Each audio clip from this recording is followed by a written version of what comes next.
There's a lot of stuff. Yeah. Like, thank you for having me here.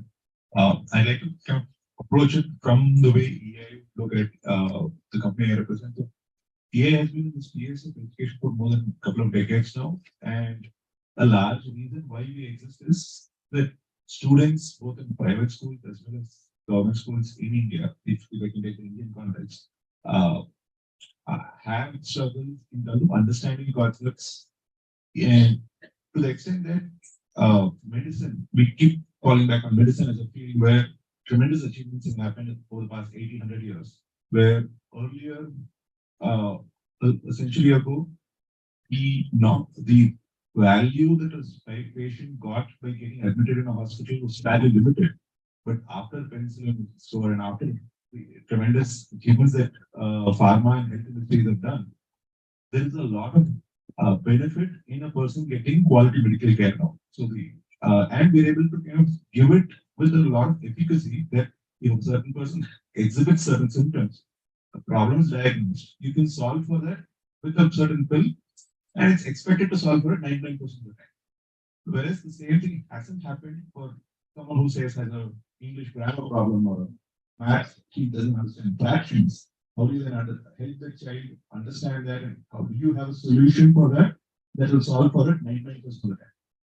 So what we're saying is in one space, in medicine, we can't nearly solve all of these problems. We started the pandemic, the vaccines were made available fairly quickly. Yes, there were deaths, but that we were able to solve for it from a scientific point of view is something to show for the progress we made in the field of medicine. Whereas education, if you take only the limited space of reading, math, basic science, we are still struggling to come up with the best teaching tools for those subjects. But at the same time, what we're seeing, as Vipul and Vishnu mentioned, is that the world is changing. It's not enough for kids to know only English, math, science. You also need them to know all these other sciences, other skills that are required. And the kind of jobs that are going to be made available for kids when they move out of schools is going to require them to think differently. So, as while we are teaching English, while we are teaching math, science, I think it also becomes imperative for us to help kids navigate this world where they'll have to apply what they're learning, try to think about some of these things in newer domains that probably don't exist right now. And that is how I kind of see why we need to look at computational thinking from an educator's point of view. Thank you, Vishnu and Bharat. I'd like to follow this up, saying now that you say that this is important, what do you think we should be teaching? Right? What is CT? I think yesterday there were a few questions around, okay, is there CT, is there advanced CT? So the question here is there this notion that there is something that everybody should be learning, and is this something which a few students who perhaps, for whatever the criteria we use, are maybe gifted or otherwise, but something which not more advanced or something they should be doing. So I'll just open it up and try to make this. Good morning, everyone. So I'll just take three parameters. One is present status of our children in the classroom, present status of mindset and the level of the teachers. The second is what content should be taught, and third, how to be. The present status is ChatGPT and OpenAI has opened a window which can take our children to any direction. So it is a omnidirection kind of thing, situation, where any child just types one prompt and get his problem solved. So there is nothing kind of homework you can give to the child to do it from home, because the child who is smarter will not put in any effort and come back with the smartest homework solution, right? And the child who has put in effort, you will say that he has not done it well. So it is a very challenging situation. And what we need to teach remains the same as far as CT is concerned.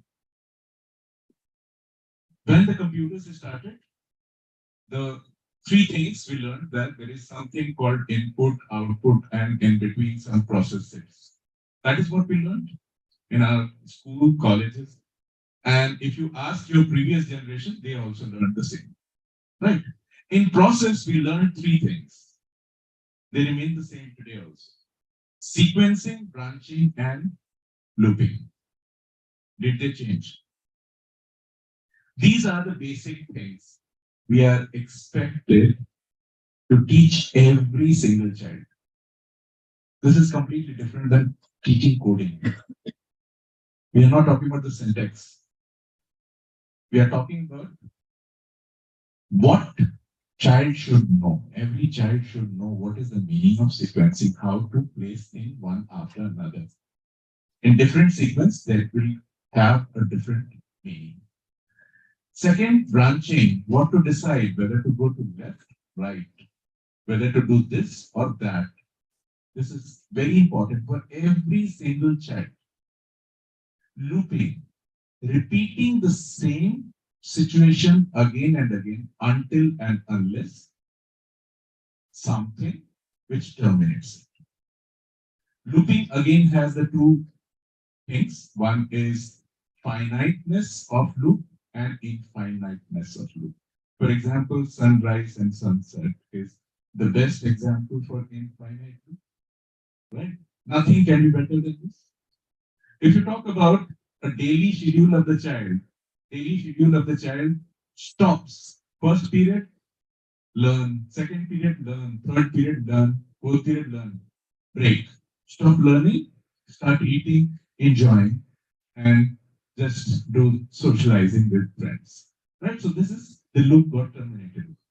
Right? So similar kind of examples they need to understand. If you go to airport, child should know if they are seeing that huge panel in which number of flights and timings are there, how to locate his or her flight. I have seen some people just traverse through that big screen and they are able to grasp it. Some people stand there for almost 15 minutes, and still they are not able to locate them. Why? It's just that their mind is not synchronized with sequencing. If they know that, I just have to look at the time. I know my flight time is 5:40. So I just see that it is sorted on time. I'll just look at my flight. Either it will be one up or one down if it is delayed, right? Not more than that. Second thing, if I have to travel to Pune from Delhi, I'll just see the target destination. If it is Pune, there are few Pune flights might be planned. I'll locate it very fast. So these are the techniques we need to teach essentially to each child, whether it is today, tomorrow, or after a certain number of years, it will remain constant.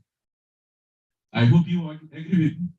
So people think that with introduction of open AI and ChatGPT, our thought process should stop thinking about teaching these kind of concepts in the class. These are going to be essentially required.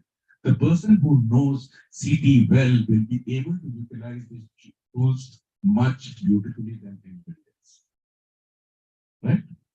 So, how I have covered? Mukesh, Pavan, I think we can cover in the next. Yeah, perfectly. Thank you. Any quick comment, Tika, on this? Yeah, I fully agree with what sir has quoted few examples. And I would just like to say one thing, like, why now? Because children are very small, and now it's a time you are diverting them towards computational thinking, stepwise approach, and problem solving. So right now we are making them too comfortable for the future which is coming ahead, and they have to deal with all these things in future. So what we are learning now, they will be learning in their childhood. So that will be always better for them. That's why CT should be there for the students. Thank you. Thank you. So, can I add something? Yeah, please. So why does any subject need to be learned, right? So I think there are two, three reasons. Like Professor, what is his name? ETS Zurich, the professor. Yura. Okay. So what, like Professor Yura, the first thing he mentioned was in education you must learn about your surroundings. so that you can participate in solving problems, contributing to building the world. So at Genwise, we have this idea of versatilist, like a T-shaped individual. So the top of the T is, so the vertical thing is you have expertise in one or two things. Maybe you know maths well, maybe you know computer science well, or it could be history or civics or whatever. But you also have a broad thing. So the top of the T is telling you that okay, you must know a little bit about the other things also. And why is this important? Because only then will you be able to engage with other people. Very few specialists are needed in the world. Lot more of these versatilists are needed. So you need, one thing well, but you know enough about the other things. So now, so maybe let us say Vibhu is a computer scientist and he has to solve the traffic problem in Pune, right? He should be smart enough to know that it is not just a computational thinking problem. He should know that he needs to get some policy, economic incentives, and all that. Let me take an example of traffic to make it clearer. So, if I look at it from the lens of an architect, urban planner, designer, I will say roads should be like this. If I look at it from the point of view of a computer scientist, they will say that the vehicles can communicate with each other, or traffic signals are done in such a way and optimized, something will happen. So computational thinking is one of the very important lenses. So you need to have, so everybody should know some bit of computational thinking. Yesterday there was a lot of talk about the computer scientist view. I'm not a computer scientist, and I can tell you that I love the example of board in the airport, right? So you are not thinking sorting, and if you don't do that, probably you will not sort your Excel sheet also, and you will struggle with doing things, right? So I would say that one reason why children should be exposed to is because they are at least aware. They may not become computer scientists themselves, but they are aware that this is a problem which is more easily solved by computer scientists. So let me at least catch computer scientists and have that conversation with them. The other thing I want to quickly add, and maybe in the future part I will get more into it, the way you learn something can be completely different now that computers are there. So for those of you interested, I'll share a link. So learning about the falling objects. So some of your physics teachers here. So if your physics teachers in grade 9, perhaps you have all the equations of motion and all of that. We learned it in a particular way. But today there are tools. There is something called CTiS for Northwestern Learning Sciences Department. You can drop a ball show me after 1 second where it is. And automatically on the side it will plot distance versus time, velocity versus time, and it will plot all kinds of things. And you can, even for me, who've done all these things, it's a new insight. So the way you learn things can be very different. Chemical equilibrium, a lot of students think that it's a static thing, it's a dynamic thing with both sides things happening. But we are still teaching the way we were taught. No, I think that you already, I think it's a good segue into the next section where I wanted to talk, get your thoughts on. There are many approaches to CP, right? Some people have the CSPathshala and a few others have taken an unplugged approach, right? To look at activities around us, what we see around us, and drawing upon that to build examples. The other end, there are approaches where CTiS with programming, and you have a lot of approaches around that. And there are people in between. I think what you brought up is another aspect, saying that, okay, how should we teach CT? Should we look at it as a computing subject standalone? Should we integrate it into other subjects? And I'd really like to get your thoughts on how do you think we should, from a pedagogical perspective, where should CT is there one way or how different ways one could look at it? And again, I would like you to request you to share your experience in this, especially having taught science in school. Yes. CT is very well applicable to all the subjects. Earlier it was like that, it is limited to only the computer science or mathematics, and even a normal teacher's thinking was like that only. It is not of my cup of tea, it should be with mathematics and science. But now when we have practically applied in the classroom, especially for the subjects where it is very difficult to explain each and everything to the students. So at that time when you are taking them and giving them tasks and expecting solutions from them, so you should give opportunity to the child to explore instead of directing them what they have to do.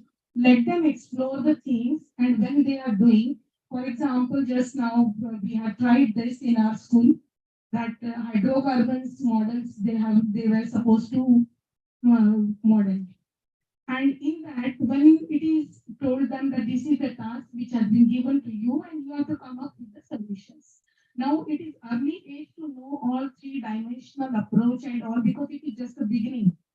But still looking at today's scenario, it is important and they can explore on their own. So they have started searching because we have given only one theme that is a hydrocarbon.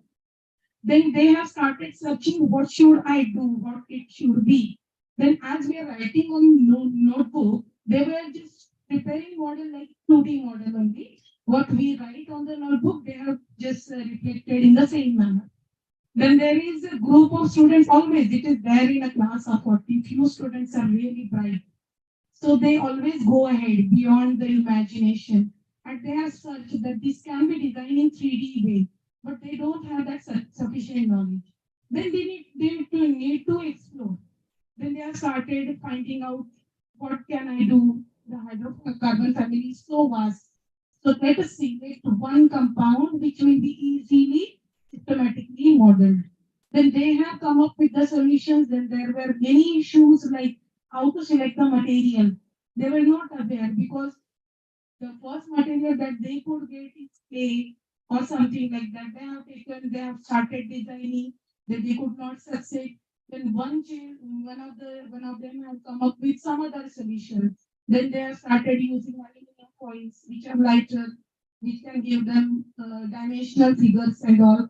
So likewise, means it was beyond imagination what they did, and they came up with their own solutions, own identifications, and they could reach to the means appropriate result. So this is one example. So it can be implemented in all the subjects. I think for science it can be done very successfully because always in science we talk about stepwise, even in practicals or any process we are explaining, any diagram they are drawing.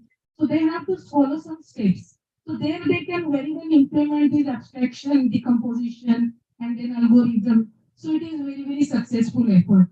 So I think we can go ahead with the science and more subjects also.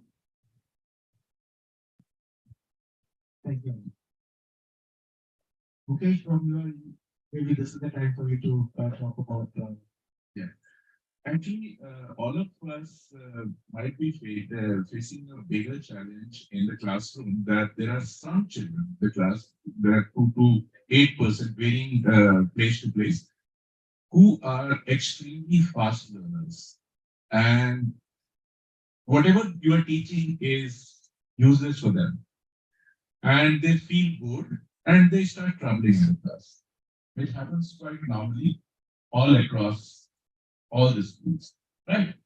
So we need to identify these people and we should try to give them some problem which can help the entire class. Like they can help you out as your trainer front ends who can sit with small groups and help them learn faster, right? Another thing, never try to compete with your children. They will remain smarter than you in finding out solutions for those problems which you would never think of, right? So sometimes I see the teachers start competing with the children, right? They think that you keep quiet, and what I am telling you is right. Today, that is not the time. We have to know that every child is having a computer at home and they will be able to find better solutions than what you can find.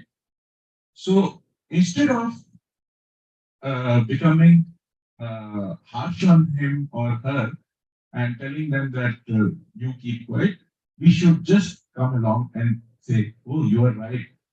And you should also help us. in solving this task. And you should also become part of the uh, trainer in the classroom. So you should make small groups and assign them. And another thing I would like to suggest that in computers especially, some children are very quick and they learn tools very fast. So whatever you are teaching is again absurd for them. So at that time, I would suggest that you create a club in the school, and your computer club should have multiple departments within it, because computer CT is not about only coding. CT involves a lot of design aspect also, right? And your club should have all departments, and these departments' responsibility should be whatever they do, they should share it with maximum number of people. And this will reduce your load. At the same time, learning will multiply exponentially, right? And you will see the change. When the child gets that responsibility, that he is responsible of creating something and then sharing with others, others appreciate that, that kind of achievement, I think, is going to be completely different. So you have solved both the tasks for you. One, the child was traveling and not allowing you to teach.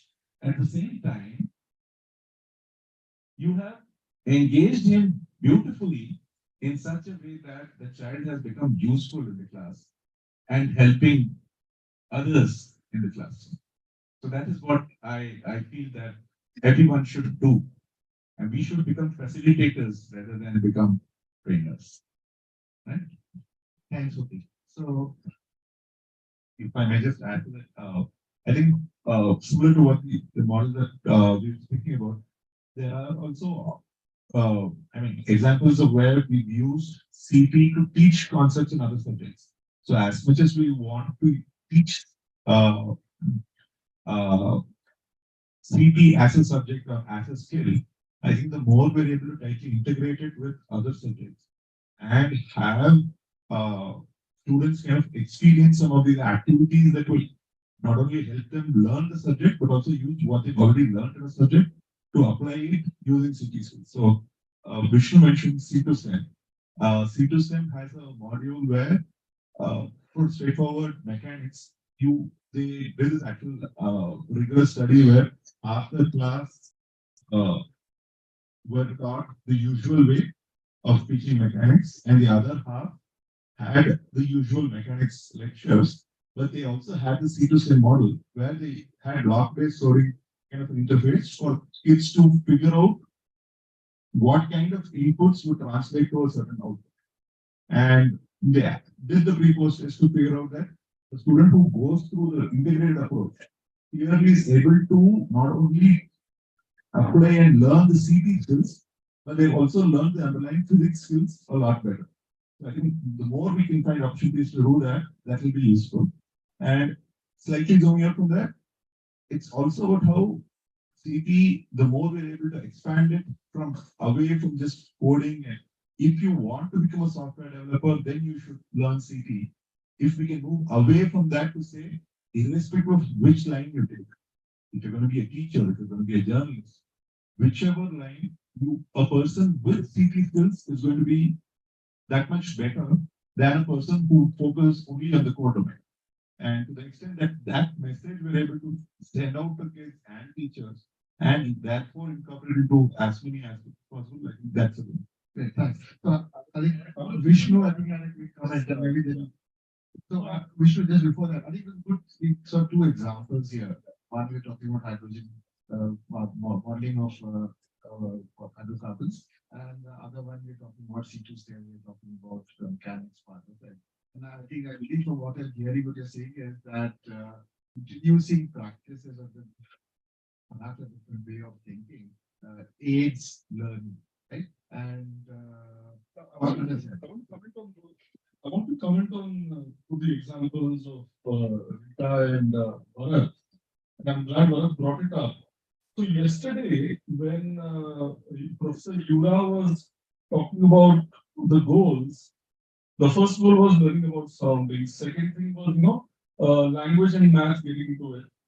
Then I don't know if some of you remember, he talked about constructing things, playing around and seeing whether something is working or not. So Seymour Papert, who's been quoted several times by Tilwell and this thing. So Seymour Papert had a very interesting quote in one of the presentations yesterday where it says it's not just about getting it right, it's like getting it to work. Now, so I am seeing that CT has this jugaad mentality little bit in it, though it's a very strict discipline. And to be honest with you, this was not part of me, right? So I have been in sessions where my teacher is teaching a bunch of children. She asks them a question, and I'm trying to find an elegant mathematical solution, and I'm not getting anywhere. And the children have done do this sequence like in a CTA, and they solved it. But because I am not used to it, and I was not trained on it, even though I'm a very intelligent person, I don't have that thing. So I think the technical name you don't need to bother is constructionism. So when you are constructing something, and construction doesn't have to be physical. It could be physical like Rita's thing, or it could be so you are because you're engaging with a playing around object how long it is taking, it is much easier for you to absorb the other things and you know. So I just wanted to share that. Mukesh, you have a quick comment from you? Just wanted to add two things. Two things are very important. One is documentation, right? And another is CP, right? Documentation can be done with the help of communication language, whatever communication. So we have been, as Indians, very poor in documenting things, and that is why we lag behind the world, right? We documented very less. And that is why whatever we did, people don't understand and they are not propagated, right? If you talk about US and UK, every single thing they do, they write steps for that. Step one, do this. Step two, do this. Step three, do this. However, they are very simple steps, right? But they are documented well so that it can be transferred to many people very easily, right? So communication language and CP combined together is going to be the future, whatever specialization. So I think I would like to continue from where you left it, Vishnu, where you spoke about training and then into that. So with this buzz and with CP being talked about since 2006, a lot of countries took initiative, including our own, us in UP, where we said, okay, this is something we should be teaching. Many countries have gone ahead, created curriculum.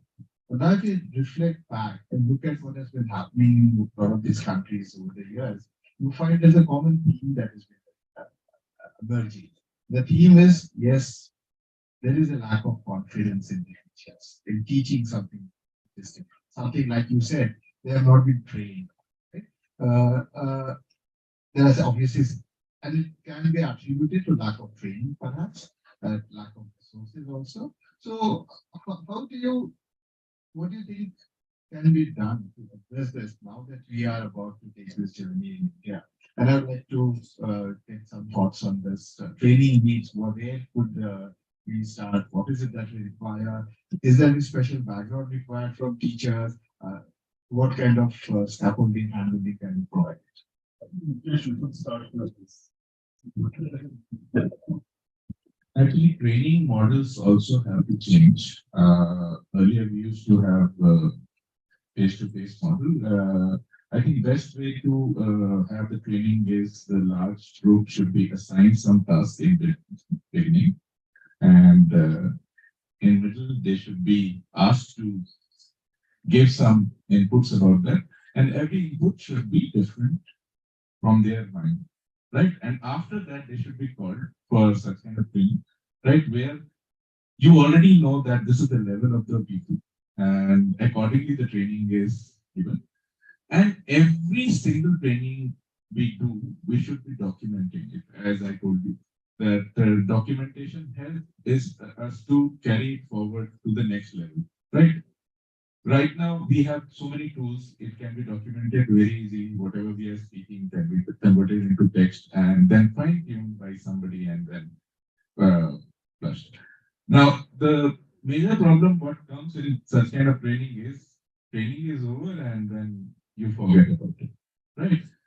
And the training material is a huge one, and that is why you are not able to read it back when you go back. So it should have only point system. Broad points, most of the people are able to remember. It's just that paragraph and sentences you forget. So it is better that from every training, the major chunk should be taken out and recirculated, and then they should be asked to give feedbacks regularly. Right? So feedback is very important because once the feedback comes, you are ensured that somebody who has learned from this training is carrying it forward. Right? Otherwise, you never come to know that it has been implemented and what has happened after that. Right? So that kind of statistical data, if we keep on monitoring, and this is what has happened. And somebody who is giving good feedbacks can be asked to further get involved in the process of training others, that kind of thing. Maybe, Rita, I would like to ask you, since you spoke about working with science students earlier, Yes. what Yes. do you think he needs for teachers in other disciplines? Yes.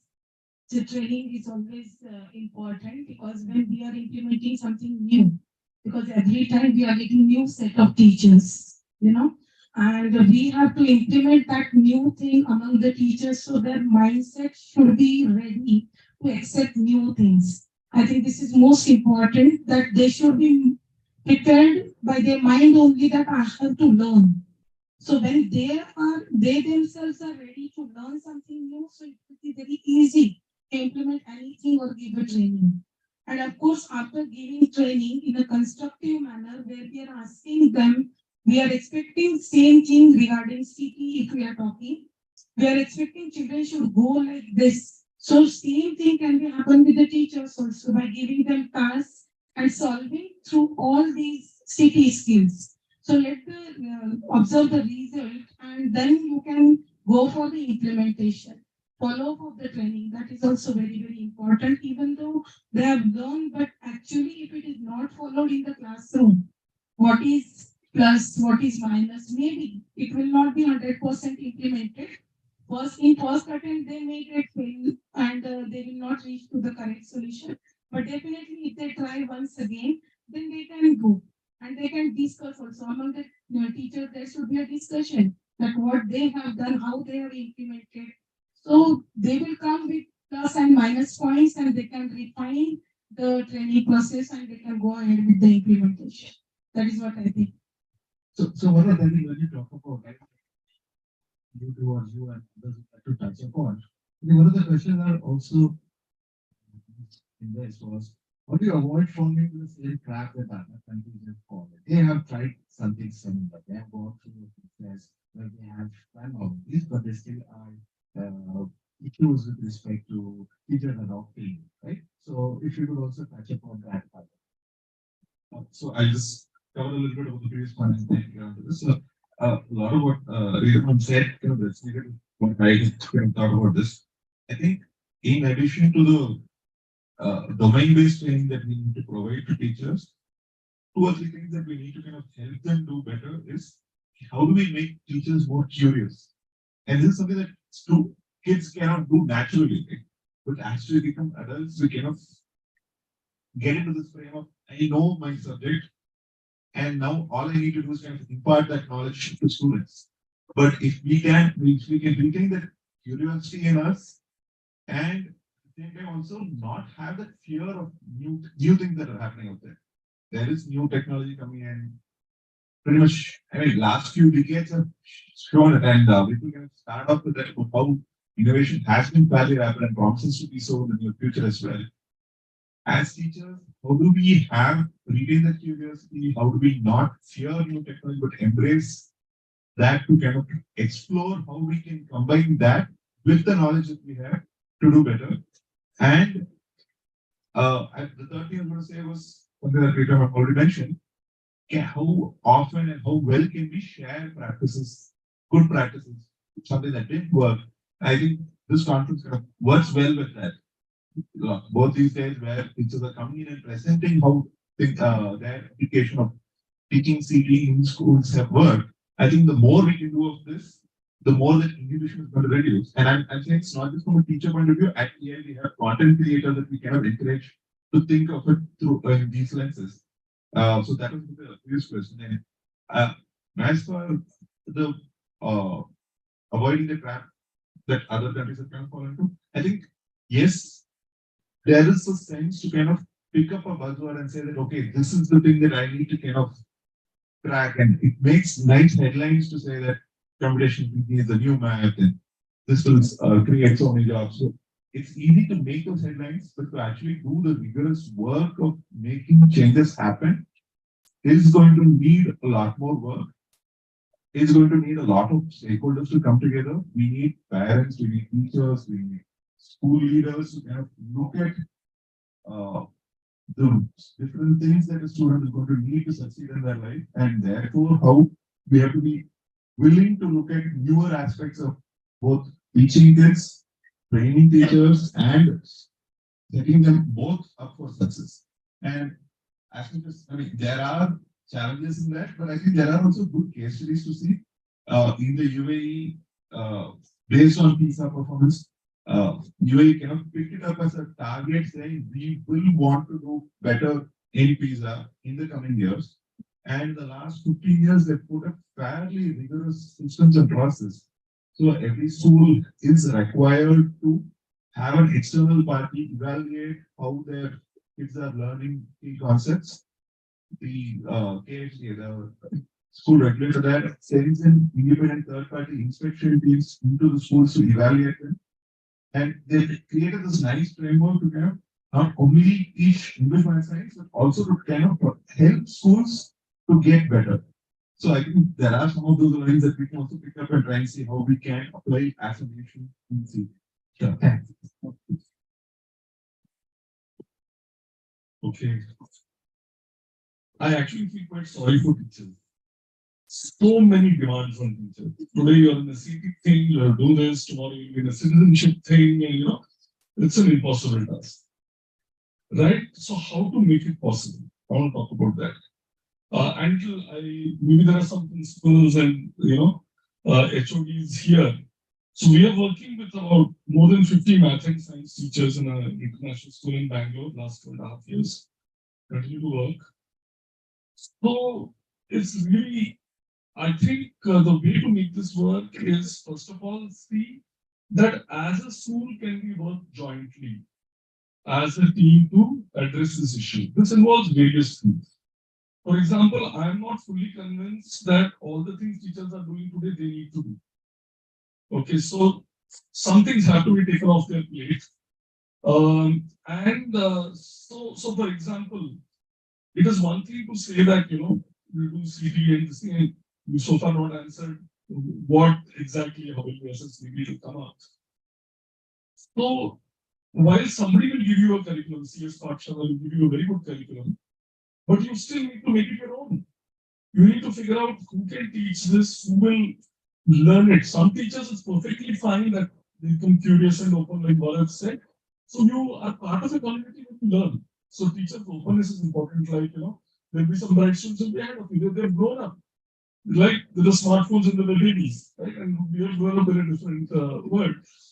So I think what is required is first the leader, the school principal, management has to clarify what exactly we are going to do, what is more important, what is less important, what do we do initially, what do we do later. For example, I would say that a lot of students and as a society, we lose the battle by the time the child is 10 or 11. Because we think more is better. You say, ye bhi kar lo, wo bhi kar lo, EBS bhi kar lo, wo bhi kar lo. If a child can just do a few things, can learn to write a page on his or her own, or on something, or on their own, about something they do. If they learn basic math, maybe some of these critical thinking, the early CSPathshala kind of thing, they will develop intrinsic motivation. They will love learning. You will not run behind the child. And whatever we do, there's so much to be learned in today's world that unless the learner takes responsibility for their own learning, they will not, then they'll make choices. Somebody will do more of CT, somebody will do more of history. So we have fallen into this trap as a system that we think कि teacher पढ़ाएगा तो बच्चा सीखेगा. right? So, I mean, I'm going a little bit off topic, but this is the situation I see. So, and I think experienced teachers are under-leveraged in schools. There should be a clear definition, whether it's an HOD or we call it a teacher champion, because some teachers have spent 10, 15 years learning this. They have experience. They know how to, if I go into a class, I can't manage fourth standard students. If I go into a ninth standard class, I may know the subject even better than the teacher, but I can't do in 35 minutes what the teacher does. So I am not very sure, and like we were talking about documentation, whether schools have managed to capture best practices. So I find schools generally quite poor. I'm making a strong statement. You probably have most of the answers within your school, where some teachers are managing to do something very well. In fact, I would say teachers should learn. So if you're a computer science teacher, you might, do CT the way he's talking about. But if you're a language teacher or biology teacher or something else, in your own work, are you developing CT skills? Are you putting data in Excel? Are you sorting it? Are you using conditional formatting? I would rather train my teachers on that to develop CT than get them into checksum and this and that and stuff like that. If that is not the subject. No, I think common theme that seems to emerging is we need a community of practice. Community of practice like what we have at CTiS. The other thing that I think, so taking from there, you said schools also have answers to probably what is required. They have that, right? How do we translate that into scale? We have multiple education systems here. When I say education systems, I'm referring to private versus government and all the things associated with that, right? That we have a large number of teachers who need to be trained. Any thoughts on how do we translate this or anything else that we need to do for Actually, there are certain things which are common in all boards, right? There are certain things which are different. So we need to identify which are the common things. Right? So for common things, we will be having thousands of solutions. There will be some specific things which are required to be done in the school level, which is school related only. Actually, because of the policy of your school, certain things are done in certain ways. So we have to identify whichever is common. You just take the best practices from anywhere, and whatever is specific thing, try to find out which other school has similar kind of issue and how they have resolved it. So this is going to be the thing. And best thing will be if you, I'll just make a statement. If you can't learn the way I teach, I will teach the way you learn. So this is what is going to be future, right? Because every child now diversity will increase. In times to come, diversity will increase. The variation of the level of the children will increase. Right? You have to be ready for that. You have to accept that change in the society after pandemic, especially teachers have at least moved to technology. And no teacher, I can say with full confidence that no teacher in the world, entire world, is there who is afraid of technology now. We should take the full advantage of ChatGPT. We should take full advantage of OpenAI to find out solutions to our own problems. Unless until you will start using this kind of tools, which are going to simplify your life, whatever you do in 7 days, you can reduce it down to almost 10 to 15 minutes. Right? 99% of the solutions are already there.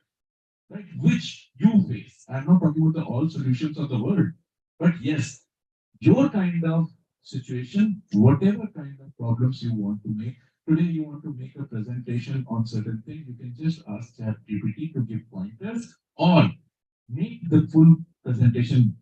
Right? So you don't have to invest time on that. So teachers should learn how to do things smartly rather than in investing time in unnecessary things. Data analytics, you want to arrange data in a certain order or pick up certain, for that also ChatGPT will give you beautiful answers. Right? There are tools available in OpenAI which can help you to find out formula for doing this. It will tell you exactly to how to do. So you don't have to invest time in. So I don't think for everything you require training. You have to self-train, and self-training model will best work because everyone will be working at different level. Your level is different, your colleague level is different, right? So you have to see where you are, and from there you have to start picking things. So until unless teachers will come in the self-learn mode, what he suggested that children should go in the self-learn mode, it will not happen, right? Whatever you do, they will copy, right? So you should start self-learning. 90% of the things you will be able to learn. Whatever is left, find out what training, where it is happening, do that training. Everyone can't invest 1 or 2 days on every training, right? It is not possible, right? Every teacher cannot be allowed to move out and do training. The principals will not allow, right? Management will not allow. So you have to identify this is the area where you require training. So you make sure that you pass on this information to your management and school that this is what you require to learn. You are not able to learn it from the available resources. So that will be the best thing, I think. Well, it's a very interesting thing when you say self-learning. I'm just wondering if you have any thoughts on the time at hand available to teachers from different systems here. You being teachers from a private school system, do they have more time at hand to learn as compared to the requirements of a government school teacher, the various tasks they have to perform for the government? And do you think there is sufficient room for them to self-learn? Maybe Rita, if you could give some. With respect to CP, if you are asking, so as it is mentioned, they have to be trained. So teachers are doing these all things on regular basis. I don't think this is very new for them because everywhere when teacher is there in the class, there is a problem solving, and she needs to deal with that. So only what we are doing through CT, they are learning how to do it in a structured manner so that it will save their time. They will come up with more solutions and easy approach. So that they need to learn. Otherwise, they are doing all these things, city skills throughout their teaching process, throughout their learning, then whatever, even the program committee, if it is made, they have to design the set of instructions and algorithm for that and how the mission needs to go. That they are already doing. So we have to make them only aware for that, and we have to turn into a systematic approach towards this process. That is what CT they have to learn. And yes, as sir mentioned, there is time constraint is also there. So nowadays, many things are available online. So you need not to present for every training physically. So that can be managed in that way also. And now this is also a city conference which is going on. It is one of the example of training program only. Before the previous stage which happened before this conference, many teachers from one school were involved and they have worked on this process. So this in small chunk, if training is going on, so they are getting educated towards city also.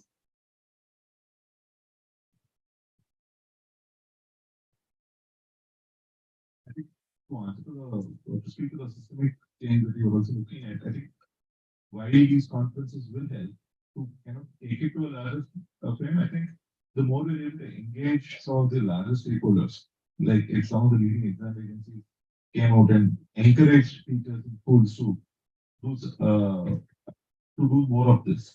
I think those are things that will have an impact. And you refer to NEP in the beginning. There is a thrust towards competition in NEP to improve the way we are teaching different concepts. So to the extent that we're able to align this with national priorities, I think recently foundational literacy in this is kind of taking a lot of precedence because it's come from right from the Prime Minister that this is the priority for the country. And the more we're able to engage with the stakeholders to say, see this as an immediate priority, I think the more we'll larger scale success we can achieve on that. No, I think that's an interesting point to bring out, foundation literacy and numeracy. And if you were just to change the context of this conversation and say that where there are enough reports that show that we are weak in that area, and that's an area for us to work upon. And as you said, that that's also government's focus. Anyway, just one very quick comment, maybe one on what is the impact of lack of FLM skills, or I should say weakness in that area on learning C? Very quickly, if somebody would like to just comment on Can I first answer to your previous question in just question? How many of you have open AI account? Okay, one minute. I have a section on that. Okay. Okay. Okay. Okay, questions about FLM and maybe what would you like to answer? So, yeah, I think one of the ways that CP is going to be taught in schools is using skills that you already have. And to the extent that foundational skills are missing, if a student is struggling to read, or if a student is struggling to compute basic mathematical operations, to use language or math as a computational thinking medium to help them achieve CT skills is going to have its limitations. But I think the beauty of CT is also that it's not limited to only those two things, right?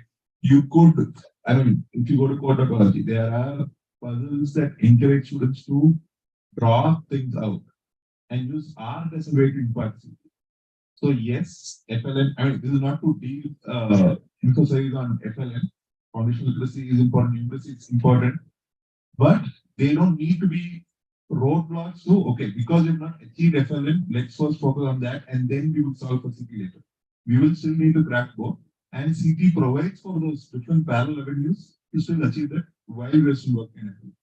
Great, thanks. I think it's a great way to look at it. I think one of the most burning questions that most teachers here, and I'm sure in this room and elsewhere have is, how that we are looking at CP, how do we assess students? Right? We talk about different skills here. We talk about different elements that came up earlier. We spoke about things earlier. A lot of literature, if you look at it, focuses on assessing CP from a programmatic perspective. Like we talk about sequencing, or we talk about some of these things. Some other people speak about other skills, decomposition, abstraction, other things. Now, how do you assess these things in the schools, right? In the students? Is assessing each skill, is it equal to, whole is it equal to sum of parts? If you are looking at the skills individually, does it mean that a person who is able to do well here can also solve problems? I was curious to get your thoughts on this area, and specifically what are you doing at EI on CTiS? So the way we looked at assessment in other subjects also to pose questions that a student is not too familiar with. So we believe in the power of asking good questions that go to the core of whether a concept has been understood or not. It works clearly, and it's easy to kind of see how the facts are in a math or science based assessment. But in CP, the way we've been approaching it is, can we have the student engage with questions that need the students to apply CP skills, but in fairly different contexts that they're not probably dealt with too much. So the way we do, and I should preface this with, we just started working on this, so there is a lot more to be learned in this space. But the way we are currently thinking through this is that we will pick contexts that are naturally relevant for the students and something that they want to kind of play around with, as Vishnu put it. And in those contexts, then ask questions. And if you ask a bunch of questions in different contexts that talk about some of the skills that we have, pattern recognition, decomposition, we're able to kind of give a sense to the teacher. And we believe a lot in using assessments as providing relevant information to teachers in terms of how they can solve for that in the classroom. So if we're able to guide teachers, that students who otherwise done well in a science assessment are not doing as well when they're applying CP in a science domain, could that be scope for us engaging with the teachers to say that these are some of the practice activities we could look at, and therefore not look at it as assessment as a way of measuring and coming up with a number, but as a way of changing behavior in terms of both for the teacher as well as for the student to see that yes, this is where we are, and these are some of the ways in which we can solve for that. That is largely how we look at especially proceeding. So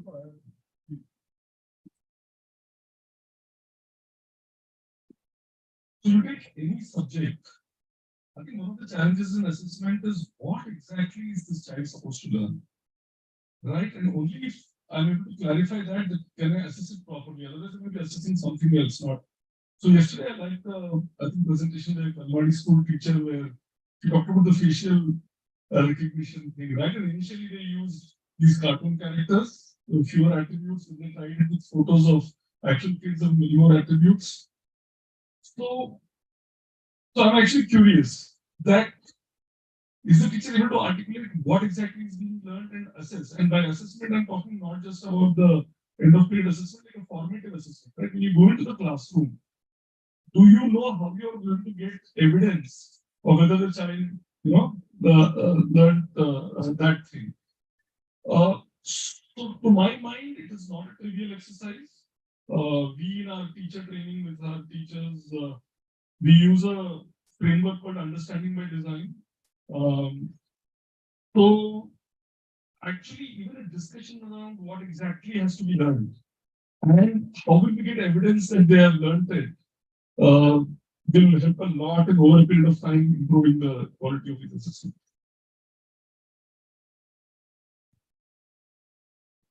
So I think I'm just looking at the time also right now. So maybe let me jump to the next one before we open it up for questions from the audience. So we started this discussion quoting Janet Wing, and the 2006 is when she wrote the initial article.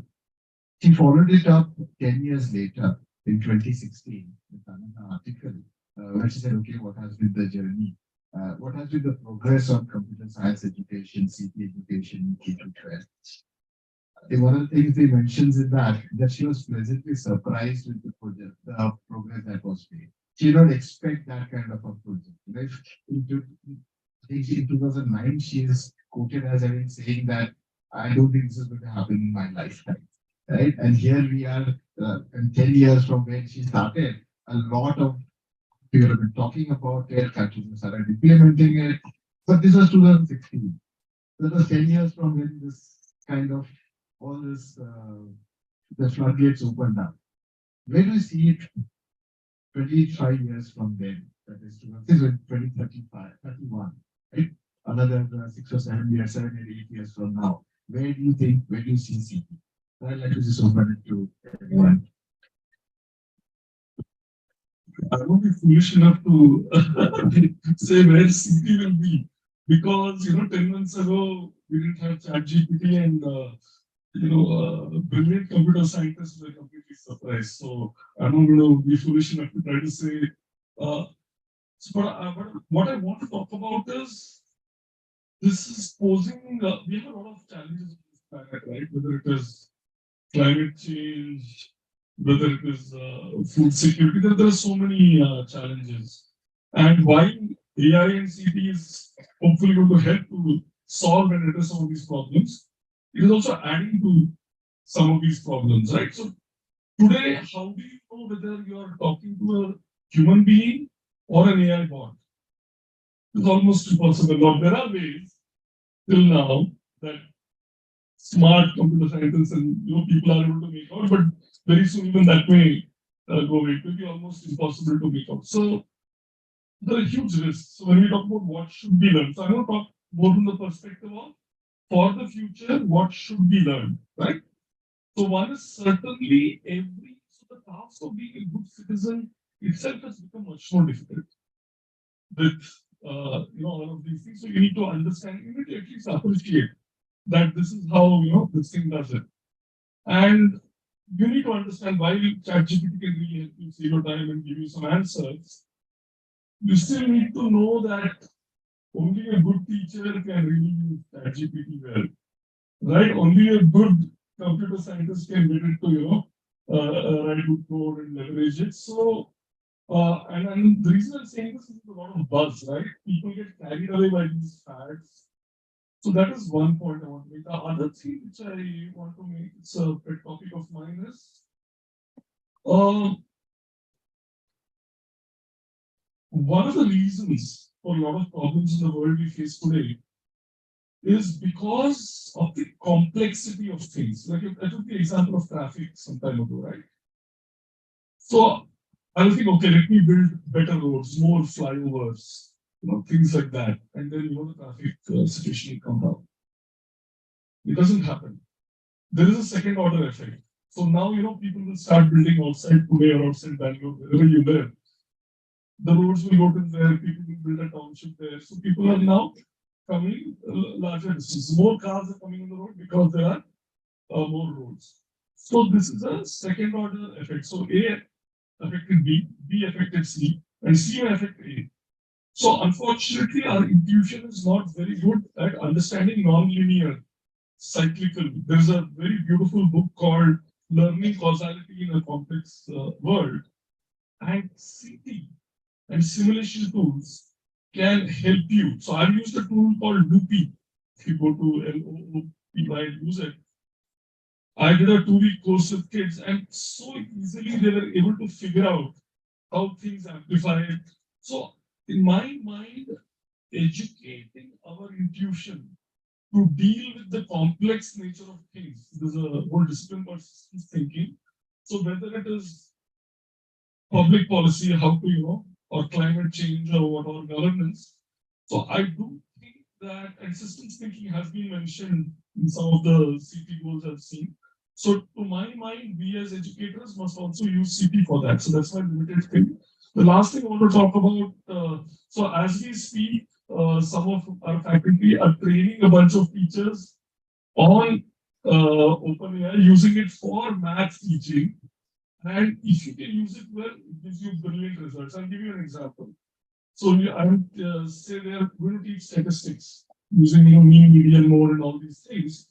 And because I had some knowledge of these things, I was trying out before the teacher training. So I asked the things that I don't want to introduce these terms technically first. I want my students to get an intuitive understanding of these ideas before I introduce the formal terms. Can you please give me some suggestions? It gave me brilliant suggestions. Before that, it gave me nothing great. A good teacher would have done much better than that. But because I had some context and I asked you to do that. So I really liked a couple of points of what Mukesh said. So one is, why don't you free up your own time by using some of these tools and the community of practice? At least for a start in the school and then go out of the school. There are people who are doing these things. That's my limited thing. I'm sure which your point. So basically, I would like to emphasize on one very important point that future cannot be predicted, because whatever you said that in 2009 the prediction was such and that didn't happen. It went very fast, and it will be faster in future. So we can't exactly predict what will happen after certain number of years. But yes, at present, whatever is available, based on that, we can prepare ourselves, right? Why I was asking you, how many of you have OpenAI account as some very, very important thing to that. How many of you have OpenAI account here? Many. Okay. So he was asking you how a teacher will take out time. So right now, your teaching time cannot be reduced. Your 40 periods or 35 periods or 50 minutes period, whatever is there, that will remain there. But apart from that, whatever extra work you do, that you can reduce down on your own. Right? Try to figure out what takes maximum time. Try to figure out how to reduce that time so that you get more time from the same time schedule and do other things. Right? All of you can do that. Right? It is very simple. Your teaching time cannot be reduced. That is scheduled in the timetable. But apart from that, whatever work you do, I think you can reduce that down by 6 to 7 hours at least. And you can figure out on your own. There is no need to consult anyone. You just find out what takes maximum time in your school other than teaching. Whether it is analyzing things, And at the end, I can just share with you a list of tools which can simplify your life, right? I'll pass it on to organizers. They will pass it on to you, right? It will simplify your life, right? Whether you want to design something, whether you want to code something, whether you want to find out formula for something, for everything, there is a tool available. So you don't have to go to 10 different places. Just click there and just reduce your workload. Right? Thank you. One of you had some comments on generative Yeah. So I also rooted in as I say it, and also try and take a shot at the API question that you asked. So what we've seen in the last few months kind of gives a window of what can be possible. Right? So we had Sal Khan from Khan Academy talking about how what is called the Bloom's two sigma problem, where back I think in the 1970s there was a research done to show that irrespective of what teaching interventions you do, the best way to teach and to get a learning impact is to have one student tutoring, one teacher per student. And so in 1970s, when this paper was published by Bloom, he put it as a two sigma problem because it can't be scaled. And what Khan Academy and others with new techniques coming up are trying to kind of look at is, can we use AI to get a better sense of where each individual student is? Yes, we have a classroom of 30, 40 students, but can we use these new tech tools to speak to each of these students as if we had a teaching assistant sitting right there with each student? And could that transform education? We still don't know if this can be done, but this kind of provides an interesting way to kind of see how things could change in the near future. The two other things that I want to kind of mention. I could attend yesterday's sessions here because we've been having an all complete event back in Bangalore, and some of the sessions that we did, one new thing that we incorporated into our English learning product that we call MindSpark English is something that we call a story builder, which is ChatGPT. And what and I've seen the product as it was being developed last few weeks, and I had my doubts. I mean, straightforward. And what it does is basically you get the kid to pick a character. So it can be any animal, you give it a context, you give it certain basic inputs, and you use ChatGPT to create the story. And we also used the DALI to create images for the story. And we had questions that were created based on the graphics. So we created an entire reading comprehension exercise based on what the student picked. To me, the power of it came alive when we presented to three different audiences, all internal at EI, but these are all adults. And you should have seen how excited they were that the choices they made, they felt like they had co-written that story. They were invested in that story so much to say that the excitement level of going through a reading comprehension passage and answering questions, I wouldn't have expected that AI can solve for that. And if it can do that for adults, clearly students who can make stories of their own, place themselves in the center of the story, and make a story out of that. I think the possibilities are fairly endless in the use of AI to change the way education happens. And I'm still talking about education in a very broad perspective, not just limited to CT, but that kind of applies to CT as well. And the third last point I wanted to mention was one of the guest speakers we had was Mr. Shrikant Nadamuri, the CTO, who was the CTO of Aadhaar when it was conceptualized and implemented. And he was talking about one of his more recent projects in Assam, where they've set up these 10-bed ICUs across the country. And in Assam, they're coming up with this project where through telemedicine and AI, in the night, if the nurse doesn't have a specialist there, they've trained a specific LLM that is actually saving lives right now, where the nurse is telling the AI tool that this is the scenario and the patient's BP has dropped. What do I do? And AI, which is being trained on medical corpus of knowledge that this organization has provided, is able to specify that this is the medicine to be taken and this is the dosage. And then the nurse comes back 3 years later saying, I tried that, it didn't work, what do I do? And this is how they're able to solve for it. And again, to clarify, this is not ChatGPT. ChatGPT has its own set of problems in terms of whether information it provides is correct or not, more so in the medical field. But an AI solution that is trained on expert knowledge can change the way things happen. I think a lot of that we will see not just in the education space, but elsewhere.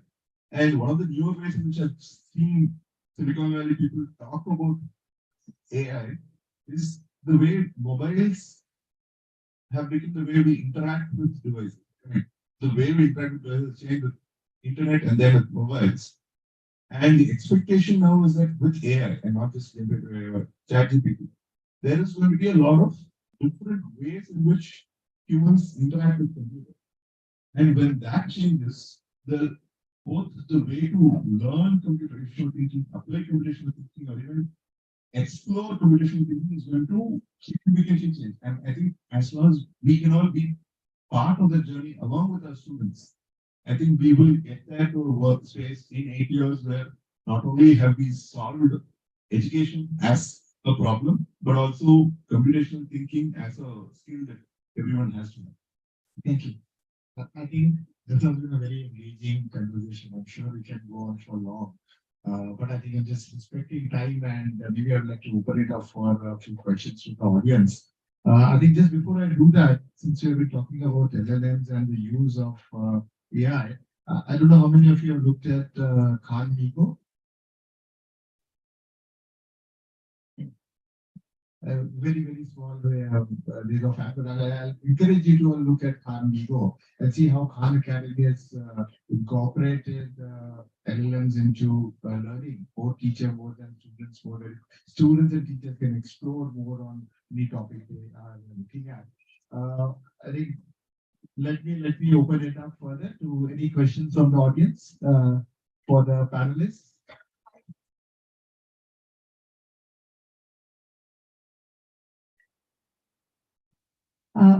Thank you, the panelists here. I have few observations from the field of education. One is today's schools are consumers of knowledge, as Vishnu just now shared with us. The second thing which from the panel, what we are trying to understand is where we are today, what is the future going to be, and what is the line of action that we need to do. These are the three observations that I've made from the session. So today's schools are consumers of knowledge, and we are very good at that. What schools need to do is design lessons in all subjects to help children learn to think individually, is what I feel is missing. Because we are wearing our own hats, and this is one area.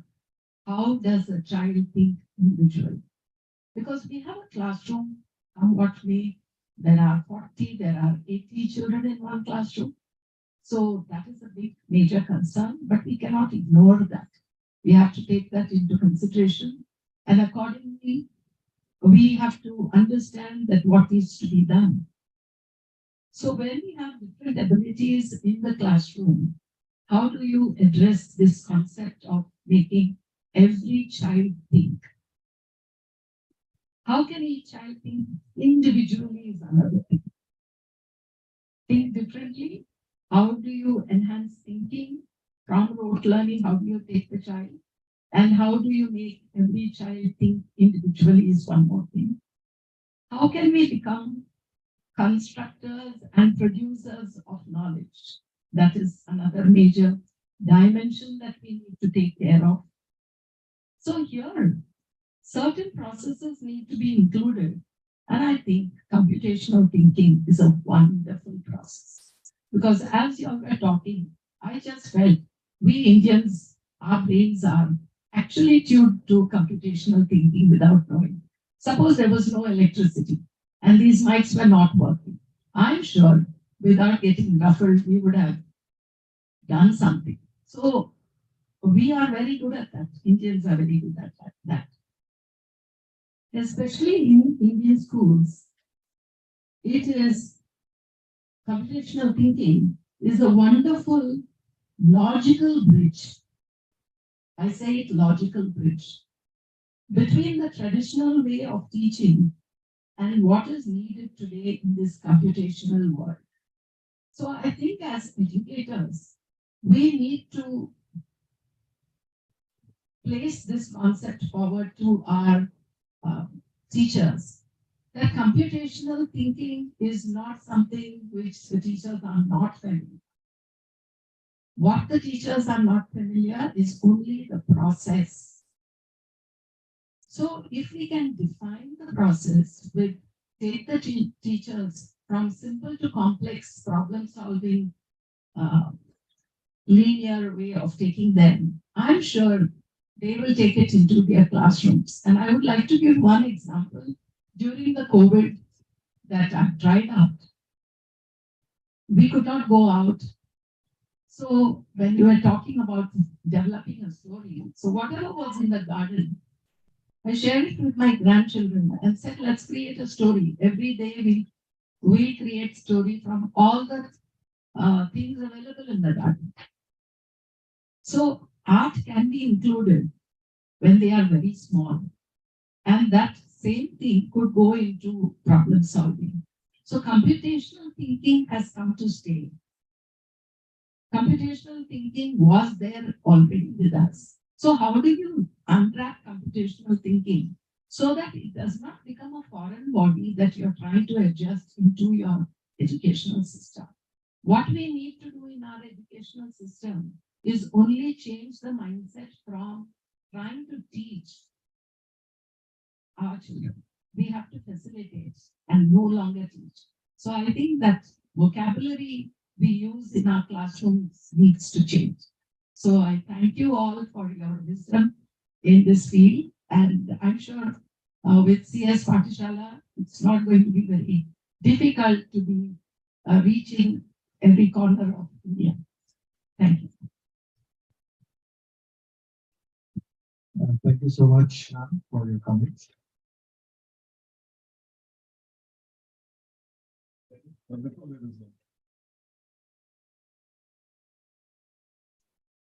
There are 2 or 3 questions. I don't know. Somebody will have to give me a pointer on time. I have 2 questions. First one is कि इसके पहले हमने जो पढ़ा है कुछ और trainings भी ली है उसमें learning by doing activity based learning और इस टाइप के काफी कुछ चीजें सीखी हैं तो सीटी इससे डिफरेंट कैसे है क्योंकि हमने काफी कुछ कल जो एग्जांपल्स देखे उसमें यही था कि भाई हम एक्टिविटीज के थ्रू लर्न कर रहे हैं तो first question is that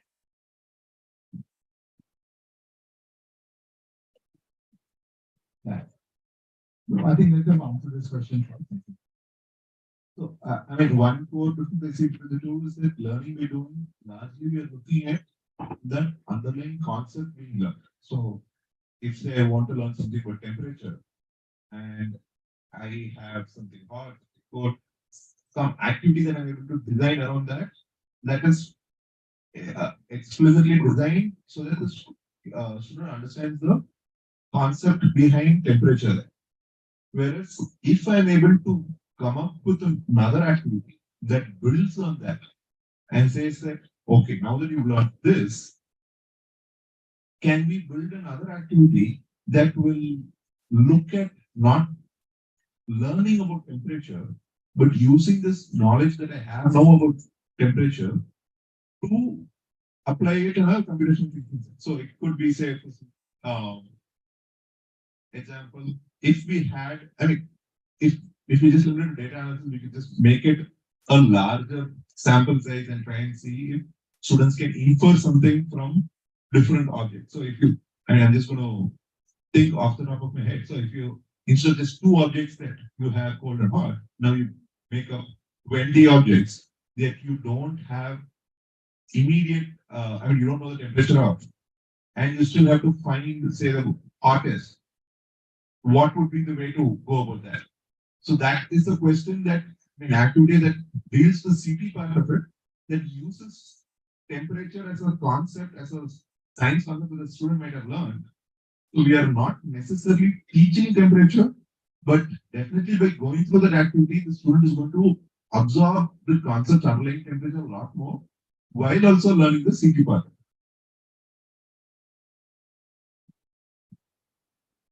Thank you, Anand. I've already been shown the red card, so we have perhaps one last question we can take. The panelists will be around after that, so I'm sure all of you can reach out to the panelists. I know there are questions here, but I think we'll have to just in the interest of time, maybe take it up for. One suggestion is you can get 50 people to ask questions, and then we can generally comment it. Do we have time for that? Fine. Good morning, everyone. Great discussion, great thought-provoking discussion.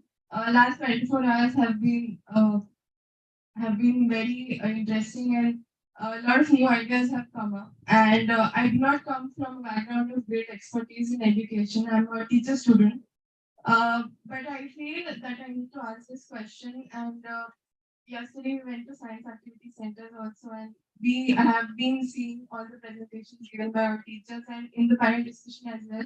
We have talked about how activities play a very important role in CT. And we did talk about assessment as well. And I think Vishnu sir raised this point that to assess, we first need to know what we are trying to teach or what we are trying to learn in the class. And being a teacher student, every day I come across different ways of practicing teaching and how to make classes more interesting.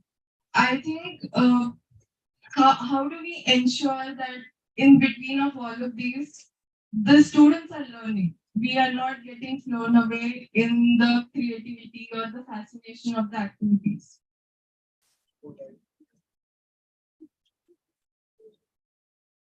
I think it's a great and important question, a good note to end on. And I also add to what Bharat was answering. So the activities which were happening yesterday were very deeply thought of. So what Professor Huda was doing, they pointed out that it was not some random card picking up this and that. There was a whole thing about sorting it. So it may have been a lot for some of us to process who are not computer science teachers, but activity is one way of learning. It can be there in any topic, whether it's temperature or computational thinking or whatever. And I agree with the person who asked the question that is very easy to get carried away. That activity हुआ, बच्चे खुश हुए, हमको भी बहुत मस्ती आया, लेकिन सीखा क्या? Right? So to get that evidence of the understanding, so I strongly encourage you to, maybe I'll share the blog post, but this is a very beautiful framework. Understanding by Design by Grant Wiggins and J. McTeague. So they have a suggestion about this. They say that, so it's called a backward design model. So what they, and why is it called understanding by design? Understanding can happen by accident. Right? कुछ किया, किसी ने वो समझ लिया कि ये binary sort ये था, किसी ने सोचा ये तो बस्ती वाला activity है, कुछ और सोच लिया, right? So by design, carefully, consciously, can we make understanding happen?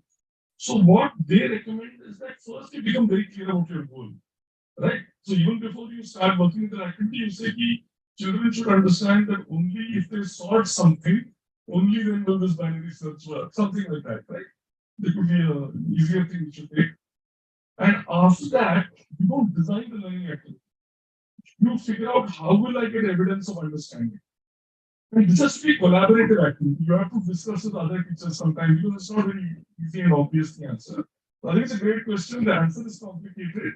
And but I think, and you can over tea coffee chat about some of these things. But yes, I'm going to stop it. We did with Nikhil and he said, okay, let's go for one more question. So I think that the mic with somebody should put yeah.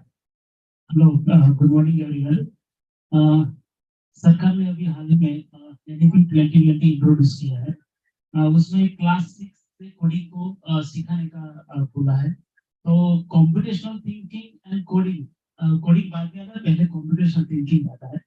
सो उसका syllabus या curriculum उसका कैसा होना चाहिए और कैसे सीखना चाहिए? How do you find it? So, I'll just share again our initial thoughts on how we are thinking about teaching computation thinking through the product that we're building. We are saying from earlier ages, even before class 6, we want to start with a focus on puzzles as such, puzzles and linguistic games that we can create, where again the idea is to have different contexts that the student has to understand, apply their games, apply their skills.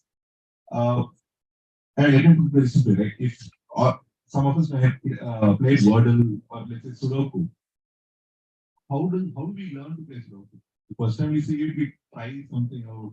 Over multiple such attempts, our brain comes up with a heuristic of potential set of steps that we should take when we see a new Sudoku puzzle. So the idea that we have is that we will have different puzzles. It's not, you don't want the kid to learn only Sudoku or only the chess, which if you go in that direction. But can you have the kid play different types of puzzles, different complexity levels? So it is fun, it is interactive, but just by investing their time and learning different skills embedded in those puzzles, can they pick up some of the CT skills right up? And then can we take them to something like a block-based story? And then get into actual programming as well. And the larger, and this is more of an aspiration right now, we have to see how we are able to do it. It is also about how we can help kids absorb new tech.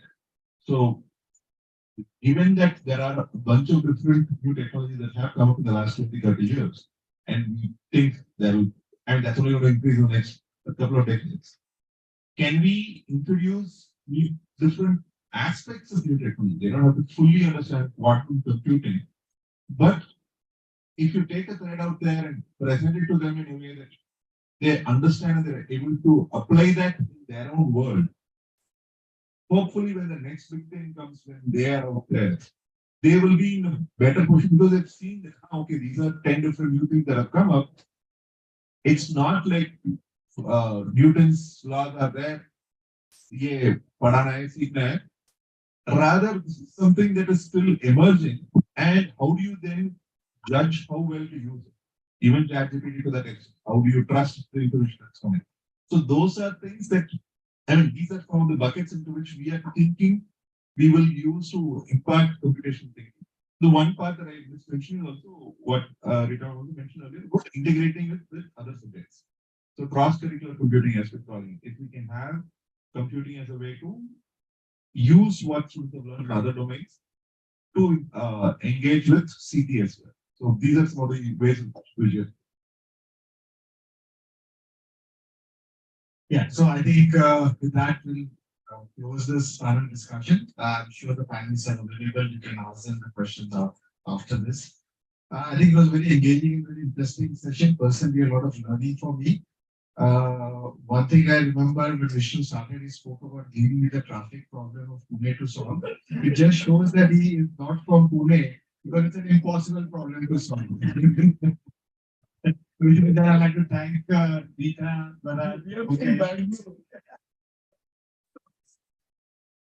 Vishnu, thank you so much. I really appreciate your time and sharing your thoughts with us. Thank you very much.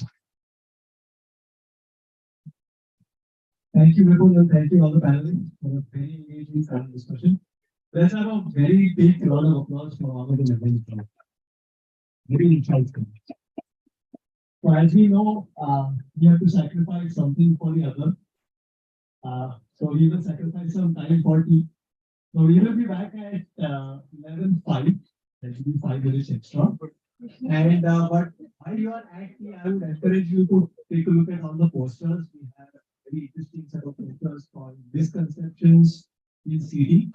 They will put up at the other end of the stall. So you should take a look at that because there are a lot of things which we probably figure out. CT might, what does CT actually do, but what doesn't CD do is what those posters will explain. So just go and take a look at them. We'll see you at 11:05. Thank you.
now. And we start with the first sector, which is CTiS coding. We have two presenters, one here and one online. So now, Dhirendra, let's get started.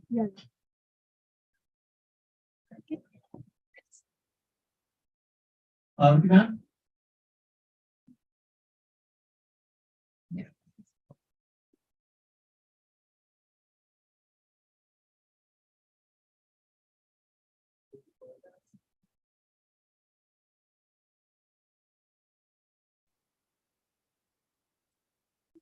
Good morning, everyone. I'm Parvati from Global Public School, Kochi, Kerala. My topic is enhancing computational thinking in students through simulation and simulation tools. Next one. So in Global Public Schools, we strongly believe in the power of computational thinking and its importance in this rapidly advancing world. So we have incorporated various simulation tools. For example, in maths, we have used GeoGebra. For science, we have used a PhET simulation. For social, we have used Time Mapper. For physics, circuit connection, AI, 3D modeling. For all those things, we have used Tinkercad. Now next. So coming on to activity, here the main objective is using a simulation tool Tinkercad for verifying Ohm's law. So in this, the main first you have to identify the problem is verifying Ohm's law. Further, decomposing these into subunits. The first thing students have to do is identifying components. So here the components required will be a breadboard, resistor, voltmeter, ammeter, and a power supply. So in Tinkercad, all these components are available on the right-hand side when you open Tinkercad and you have to select circuit. Then all these things are available. So just drag and drop it into a working area. Next comes the design phase where students have to start connecting the various components. So when they connect components and when they click on the start simulation, sometimes it doesn't work. If the connection is not proper, it doesn't work. So again, they'll be reconnecting it. Then at the evaluation phase, when they click on the start simulation button, and next, they click on the start simulation button, they have to input a voltage value. So according to that voltage value, they have to note down the corresponding current value. This has to be documented. This has to be repeated 3 to 5 times, and they'll document it in a table. So there's actually, after observing that table, they'll be able to understand the relation between voltage and current, which is directly proportional, without keeping the resistor value constant. Moving on to next activity, next. This is another simulation tool called Time Mapper, which we use it for social studies. This creates an historic timeline. For example, here we have taken Napoleonic War period. So in this Napoleonic War period, students have decomposing in this Time Mapper. We'll get a template of Google Sheet where the year, event, description will already be there. So students have to decompose the entire Napoleonic War period. For example, 1800, which battle took place, what is the description? So they will decompose each year what the corresponding event and what are the key points in that particular event. They will be noting it down. And then they just have to publish to web and upload it to that particular site. And after publishing it, next, they will be seeing a timeline here. They can go through the timeline. On the right side, they'll see the geographical location where the event has happened. And on the right side, description of what they are given. So through this actually gives a visualization concept for children. So when you visualize something, the concept becomes very clear to us. Next. Actually, a video showing different situations, different subject. Due to time constraint, I'll not be able to show this video. Now next. Next is the challenges. Obviously, we'll have technical challenges. We'll have software glitches. We'll have connectivity issues. Then compatibility problems. So we must be able to handle all those problems. Then next is contextual pedagogical integration. Coming on to this, so what happens is we need to exactly know where to implement, what to implement, and how to implement. We cannot implement simulation tool on all the chapters. That's not possible. So whichever particular concept is not clear or which is difficult, we have to identify it and we have to use simulation tools accordingly. Now next. Okay. Now coming on to the impact. what we have done is we have divided grade 8 students into two groups, 15 and 15. And one group did simulation and then practicals. The next group did practicals without doing simulation. So what we have observed is, next. So after the practical, we have floated a Google form, and in that form, after the evaluation of the Google form, we came to a conclusion that we can see here there's a blue is the group A and the red is the group B. So group A, the confidence level of student was better than those with, who did not do the simulation work. And we also got this as understanding concepts clearly. So those have done simulation and then the practical. The concept was very clear to them and the confidence level was enormous. Next. Next. Next. So we come to the conclusion that although real hands-on practical experience is a must, but simulation always offers a controlled and cost-effective environment for experiential learning. Thank you. So let me hand over the separate.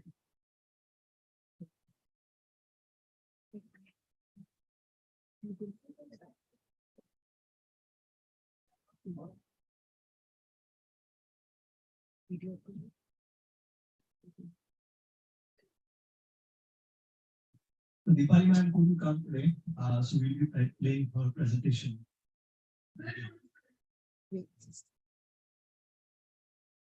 Yes. So.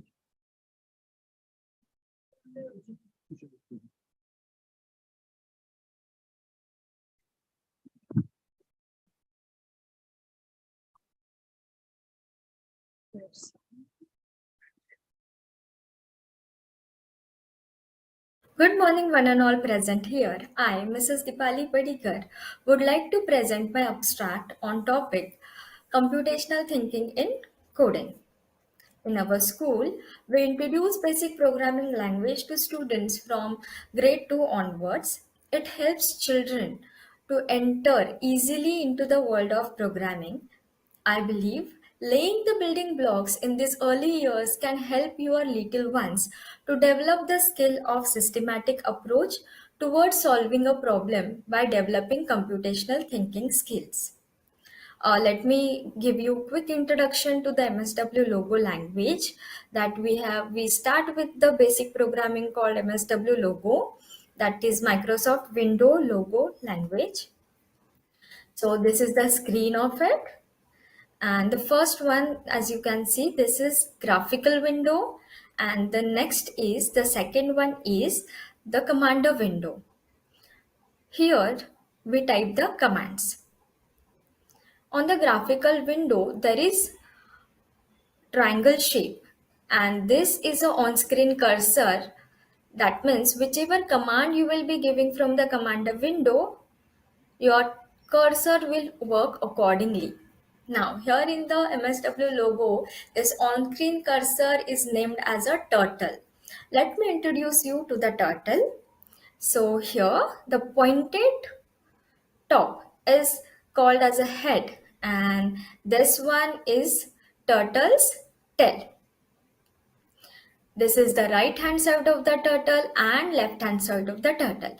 Now, remembering the head and tail, it is very easy, but there is a confusion in the sides. So, I would like to tell you the easiest way to remember the sides. Your right is turtle's right and your left is turtle's left. Isn't it easy to remember? After this, I have introduced them how turtle works, how turtle function, how you can work with the turtle so that it can draw for you, because MSW logo is basically a drawing app, but here you need to type a code for this in the logo language.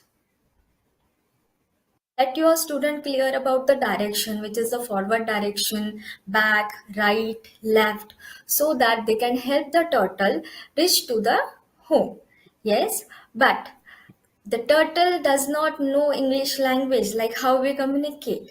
It only understands the logo language. So you need to introduce them the logo language. To move forward in direction, suppose 20 steps. So you need to write FD 20 like that. If you want to move backward in direction, then BK command. If you want to take a left turn, then LT command, and right turn, RT command. As you know, if you want to take a turn, you need to study about the degrees, right? But the grade student does not know about the degrees, angles. So what you can tell them in the simple language, that if you want to take a perfect turn, use 90 steps. Yes, LT 90 or RT 90, like that. So let us start. Now you can involve student into this. This is the group activity which I have conducted. I'm giving you small demo of it. So one student will hold the turtle actually, and another student will note down the codes on the board. And you can display this. You can display this on the board so that student can remember. Student can take the reference from this, and they will help out the turtle to reach the another end. So let us see quickly. FD10, then you need to turn the turtle at left hand side, and then only you can move at the left hand side. Yes, so LT90, FD50, like this. You need to continue the activity till the turtle reaches to the end. And once you reached, you win. Like this, simply I have introduced them the functioning of the turtle. These are the glimpses of city-based activities conducted in class 3 for revision of the basic commands. Here I have made 2 volunteers from each row. One volunteer will be holding the cardboard of triangle shape, which is turtle, and another one will be noting down the commands on the board. Let us see the challenges and variations. Creating lesson plan with more games or real life examples which will fit in the curriculum and teachers can complete in the time. In game based learning, searching games which is age appropriate and easily understandable by the student is the real challenge. Impact, students are looking at the problem more logically and able to solve it more easily and effectively when they broke the problem into smaller parts. Students' responses rate are increased in the class because of using the city-based activity. I would like to thank Deepa ma'am and Sonia ma'am for giving me this wonderful opportunity. Thank you, ma'am. Thank you, everyone.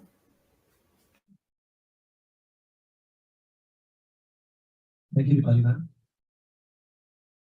So next up, we have a very interesting set of presentations.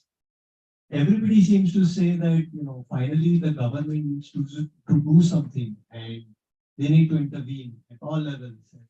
Finally, it's the responsibility of the government. So now we will see what the government actually does.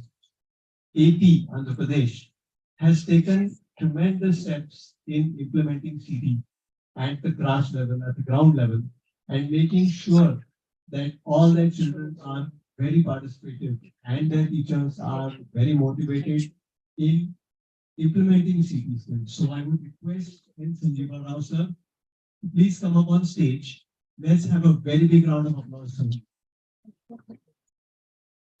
So I'd like to request you to please say a few words about your thoughts on implementing CT in your state. Thank you.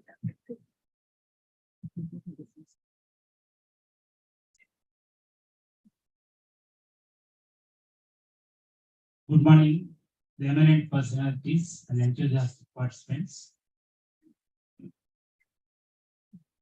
So after looking into the last year's proceedings and the last day's proceedings and now, so much of interesting. When we go back, definitely things will happen more beautiful. But I'm Sanjeeva here representing one of the large government sector in Andhra Pradesh by name Andhra Pradesh Social Welfare Residential Educational Institution Society, where we are having 189 schools with almost more than 1 lakh children. And this is in in connection with the CT initiative, just I want to take you a brief note of our institutions where CT is being implemented. Next slide, madam. Next, please. So our journey with the CT started in 2018, and the partners were working with CSPathshala and TCS together, and slowly it was started. Next. The last year, 2022-23, we did a good work, and our teachers were almost trained and involved of 112, and we implemented this city program for class 6 to 8, and 56 schools were covered, out of which 37 projects were prepared, and they were evaluated by CSPathshala, and 7 of our projects were selected, and it was very amazing that our children are doing a lot of good things. And one more thing I want to add here is that all our children are a rural setup, rural background, and their parental background is almost all illiterate parental background. That is our criteria for selection of students into our schools. So we are working almost great things with the rural sector children and the first generation children. So next slide, please. So these are some glimpses of the projects that what we undertook last year, 2022 and 23, and we made very good practice in our classrooms. Next, please. Okay, next. So these are the 3 areas where our children presented the projects last year. So accessibility in library using sensor board and robot, and digital spectacles for people with a neural disability, and communication skill building inclusive of So these are 3 areas we took, and after taking the practical programs, and they find a lot of issues, a lot of things, they made it, and they compute and they presented their projects. What I told that 37 projects were made out of the last year. Next, please. So the initiative that what we are going to take this year, so it is, we expand it. So we want to expand the CS initiative in all of our 189 schools, and teacher training on CT also we are going to take, and the regular learning circles we want to take staff teachers, and the teams are also going to visit and support the teachers in making the CT program forward, and we also make the children to prepare for the brush challenge also. So there was a successful cases in previous years too. So next, please. So last year it was the thing in the last year's CTiS conference, work conference. 3 of our teachers they were attended. And next, please. And this year it was like this. So number was increased, and a lot of good work is being done in our institutions. So next slide, please. So that is about the journey, because after the initiative of CSPathshala with the CT initiatives, so a lot of the children are coming forward, and they are making a beauty of work. We are also feeling very happy that we are making our children more active in the classroom, and this year we made it as a curriculum, as a part of curriculum. Last year we took it as some special case, but this year as a part of timetable, and we made it as a curriculum. And this year we are expecting more and more to do with our city initiatives. Thank you.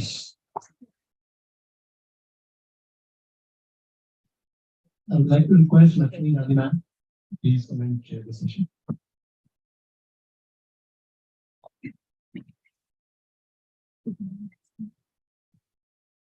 Thank you, Nikhil. Good morning, everyone. It's an honor and privilege to be associated with CSPathshala and CTiS. Being from the pilot school, we have seen the journey of CSPathshala and the numbers that are adopting this approach. It's really heartwarming. And I would like to congratulate the team of CSPathshala for their accomplishment through the years. Now, I'll be requesting the presenters of 8 mathematics modules, like CT in mathematics. And being a maths teacher myself, I feel that we are a privileged lot because the CT and mathematical thinking are very tightly intertwined. And it comes very naturally to a mathematics teacher. And also what happens is whenever a new problem is posed to a student, and if a mathematical concept is applied in software, mathematical thinking and CT work together to resolve or to approach the problem. So they first, decompose the problem and then think abstractly. And then, either you choose or produce an algorithm which is appropriate for the problem, and then debug if there is any error. So I think mathematics teachers are an advantaged lot when it comes to talking about CT. So now we have a bunch of very interesting presentations. And to begin with, I invite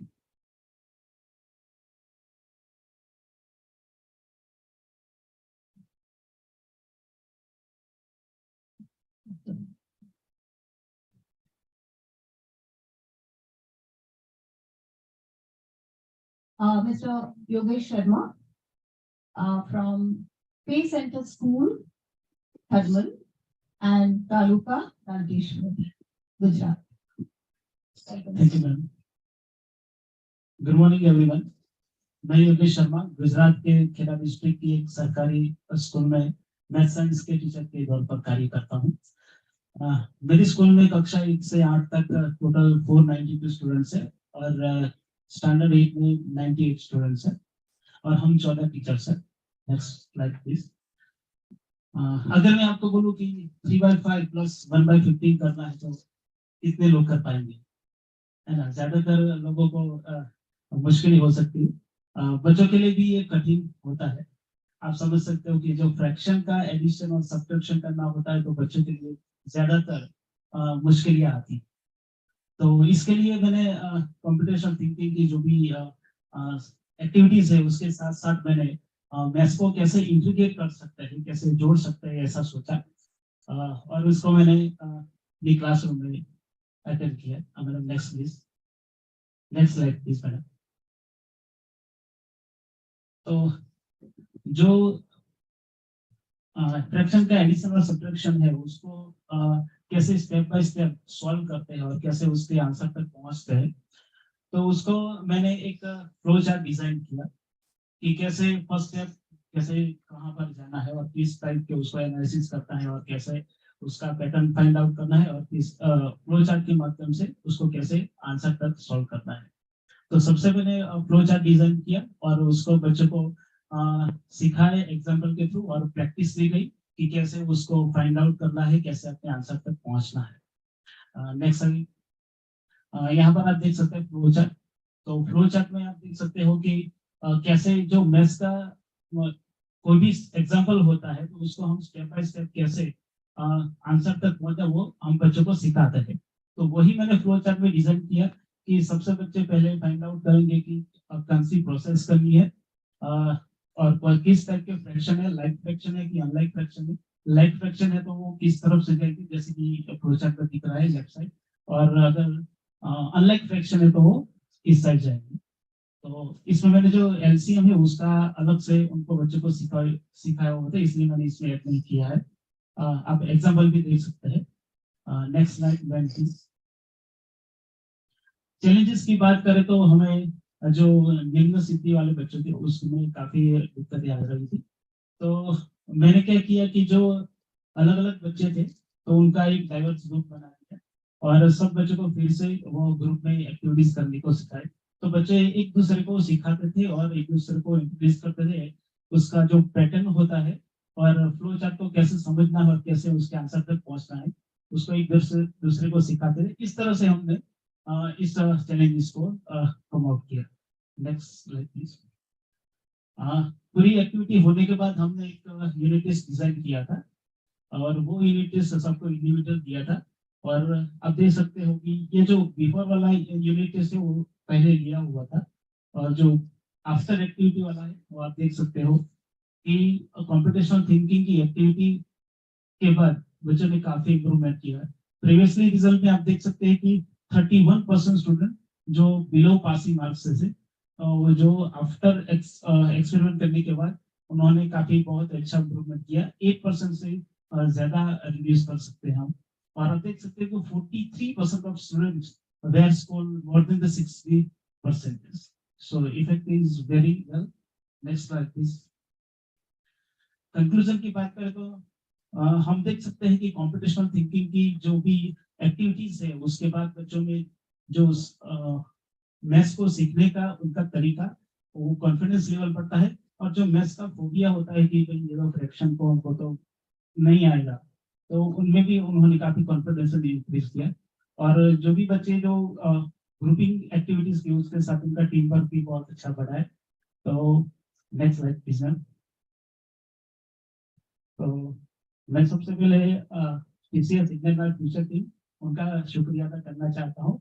और उन्होंने मुझे CTiS पाठशाला में कैसे abstract लिखना है, कैसे उसको पार्टिसिपेट करना है, वो सब सिखा है। So thanks to TCS team and CTiS organizing team and my colleagues in SSA team. So thank you everyone.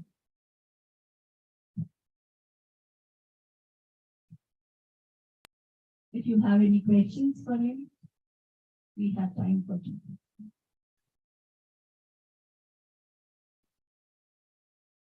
Yes, please. Yes.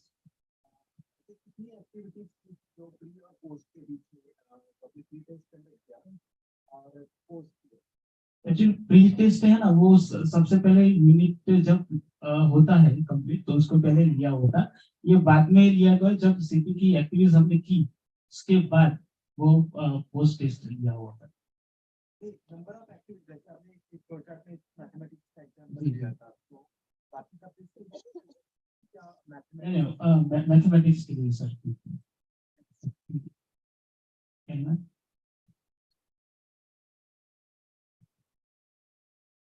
Any more questions? Yes.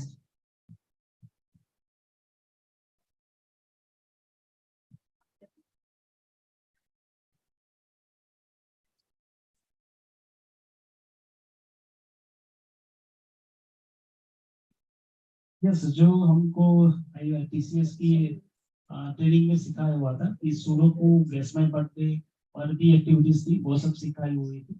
उसके आधार से हमने फिर उसको इंटीग्रेट मैथ्स में किया था।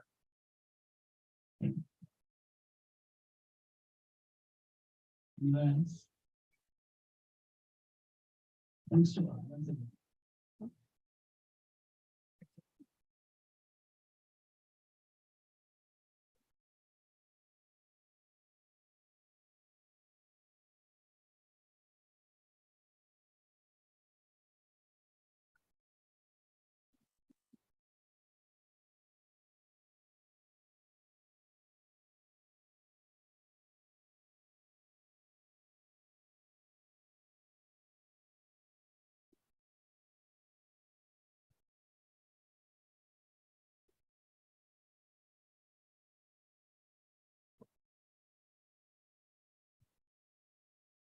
So coming up next is Prachiti Dharmadhikari from School of Scholars, Amravati.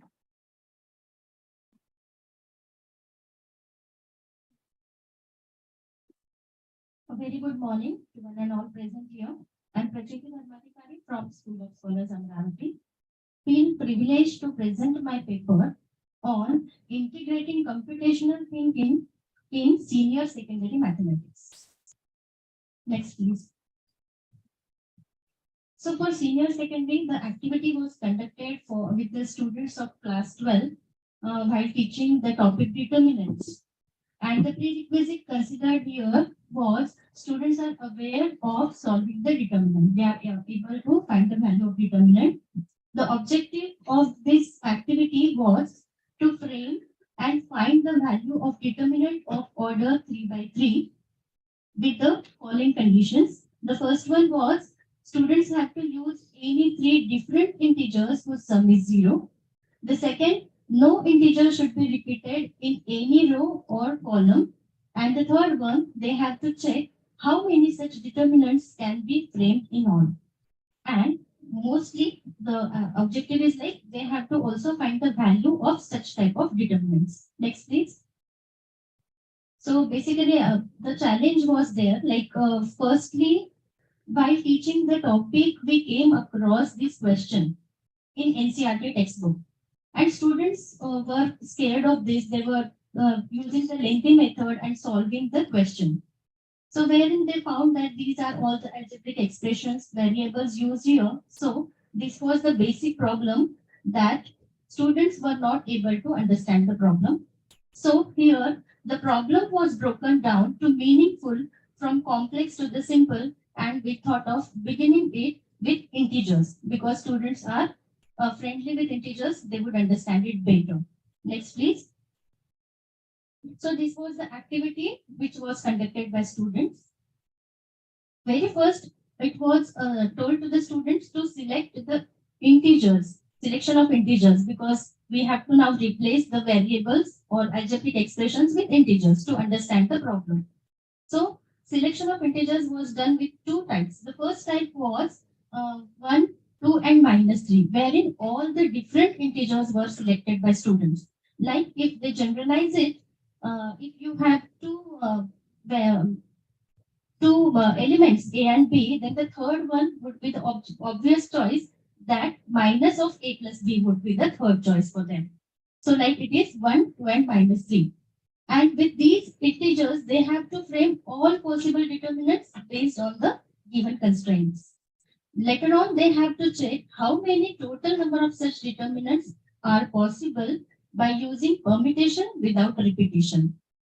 And lastly, they would draw the conclusion based on all this, that how many determinants are possible and what is the value of such type of determinants. So this is the work of students. The second type was 2, -2 and 0. So students framed multiple determinants in the first case as well as in the second case. And then they checked out that how many different arrangements are possible. And we get the determinants.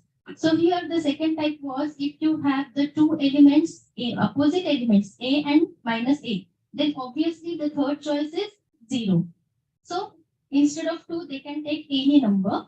So 2, -2 and 0. Again, they checked out all the possible determinants. They arranged them.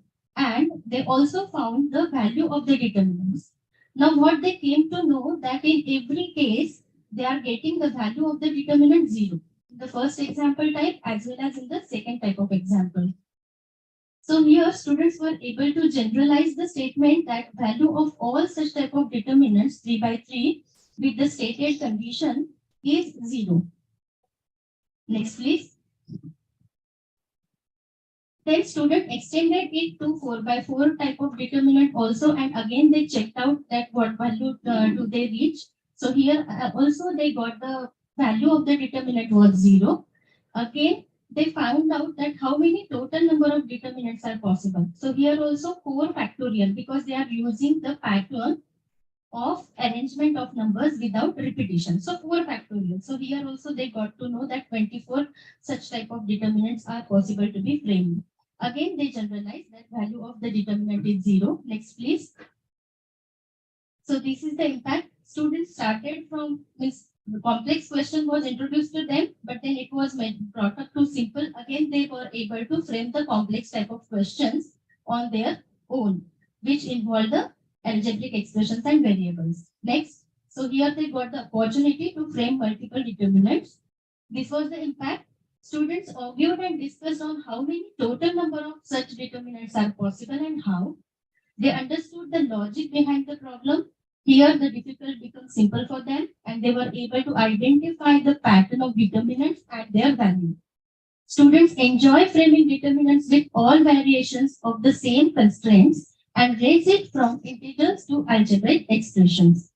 Teacher realizes, this is very important, that integrating CT in curriculum is not time consuming, but it's time saving. Thank you. Thank you so much. Any questions for her?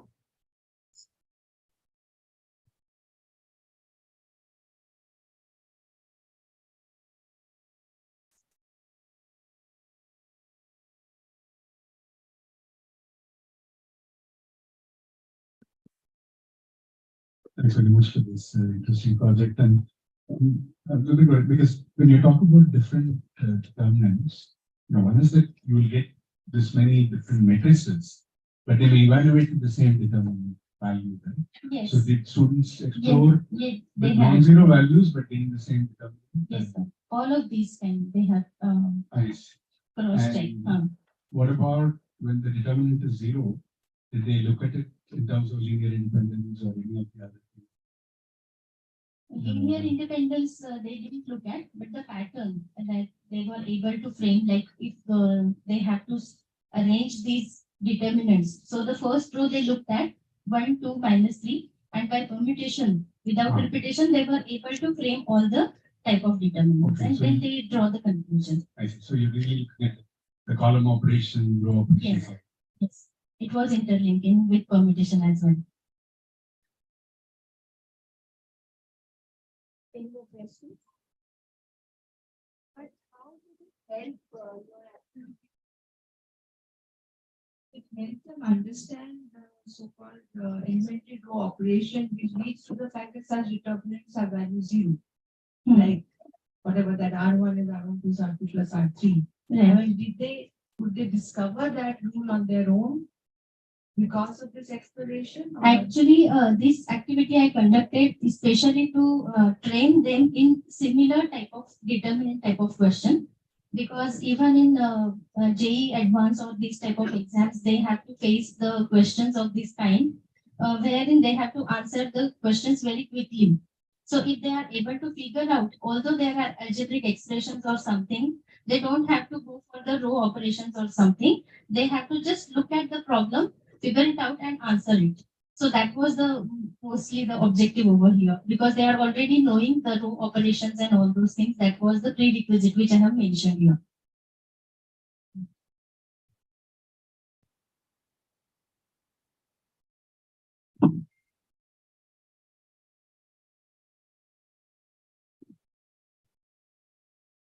Thank you. Thank you.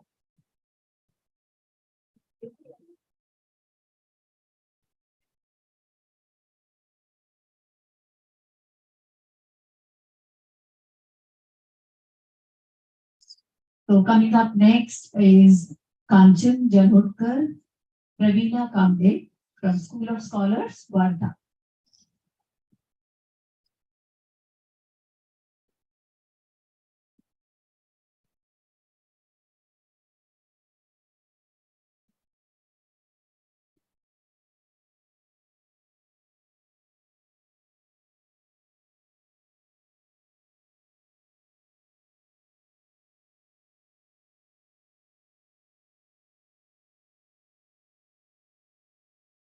Good morning, respected Netaji and all my dear teachers. I, Kanchan Janakar, along with Praveena family, represent School of Scholars, Vada, one of the renowned institute across Vidarbha of many schools. We are going to present applications of systematic listing and counting in basic operations in primary classes. Ma'am, next please. Our objective is to practice systematic listing and counting combinations using objects and apply it to problem solving. At first, we have taken CSPathshala lesson, that is 03 LCR 02 2 in class 4. Then after, we have extended it by using blocks. We have used blocks for listing, counting, and systematically. There were 35 students in the class. We have used the strategy that is simple to complex. So at first we have given them 2 blocks, and thereafter we have increased the number of blocks. We have used a strategy that is simple to complex. First 2 blocks and then increase the number of blocks. The another strategy which we have used, it was applying a systematic approach of listing and counting to solve problems based on mathematical operations. So we have used here concrete to abstract approach. So we have given them blocks. Our task was to find all possible pair of combination using given sets of blocks. So we have given them 2 sets. In first set, we have given yellow and blue block, and in set 2, we have given a red and green block. So student has to make combination with the blocks. So from set 1, they have taken yellow block, yellow with red, and then red with green. So with yellow block, they have made 2 combinations, and with blue block, they have made 2 combinations. They learned here the systematic listing and counting of combinations. So they have connected it with addition and multiplication. Addition, like just like with yellow block, 2 combination, and with 2 block, 2 combination. So 2 plus 2, 4, and just like that, multiplication, 2 ones are 2 and 2 twos are 4. So likewise, they have connected with addition and multiplication. Now we have extended this activity again, and we have increased number of blocks. So at first, we have given them in set 1 2 blocks, and in set 2 3 blocks. Now the same systematic approach they have used here. They have with blue block, they have made 3 combination: blue with yellow, blue with green, and blue with black. Here they have used the letters also, just like B with Y, B with G, and B with B. Just like that, they have made with pink block 3 combination. Here again, they have connected it with addition and multiplication. Next, please. So these are the glimpses. Students enjoyed this activity very much, and this is the evidence of it. Now over to Pravina ma'am. Thank you, ma'am. Now, this activity we have conducted using concrete objects. Now, we have interlinked this activity with numbers. Ma'am, next, please. For that, we have given them task, find all possible pair of numbers from given 2 sets whose sum is same. For that, we have given them instructions. They need to use each number from each set. So, like this, they have made all possible combinations, and they listed it. For example, 4 plus 2 is equals to 6, 4 plus 6 is equals to 10, 4 plus 8 is equals to 12, 4 plus 5 is equals to 9. They made all possible combination here, and again they listed a pair of numbers who's getting the sum 10. So there they listed here 4 plus 5 is equals to 10, 4 plus 5 is equals to 10, 8 plus 2 is equals to 10. Next slide, please. For more practice, we have given them some worksheets, and there we have increased the level of problems, and a task to be given to them, find all possible pair of numbers from given 2 sets whose sum is 50. And there also same instructions we have given to them. From set 1, they have to use 50, 54, 55, 50, 20, like that numbers they have to use. Like this they have made another combination based on subtractions. Next slide, please. Now, impact. After all these tasks we observed there, students were able to list and count out various combinations of colored blocks using systematic approach. Students were able to apply CTiS listing and counting to solve problems based on arithmetic operations. This helped to reinforce the concept of multiplication. Thank you.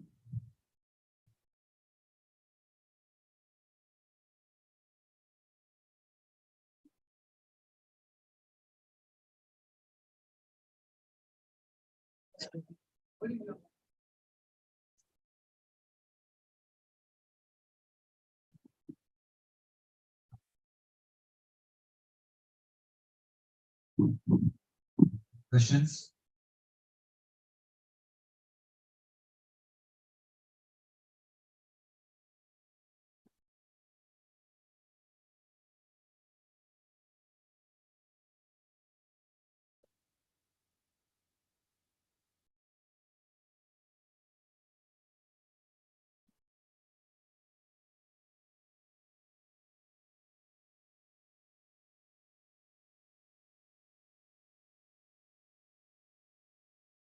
Now we have Anita Pawar, Ashwini Udkhede, Rajashri Tarab from School of Scholars, Akola.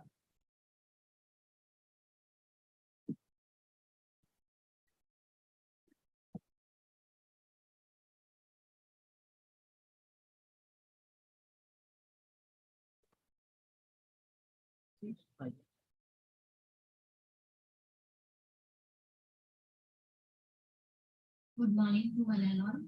I am Ashwini Uppede and she is my colleague Anita Pawar and we are from School of Scholars, Akola.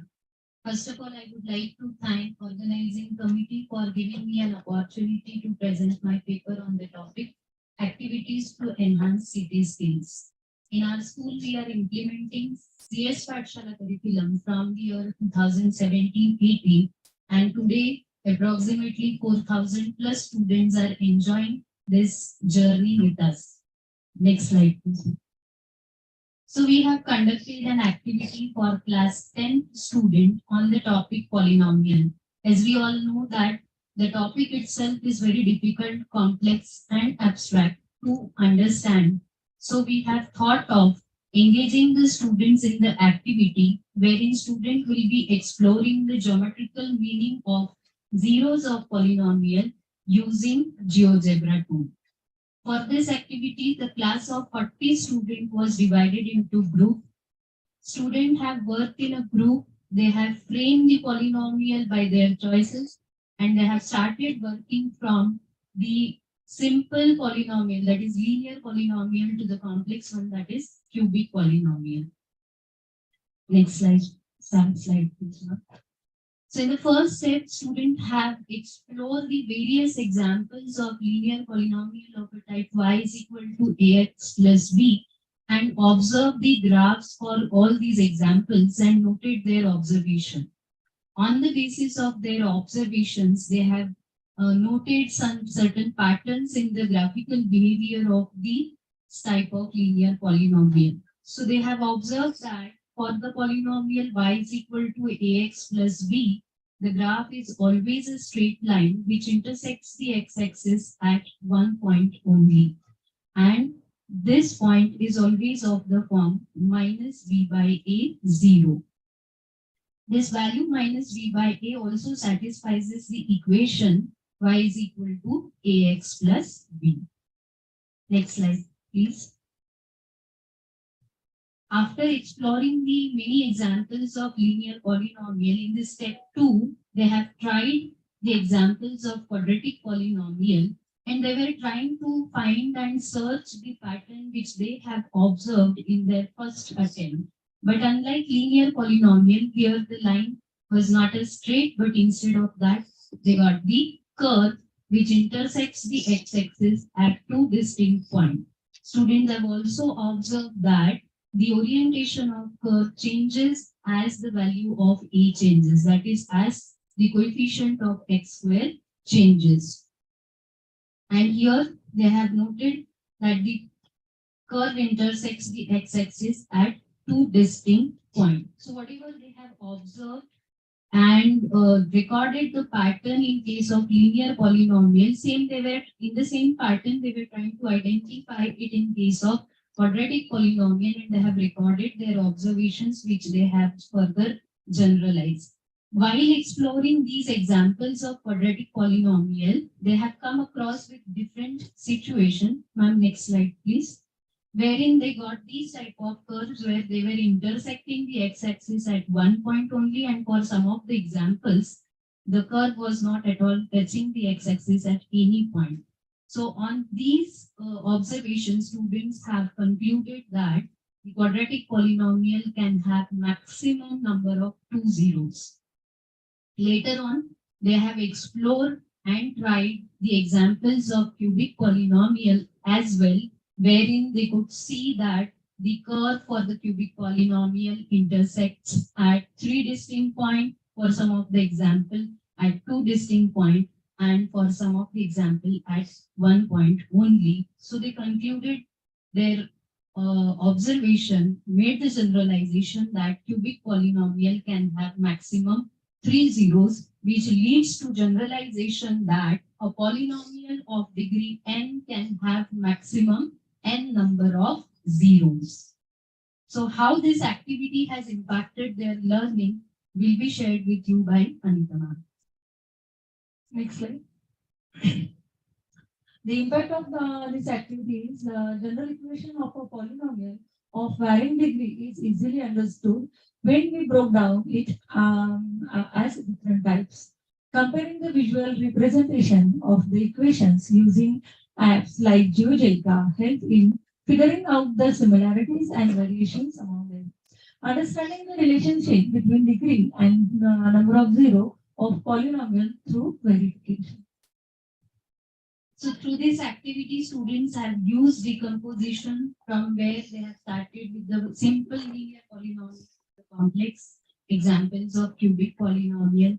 The visual representation through GeoGebra has helped them to understand the exact meaning of zeros of polynomial, and the generalization made them to understand the relationship between the zeros and the degree of polynomial.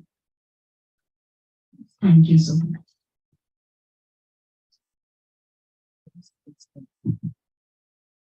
There any questions? May go ahead.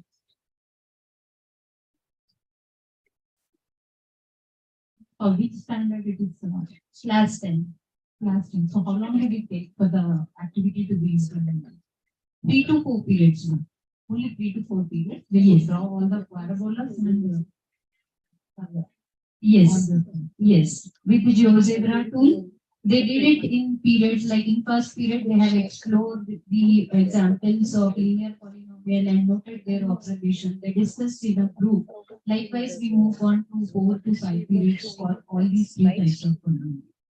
So you need to say all the students, whoever are there in the classroom, to do all the activity. Yes, all of them were engaged and they had the discussions in group. They share it with the students, teachers, wherever they find teacher support that was provided, and then the generalization made, which was there in their textbook. So instead of teaching it traditionally, we have tried and implemented it in the classroom to make it more fun way of learning and reaching to every learner in the class.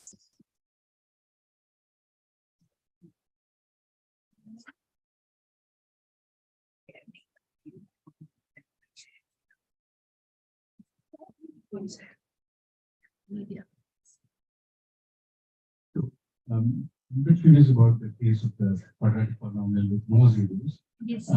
They found some you showed, but did they explore more on when you would have no zeros, or did they find it like by accident? Or No, sir. They have tried the quadratic polynomial. As I said in the first example, that they have tried to change the coefficient of x squared. Like if it is positive, then what type of orientation do we have for the curve? correct. And if we change it to the negative, then how does the orientation changes? Likewise, they have done it for the equal zeros and for no zero cases as well. Did they come up with some conditions, or?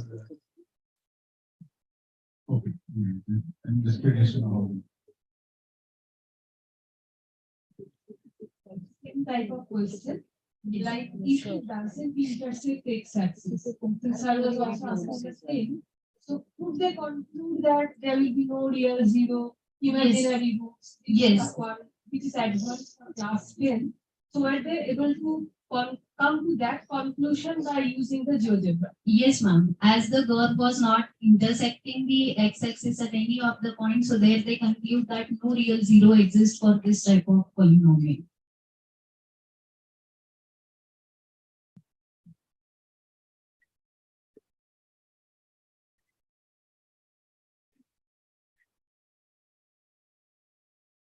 So I was saying, I don't have a question, but I just want to say that he used an exploration-based approach where the students kind of discovered that groups.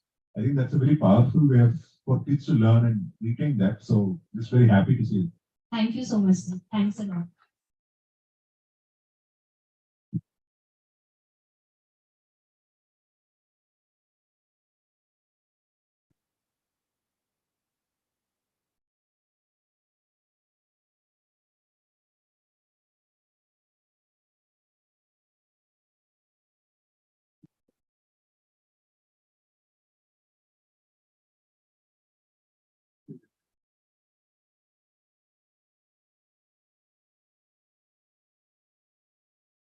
Now I invite upon Dr. M. Kalpana and B. Chamundeshwari from Dr. B.R. Ambedkar Gurukulam for girls, Valmikipuram.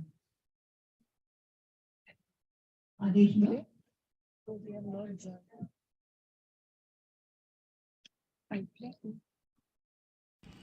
Myself Kalpana, Faculty of Mathematics in Dr. P.R. Ambedkar Gurukulam Valmikipuram. I am a mathematics teacher, but I am not an expert in mathematics. In order to improve my learning, that's why I am presenting here. My presentation is how Menti is understanding the quadrilaterals, how we can apply the computational thinking into the quadrilaterals for 8th class students. We know computational thinking is a step-by-step process and it is a learning by doing activity. Here I used an activity. In this activity I used 4 long scales, 4 circular protractors and screws. Here students will be understand a better way with the help of this activity by measuring the all sides and angles. Student will easily identify and understanding the types of the quadrilateral by this activity. Here arranging the scales with this help of quadrilaterals and fix them with the circular protractors. With the help of screws, we can change the position of the scales with the help of screws. In this activity, what challenges we faced for the students is students will find it is a difficulty to understand the properties of the quadrilaterals by using pen and paper or diagrams. So I adopted this approach by learning and doing, and means here learning by doing activity we are using. For the exterior angle concept is a realistic process, and this activity will help our students deepen their understanding and for the quadrilaterals, and also they are very interested to understanding by using this activity. Quadrilaterals will typically imply approved forms with 4 sides like rectangle quadrilaterals are rectangle shape and square shape and trapezium and also kite shape. Impact of the students are first we interesting the work with the using the circular protractors and identified the types and properties of the quadrilaterals. By moving the scales, the students were able to understand the concept of exterior angles by using the circular protractors. Here, by using the circular protractors, students will easily understanding the exterior angle sum is 360 degrees of a quadrilateral. Quadrilaterals are utilized in graphic arts, sculpture, logos, packaging, computers, programs, and web designings were so prevalent. So here we are using the quadrilaterals understanding means this is students will be easily understanding and more students felt flexible. This is my presentation. Thank you.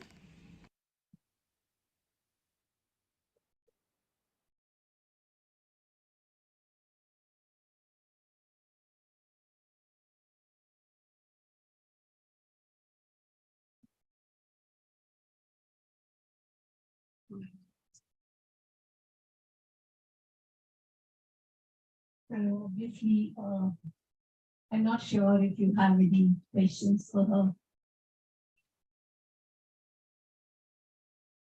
So thank you, Dr. Kalpana.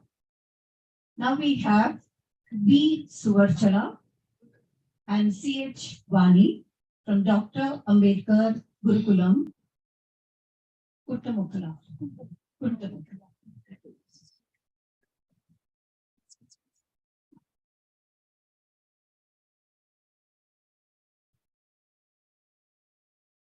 A very good morning to everyone present here. I'm Suvarchala Vangara from Andhra Pradesh Residential Educational Institutions, Kundamukala. I'm very honored to be present my presentation with a great immense pleasure. I learned about computational thinking by Krupa ma'am on October 20th, 2022. that the 2 day session was a great learning experience for me. I thought theoretically about computational thinking. I'm waiting for implement that in my classroom. As a conference, CTiS conference was held. I know about a conference. I am very curious to participate in that.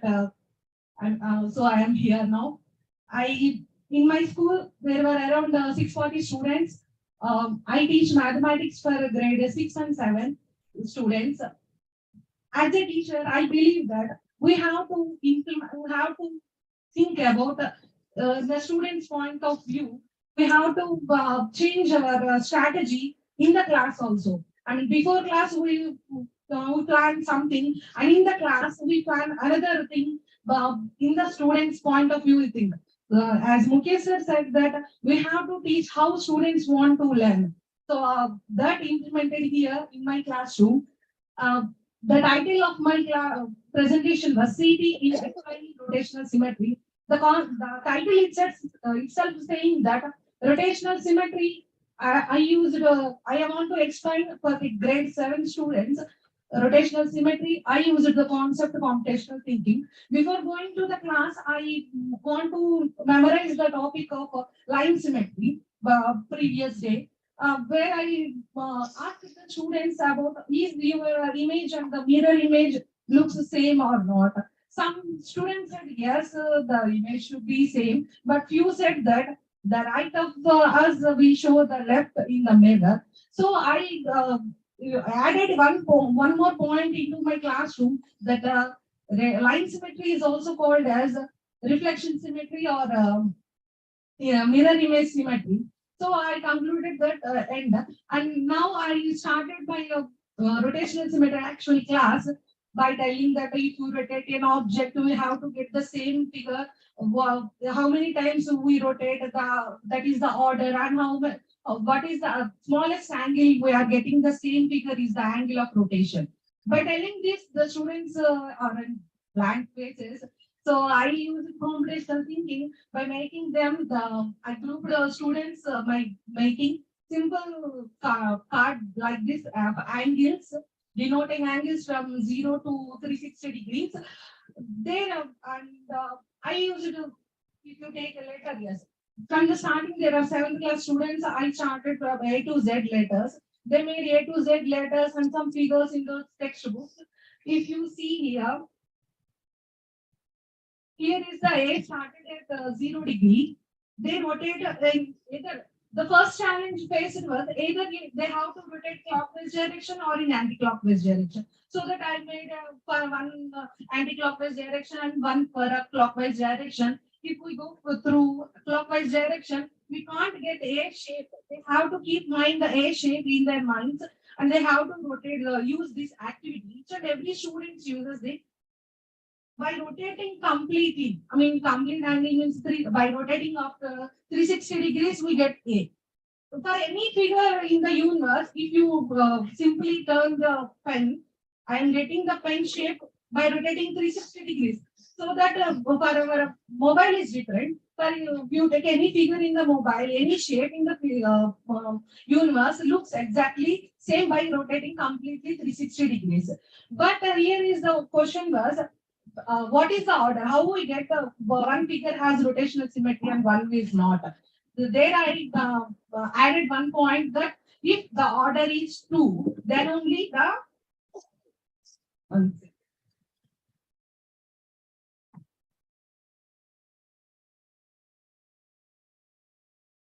if you take wind wheel shape, if we rotate this wind wheel by 90 degrees angle, it looks exactly same. So for the denotion, I made one point like from here, so that they can easily understand where they started. So in the class 7 students, they prepared this chart. The challenge was we explored. We changed. We faced the challenge, but we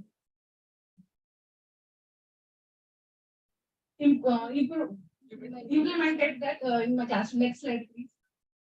By that, the students learn by doing. This was the students prepared A to Z letters and some shapes. they do the activity so that now they can tell that which letter has rotational symmetry and which letter doesn't have rotational symmetry, and also that they can conclude this topic to tessellation. If we have order of, if you see the figure, it looks exactly same of 90 degrees.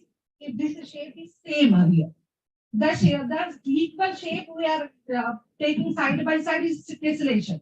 They implemented that tessellation topic also from this activity. My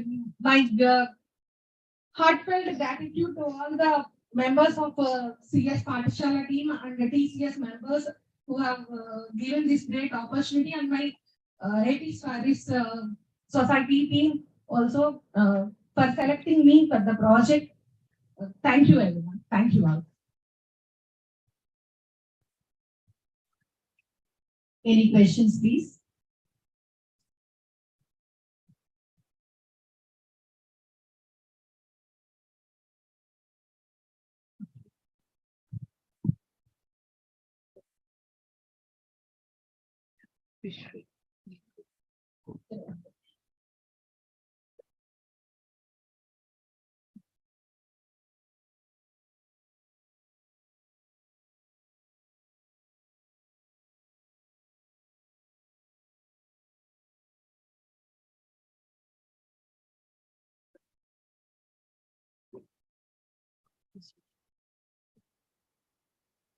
Now I invite upon J. Vishweshwar Rao, K. Ramurthy, and R. Vijay Kumar from Dr. Ambedkar Gurukulam, Kollivalasa, Srikakulam.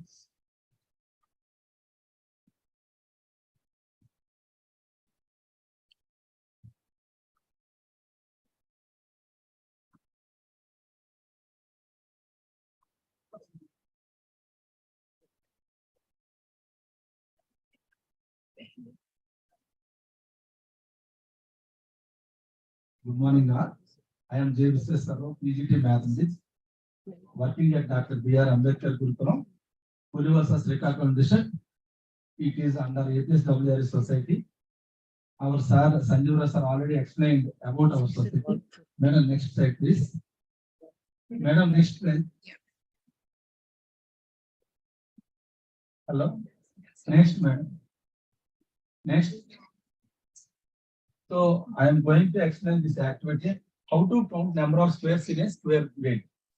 After completing the activity, without counting, how to say number of squares in a square grid. Next, madam, please. So decomposition of the activity. Start with a simple case. I take 1 by 1 square. There is nothing to count. There is a 1 square. Increasing the complexity, I take 2 by 2 square, 3 by 3 square. In 2 by 2 square, there are 5 squares. In 3 by 3, there are 14. In 4 by 4, there are 30, so on.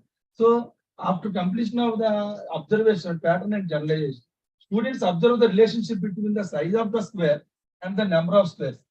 The number of squares are 1, 5, 14, 30, so on. These numbers can be generalized using formula. Next, madam.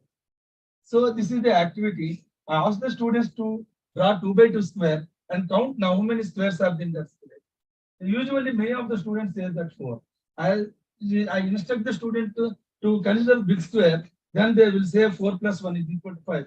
It can be expressed as sum of squares 2 square plus 1 square is equal to 5. Next, madam. This is the some glimpses. Next. So now I increasing the complexity, ask the student to draw 3 by 3 square grid and ask the student how many squares are there.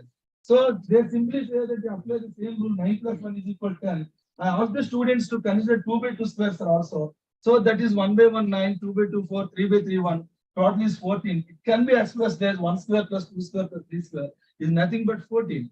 Increase the complexity. Next, madam. So this is the activity.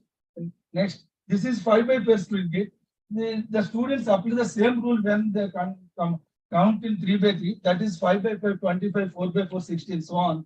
125 plus 16 plus 9 plus 4 plus 1 is equal to 55. Now I give some time to the students and ask them to observe what are the pattern. What is the pattern? What is the sequence? Next, madam. So this is the activity. Next, madam. This is the expression 1 square, 2 square, 3 square, 4 square, 5 square. That is the observation. Next. So now I ask the students without drawing it, without counting the square root, how many squares are there in 7 by 7 grid? They use the same rule and observation. They simply say that sum of 1 square plus 2 square, 3 square up to 7 square. Now I ask the students, can it apply to the n by n square grid? Yes, that is 1 square plus 2 square plus 3 square plus 4 square plus n square. Next, madam. So create formula after observation. Create formula using the patterns you observe to create a formula that calculates the number of squares in a square of any size, starting from n square or starting from 1 square. Next, madam.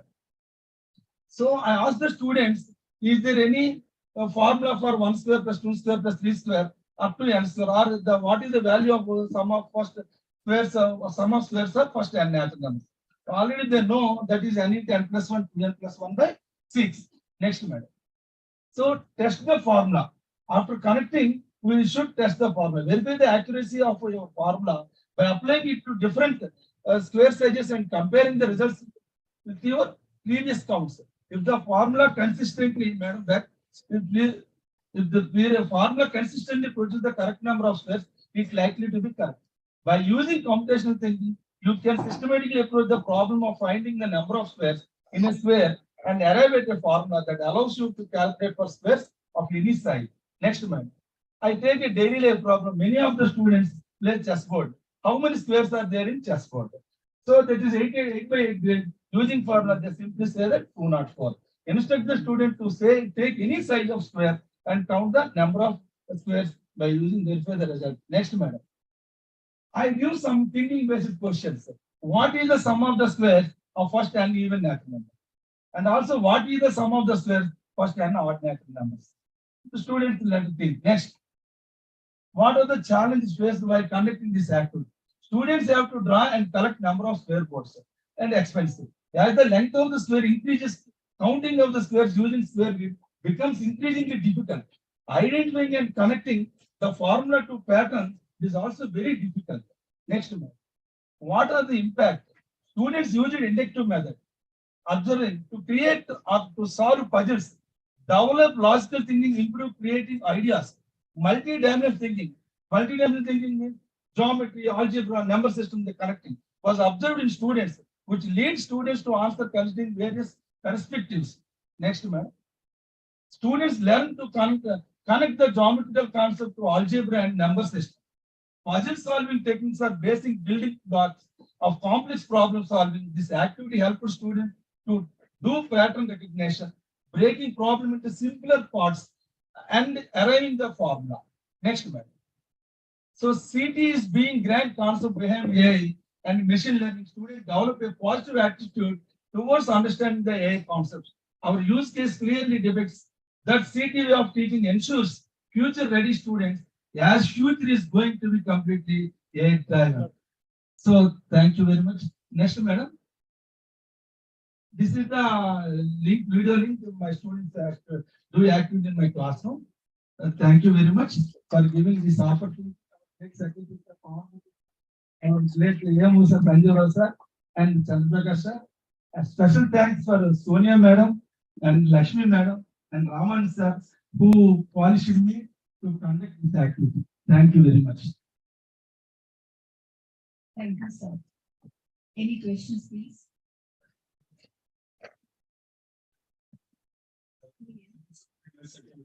Curious whether you got students to visualize like the sum of the squares.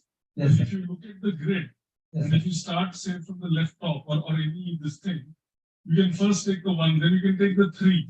Yes, sir. Then you can take the 5. I don't know whether you tried that because very interestingly in a visual way, you can see that 1 squared plus 2 squared plus 3 squared. Just one an idea if you have not tried it. During lunch I'll show you if you're not here. I'm saying that by grouping these squares in the grid in different ways, a lot of the things you can realize. Like an L shape, like if you do like an L shape thing. I actually think that Bring that wonderful. but in the picture it's not possible to show because Good to know that you I bring the I show that. Any questions? Any more questions? Thank you. Thank you very much.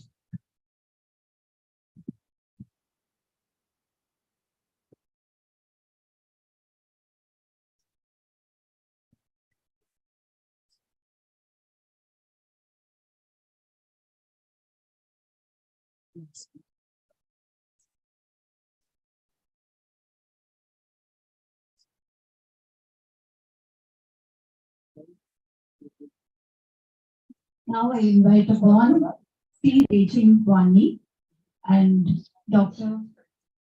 Rag from Sulurpet, Tirupati.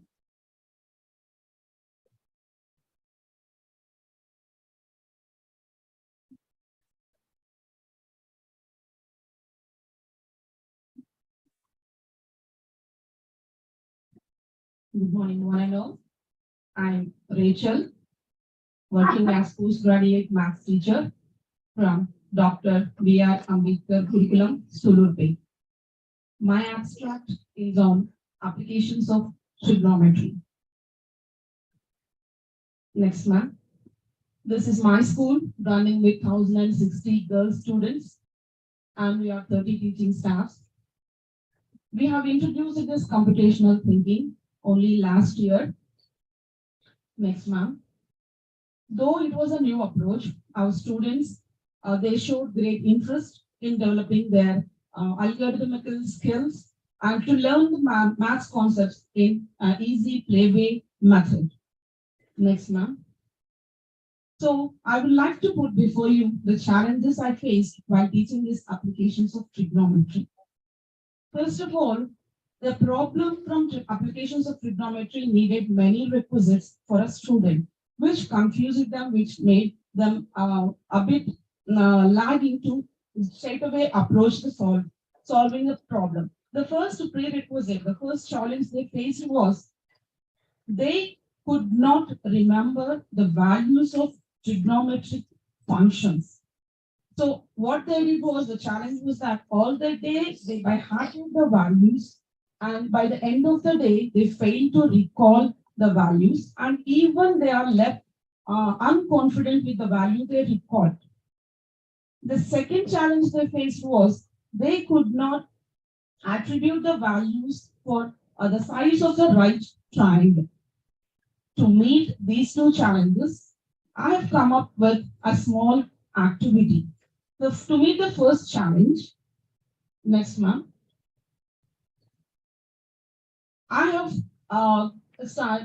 created this activity which consisted of 3 sets of cards. And the first set of cards, I had written all the functions, trigonometrical functions. And the second set of cards consisted of the angles 0, 30, 45, 60, and 90. And the third set of cards consisted of the values of these trigonometric functions. Now, what I have done in my class is, I have divided my class into 3 groups. The first group, from the first group, I had called up a girl. She would collect the first set of cards and she would pick a card from the first set and then place it here and then see the trigonometry. The second girl picks up a card from the second pile, and the third girl, she would pick up a card from the third set and she would decide, or rather recall, and recall to make it a true statement. So the first one picks up from the function, the second one picks up from the angle, and the third one, she will wait to decide and recall whether that is a true statement. I thought it was a simple activity, but the students learned by doing that. They corrected their own mistakes. We all know that visual impact adds to our memory. So that I achieved with this small activity. So the groups were changed and the whole class was involved in this activity. And so they changed their roles until they were confident with the exact value of the trigonometric function. So this was the first challenge I overcame. The second challenge was that, Madam Next.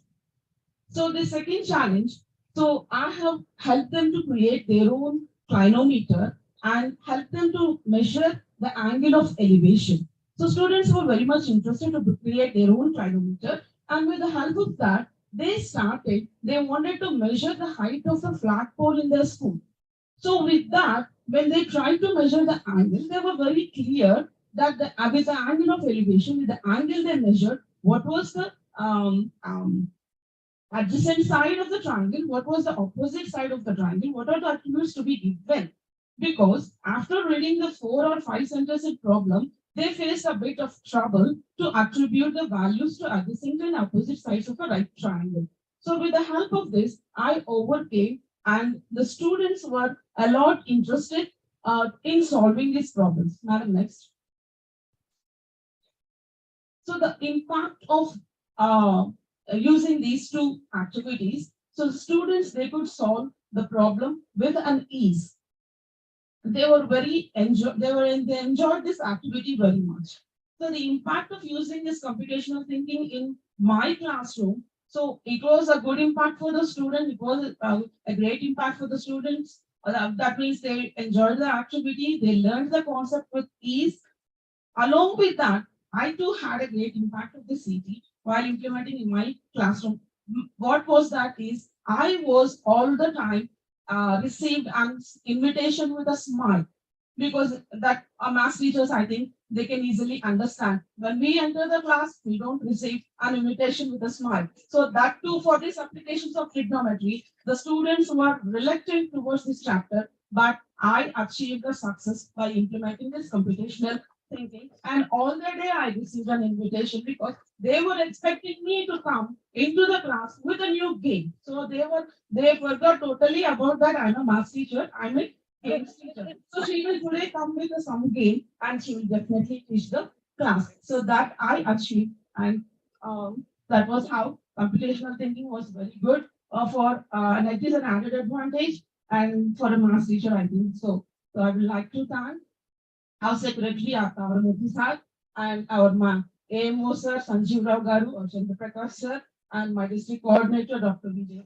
Garu. And a special thanks to Sonia ma'am, Lakshmi Gandhi Garu, and Ramajan sir, who have given me an opportunity to present my paper on stage. Thank you all. Thank you, Rachel. Rachel is from Dr. B.R. Ambedkar Gurukulam, Sulurpet, Tirupati. A small correction. Thank you.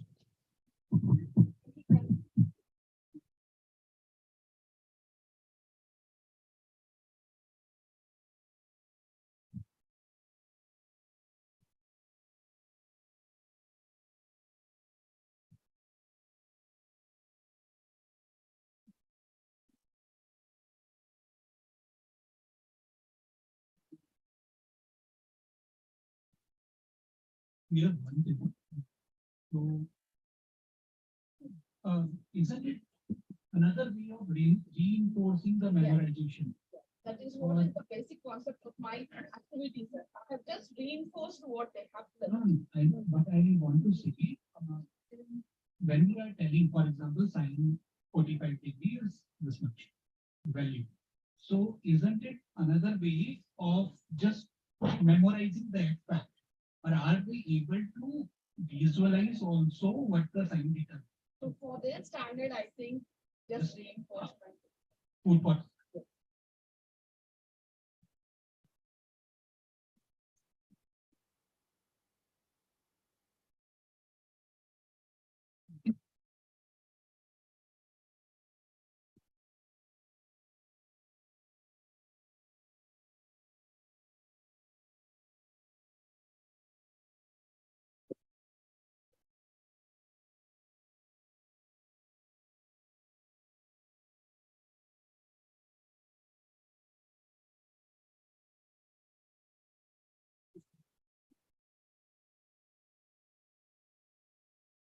Thank you, Lakshmi ma'am.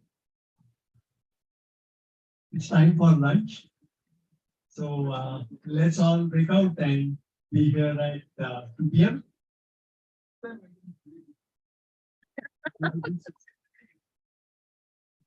So yeah, I think we are back on time. So great job, presenters. Thank you so much. Have a round of applause for that. Yeah.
Well, on this.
नहीं नहीं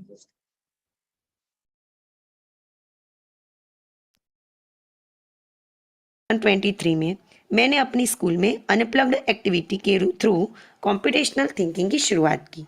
सबसे पहले मैंने 4x4 का sudoku अपने बच्चों को सिखाया।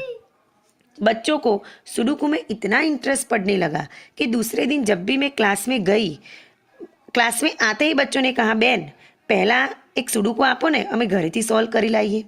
बच्चों का यह इंटरेस्ट देख के मैंने अपने स्कूल के गार्डन में एक ब्लैक बोर्ड था, वहाँ पे मैंने एक सुडोकू लिख दिया और बच्चों को कहा आप अपने फ्री टाइम में या रिसेस के टाइम में आना और उसे सॉल्व कर देना। 2 दिन के बाद मैं उसमें सही आंसर लिख दूंगी और अपना सुडोकू अपने आप चेक कर देना। बच्चों को इसमें बहुत ज़्यादा मज़ा आया और उसी इंटरेस्ट को देखते हुए मैंने एक दूसरे बोर्ड पर मैथ्स पजल लिख दी। तो बच्चे रिसेस के टाइम पे वो पजल सॉल्व कर देते थे अपनी बुक में और मैं शाम को जब घर जाती थी तब वहीं सही आंसर लिख देती थी और बच्चे अपना आंसर खुद से ही चेक कर देते थे।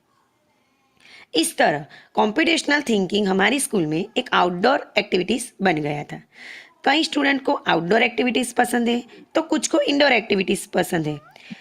तो ये सोच के मैंने सभी स्टूडेंट को एंगेज करने के लिए सिटी रूम डेवलप करने का ख्याल आया।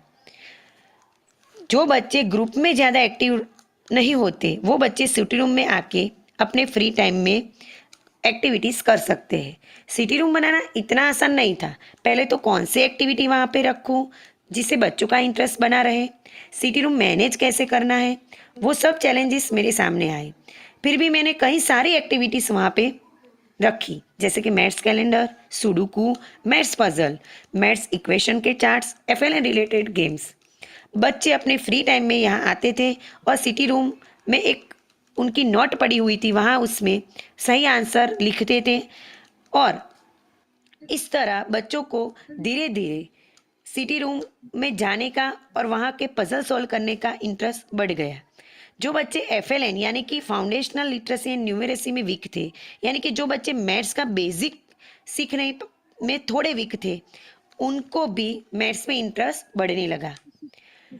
मैंने सिटी रूम में मैथ्स कैलेंडर रखा। मैथ्स कैलेंडर में हर एक अंक पर एक पजल रखी हुई है। इस पजल का आंसर कैलेंडर का ही अंक है। जैसे कि 8 अप्रैल मैंने रखा है तो 8 अप्रैल के कॉलम में मैंने एक पजल लिखी है कि 8 माइनस 9/9 यानी कि उसका आंसर आता है 8। वैसे ही 16 अप्रैल में लिखा है 2⁴ यानी कि 16। बच्चे सॉल्व करके अपने सिटी के नोट में लिख देते थे। उसकी वजह से गवर्नमेंट स्कूल में जो स्कॉलरशिप की जो एग्ज़ाम आती है उसमें भी बच्चे अच्छी तरह से कर पाते थे। इसी तरह मैंने कई सारी पजल वहाँ पे रखी हुई थी। फिर मैंने सिटी की व्यू रचना का उपयोग मेरे मैथ्स स्टैंडर्ड 8 के मैथ्स में किया। चैप्टर 10 में विजुअलाइजेशन ऑफ सॉलिड शेप्स। बच्चों को स्कूल में और क्लासरूम का नक्शा ड्रॉ करना था, तो वही मैंने सिटी व्यू रचना का यूज़ किया। पहले मैंने सारे बच्चों को अपनी शाला में कितने क्लास है, कहाँ पे है, कितने अंतर पे है, वो सब इंफॉर्मेशन कलेक्ट करने को कहा और फिर उसी के आधार पर उन्हें नक्शा ड्रॉ किया और कंप्यूटर में भी वो अच्छी तरह से उन्होंने नक्शा ड्रॉ कर दिया। इस तरह मैंने स्टैंडर्ड 6 और 7 में गेस माय बर्थडे एक्टिविटी से odd number, even number, prime number, composite संख्या, बड़ी या छोटी संख्या, उस सब का कॉन्सेप्ट क्लियर किया। सबसे पहले मैंने मैथ्स वॉच घर से बच्चों को बनाने को कहा कि आप उस मैथ्स वॉच को अपने घर पे ऐसे डिज़ाइन कीजिए जिसका दोनों जो बड़ा और छोटा वाला जो कांटा आता है वो फ्लेक्सिबल रहे। फिर मैंने 3 बजे तो 1/4 हुआ, 6 बजे तो 1/2 हुआ। उस बड़े या छोटे जो कांटे हैं वो ऑड इवन नंबर पे रखने को कहा, उसमें भी बच्चे को मज़ा आ गया। फिर उसी तरह मैंने guess my birthday activity start की, टीम बनाई और लॉजिकल क्वेश्चन बनाने को कहा कि जिससे बर्थ डेट जल्दी से आ जाए। तो पहले तो बच्चे ने ऐसे ही क्वेश्चन बना दिए, उनको पता ही नहीं चला कि उसमें कौन सा लॉजिक यूज़ करना है। पर धीरे धीरे उन्हें पता चला कि जितने कम क्वेश्चन होंगे उतनी ज़्यादा आप विनर बन पाओगे। तो उन्होंने ऑड इवन नंबर, कंपोजिट संख्या, प्राइम नंबर, छोटी बड़ी संख्या का यूज़ करके क्वेश्चंस बनाए और गेस माय बर्थडे एक्टिविटीज़ अच्छे से की। उसकी वजह से बच्चों को odd even, prime number, composite number games के थ्रू इजीली सीखने को मिले। इसके वजह से मेरे स्कूल में कई सारे जो परिणाम था स्कूल का उसमें प्रोग्रेस नजर आए। जैसे कि भारत सरकार द्वारा जो अभी निपुण भारत अभियान चल रहा है, जिसमें फाउंडेशनल न्यूमरेसी में जो बच्चों को कमी होती है, तो सिटी रूम के डेवलप करने के बाद उसमें कई सारे सुधार मुझे दिखने को मिले। वैसे ही गुजरात सरकार के द्वारा चैप्टर वाइज लर्निंग आउटकम बनाए गए हैं, तो उसमें भी बच्चों का प्रोग्रेस दिखा। गुजरात में सारी स्कूलों में हर मंथ पीएटी यानी कि पीरियोडिक असेसमेंट टेस्ट होता है, उसमें भी प्रोग्रेस बच्चों का मुझे दिखा। सेट यानी कि सेमेटिव असेसमेंट टेस्ट जो बच्चों को फाइनल एग्जाम आती है, उसका जो रिजल्ट है उस पर भी मैथ्स के रिजल्ट का सुधार में मुझे देखने को मिला। इसी तरह सिटी रूम, इंडोर और आउटडोर एक्टिविटीज़ की वजह से मेरी स्कूल में बच्चों को कई सारी मैथ्स की पजल्स, कई सारी मैथ्स की एक्टिविटीज़ में इंटरेस्ट ज़्यादा बढ़ गया और इसी तरह मैंने कॉम्पिटिशनल थिंकिंग को अपनी स्कूल में अप्लाई किया। Thank you so much. नमस्ते।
Please 2 minutes. 1 minute. You can start.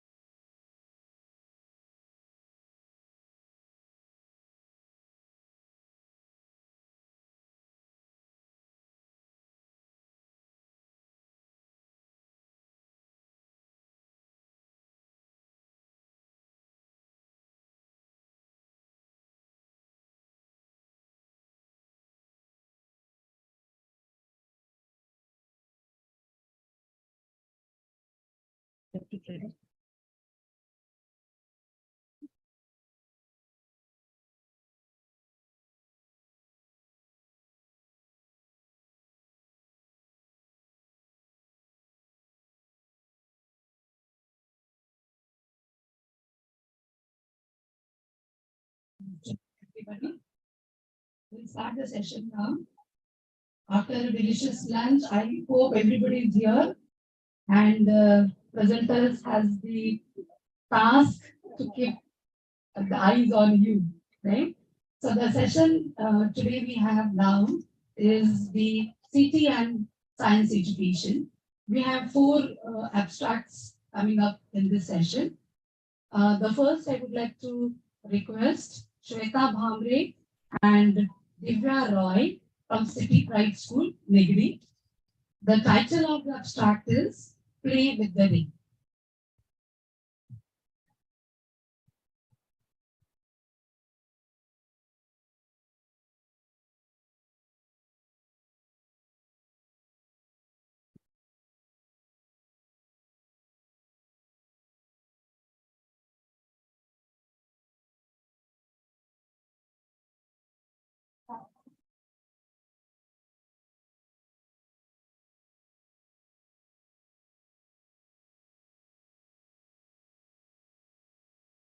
Good afternoon to one and all present here. My name is Shweta Bhamre and she's my co-presenter, Miss Divya Roy. We are from City Pride School, Nigri, and will be presenting a game, Play with the Ray. We all, being teachers, come across many topics which students find difficult and lose interest if these topics are taught in a conventional way. We both have been teaching science for the last 8 years. We come across one such topic, that is ray diagrams in physics. This topic is part of class 10th science textbook. They have total 16 cases of image formation using mirrors and lenses for different positions of object. As there are in total 16 cases, students find it difficult to learn all these cases, to draw all these ray diagrams, as they fail to understand the basic rules for drawing the ray diagrams. Hence, we have designed a game, and most importantly, it is an outdoor game, which makes the understanding of ray diagrams very clear to the students, and it develops interest of students as it is an outdoor game. So before introducing the game, we explain them the basic concepts like focus, principal axis, focal length, radius of curvature on the ground. And then we introduce this game. I request my co-presenter to explain how this game is to be played. Good afternoon, everybody. My name is Divya Roy. I'm going to explain how the game is to be played and how all the steps of computational thinking are followed by designing this game. As children, they are already having the prerequisite knowledge. We ask the children to mark center of curvature, principal axis, focus, focal length on the ground, taking the suitable distance. Here, we are decomposing the concept into smaller parts. The class of 40 will be divided into 4 groups, 10 members in each team. One team gives challenge to another team. Say, for example, I am the member of team A and I won the toss. I'll give challenge to Shweta, which is a member of team B. Mentioning 2 points, what will be the position of object? And second is, what type of mirror or lens you are going to take. Say, I'm giving challenge to Shweta, you take concave mirror and position of object is at center of curvature. Now, Shweta and her team is going to discuss and arrange herself as required for the given case of image formation. The students are going to use critical thinking to choose the correct laws for image formation. For example, if the ray is passing parallel to the principal axis, it should pass through the focus after getting reflected and refracted. So students, they are using different colored ribbons to show the different rays of light. And the two students, they run holding the colored ribbons, following the correct pattern in order to show the correct path of light. When both the ribbons, they meet, we get a point of intersection, and that is representing the point of image formation. The other member of the team will bring the image and place it there. Once it is done, all the parts of the ray diagram will be labeled, choosing the correct flashcard. Once everything is done, the opposing team will come forward and they're going to ask some questions. Like, what will be the nature of image? What would be the position and size of the image? The other team member, they use logical thinking to answer and to identify the nature, position, and size of the image. The opposing team will accept their answers and they are going to refer the reference table in order to tell whether the answer is wrong or right. If the answer is correct, they will be awarded by 10 points, and in this way, evaluation is done. Okay, let us now talk about the impact of this game. See, when Nikhil sir or any of the organizers, when they announce lunch break or tea break, we all get happy, right? So all the students across the world, they have one common interest. They all love to be on the ground. They all love sports period. Because see, for this particular game, we have many simulations, but we wanted this to be an outdoor game so that they would love to go on ground and play this particular game. And yes, we have achieved this target. The resistance to learn such complex concept became completely zero after introducing this game. Before introducing this game, 50% of the students in the class were able to draw the ray diagrams correctly. But after implementing this game, now 80% of the students, they are able to draw the ray diagrams correctly in their notebooks. And question paper analysis shows that most of the students, they attempted questions based on the ray diagrams. Next important point is that we could see the shift in our role from teachers to facilitators, because this particular game is emphasizes on student-led learning, which is very, very important. It also gives scope to creativity, and along with the all computational thinking skills, it also inculcates team building skills and time management skills in a student. So, which we find as very important thing. We are planning to build more such games to teach other critical concepts, and yes, definitely this would be helpful. To conclude, I would like to say, following all the steps of computational thinking made our children to understand the concept of ray diagram thoroughly, and we could see the shift from rote learning to concept building in a joyful way. Thank you.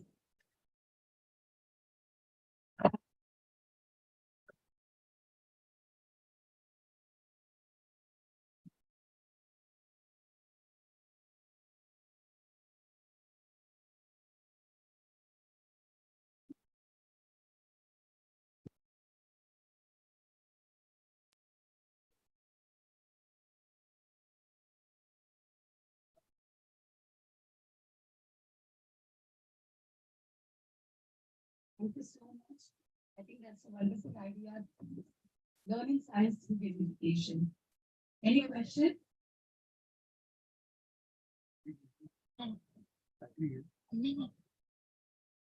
A big round of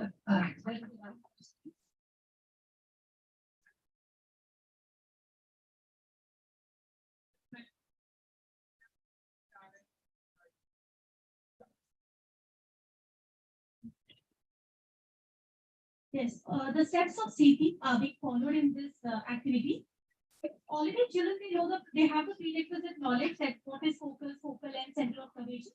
So it is a decomposition of concept. So when they are playing on the ground, the concepts are decomposed, and then while playing, they are again they are uniting the concept in order to understand it. Second thing, when they are making the pattern, when the children are running, holding the ribbons, in order to follow the correct laws of image formation, at that time, the children, they are understanding the pattern recognition and algorithmic thinking. And after once I told the challenge will be given by the other team, the opposite team are asking questions. And if they are able to answer, then only they will get the 10 points and your evaluation is done. Thank you.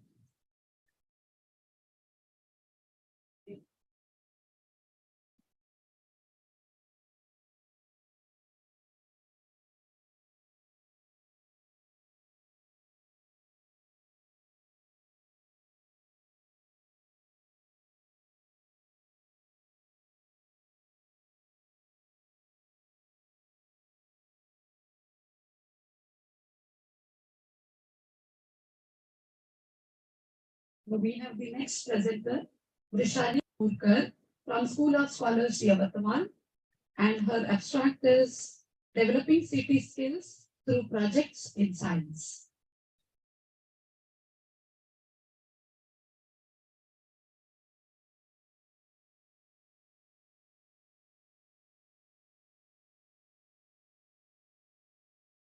Good afternoon, all the dignitaries and my dear friends. My name is Vrishali Purkar. I am presenting the paper under the title Developing City Skills Through Projects in Science, and the topic of my project was comparing Maharashtra and Odisha Thali, journey to a balanced diet. So, and it was done by the students of class 6. As we all know that subject enrichment activity is the integral part of the NCERT curriculum, and it is mandatory for all the teachers to conduct it. But the way in which I conducted this activity was different, as I integrated multidisciplines in my project, such as cultural studies, nutrition, and computational thinking skills. So this provides an engaging and interactive learning experience to the students. So these were some of the objectives of my project, to observe the pattern, dietary pattern, and the reasons behind the difference in the thalis of both the states. Then they have to do the comparative study and to create the various interesting diet thalis. So students were aware about the balanced diet and the nutrients present in the food. But some challenges were there in front of the students, like understanding the cultural diversity and nutritional analysis was really challenging for them. Then it was time consuming, as the data depends on the various factors like culture, geographical conditions, and nutrition tradition, and so on. So I thought to convert this as a long-term investigatory project for term 1.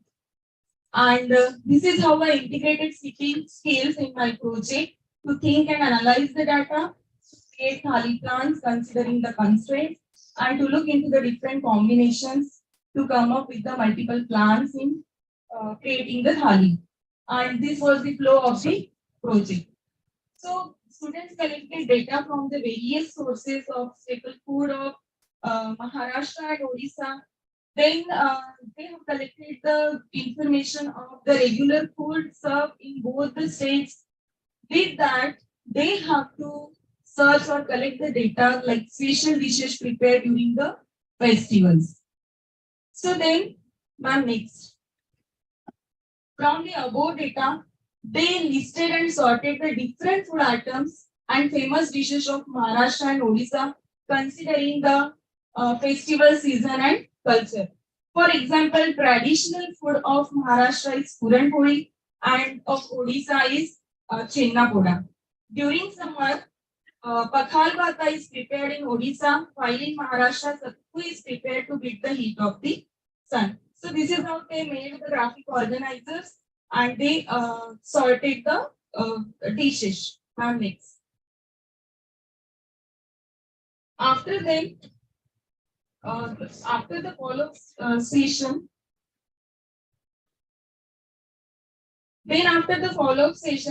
group discussion was conducted, and they have to make the list of the commonly used ingredients and the different ingredients of both the states with the reason. With that, they have to investigate the nutrients present in those dishes. So 2 weeks were given as the preparation time for the students. Then in the next follow-up session, they came up with these observations and finding that what is the cultural influence and coastal influence was there for the difference. And they have searched that Puran poi is rich in proteins, while dalma is rich in again proteins, and paratha is rich in carbohydrates. Ma'am, next. So this is how they have made the graphic organizers of the nutrients present, which nutrients are present in which dish, and they have made this Venn diagram to show the commonly used ingredients and the different ingredients. Ma'am, next. Now this is the time to create a balanced diet thali. So the task was given to the student to create a well-balanced thali and present it with the reasons behind selecting that food item. So the students come up with the variations of the thalis. Ma'am, next. So here abstraction helped them to design a balanced diet thali, and I have provided them the a standard diet plan. So according to that, they have designed their own diet thali using the different food items. They pick out the different food items or the dishes from the list, and using the different combinations, they prepared a thali for Maharashtra, a thali for Odisha, and some of them they created the thali for elder and younger ones. Some students thought beyond the frame and they created a thali, a blended thali with the food items of Maharashtra and Odisha. So in this way, the computational thinking skills make them think and make them creative. Then after that, this project was evaluated, assessed by using the rubric from previous one. Could you please calculate? Yes, ma'am. The rubrics of the C activity. So in this way, computational thinking skills enhances the learning of the students, and this is the impact. Since they have already learned basics of computational thinking skills in other subjects, this project gave them hand-on experience of implementing CTiS skills in science. Thank you so much. And special thanks to my guru, Geeta ma'am, and Kritika ma'am, Sonia ma'am, and Sunita ma'am. Thank you so much. Any questions?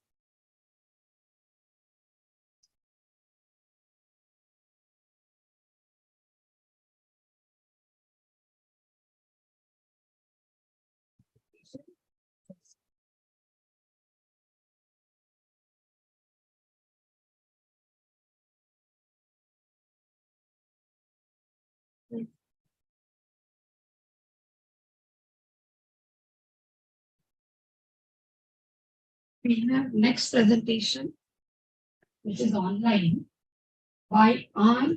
Ramansa. Mansa, it is. R. Mansa from Prakashini. The title is Observation of Variation in Plants. Good morning, all of you. I am Prakashini Ravikumar, working as TGT Biological Science in Dr. P.R. Ambedkar Gurukulam, Kumardevam, Kovuru, East Godavari, Andhra Pradesh. My special thanks to CTiS team for giving me this opportunity to share my views regarding computational thinking in science. We know very well science, nothing but knowledge. The word science comes from a Latin word scientia. Scientia means knowledge. How we get this knowledge? Just by observing our nature. By the observation, keen observation of nature, we get some information. And later on, because of the discoveries and inventions of the scientists, these observations are become proved by conducting the experiments. Actually, science is of two different types: observational science, experimental science. Observational science means there is no need of any laboratory, just the student will have a direct contact with the nature. By using his five senses, he get the information. And the next one is experimental science. In this we need a particular laboratory, we need some instruments, we need some measurements units, we need to do this experimental science. For primary children, observational science is very useful to get the information. For example, if we are learning the students the part of a leaf or types of venation or any other small topics, we ask them to collect the leaves or we ask them to collect the plants. When they are collecting the plants, they will understand the parts of the plant, the parts of the leaf, and they will observe all the things or all the parts what are present in the leaf or a plant. Then they can try to understand what is the use of the particular part. And also we ask them to make a tabular form. We will give some tabular form with certain columns. So we ask them to fill the certain columns by observing the particular plant. So computational thinking is very much useful for primary students and also upper primary and high school students to observe the things. We will give some tabular forms with certain instructions so that they will collect the data. And we may take also any other some example. For example, family budget. So if teacher gives an assignment, write about a family budget and compare with your other students. Then the student collect the all family budgets of his friends and he will make into a pie chart or a graph and he will compare it. So here we don't give any instruction, we don't explain anything, just by the using of this computational thinking, they are understanding what is the main theme of the concept. So in this way, computational thinking is very useful in observational science, especially for students to learn the things in a better way. So they are doing their own without any instructions from the teachers, and they can understand well and they can remember well, and they apply these methods in their other learning process also. In this way, computational thinking is very useful for the students to learn science. Thank you all. Thank you. Now she is not available on Zoom, so we cannot ask any questions. We'll move on to the next presentation. That is by AP Swari School, P. Dhasi Lakshmi, and her topic is adoption of plants. That is also on. Can you have the audio?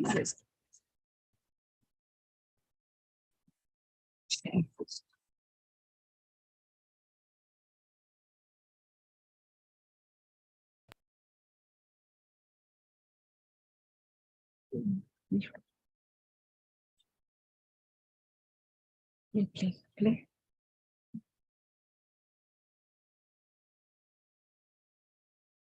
Good morning to the all teachers who are present here on the occasion of Pune, along with the committee members of CT.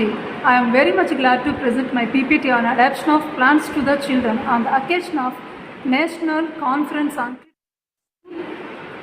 My name is Pokur Jansi Lakshmi, working in APSWRS Singarayakonda. We have around 670 children in our school. I am a science teacher and we have two teachers working on computational thinking. We don't have separate periods for thinking, but teachers try to implement thinking on classroom subjects. Today I am going to discussing about the concept of adoption of plants to the children. The main aim of this concept is to inform the students the importance of plants and the struggle faced by the farmers during the farming.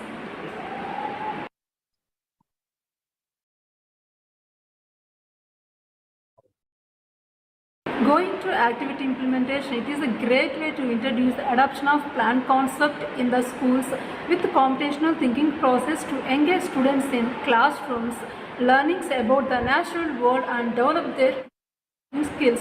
Generally, the computational thinking involves breaking down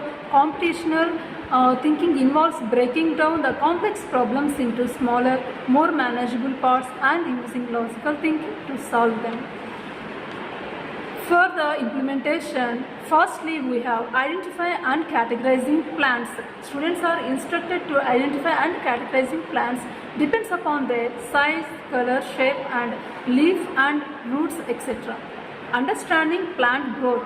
By the adoption of plants, they can understand the growth of the plant day by day by the clear observation. Analysis of plant data. Plant's data was analyzed by the growth of the plant and fruits and the nutrients absorbed by the plant by the soil by using proper care and usage of the fertilizers. Designing plant experiment. Students are instructed to test the presence of carbohydrates, proteins in the plant by the experiment. Going to challenges and variation. Limited access to the technology. Not all schools may have access to the necessary technology such as computers, laptops, sensors and software needed to teach computational thinking. For this, we can use unused laptops got repaired and additional equipment taken from the ATL. Second one, students' engagement. While some of the students may be naturally interested in the plants, concept and computational thinking, others may not be as engaged. But after this implementation of project, students are actively participated and enjoying the environment. Third one, time constraint. So, integrating computational thinking into the classroom may require additional time and resources for the lesson planning, implementation and assessment, finally and also evaluation. But after this concept, children are using their comfortable time to adopt the plans to enjoy the nature. Limited teacher training. Many teachers may not have experience or training in computational thinking or the plant concept. But after this implementation of adoption of plant in school, the teachers are enjoyed and try to using computational thinking in classroom subjects. Finally, cost. Incorporating technology and equipment can be expensive and so schools may need to find creative ways to fund these resources. But in our school, we almost try to do this with available resources of low cost and the equipments is gained by the ATL.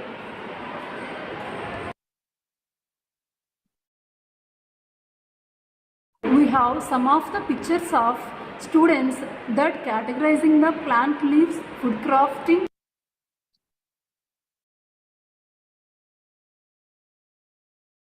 We also having some of the pics of plantation.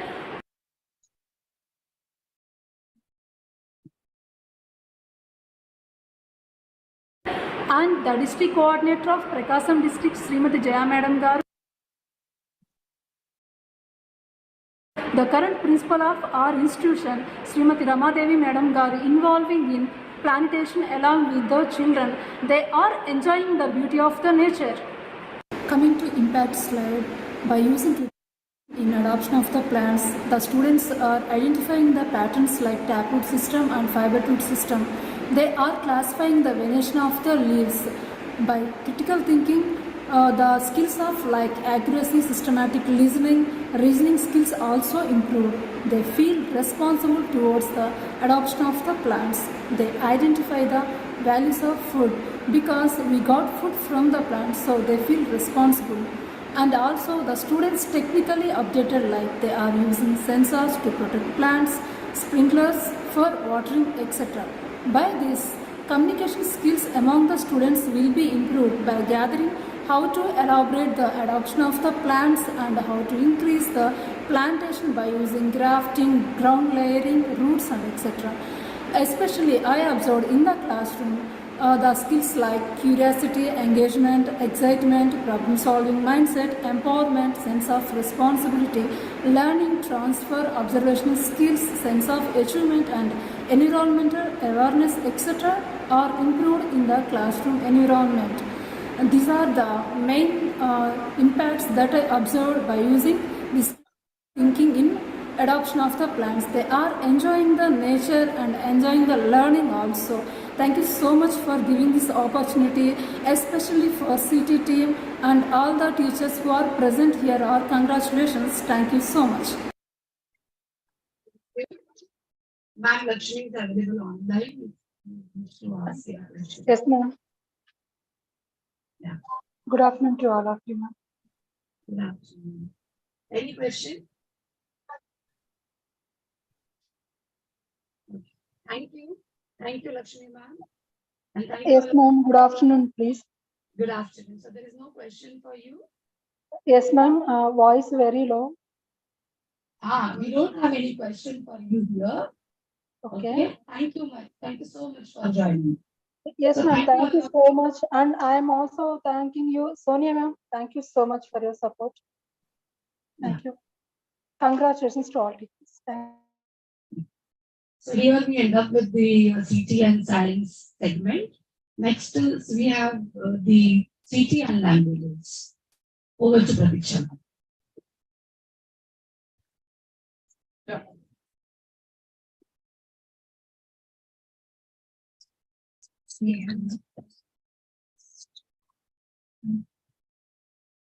Thank you, Geeta. And next we have presentations under the topic CT and languages. We have 3 presentations over here. First I call upon Snehal Sahasrabudhe Kulkarni. Our topic is Sanskrit भाषेतील उच्चारणाचे महत्त्व.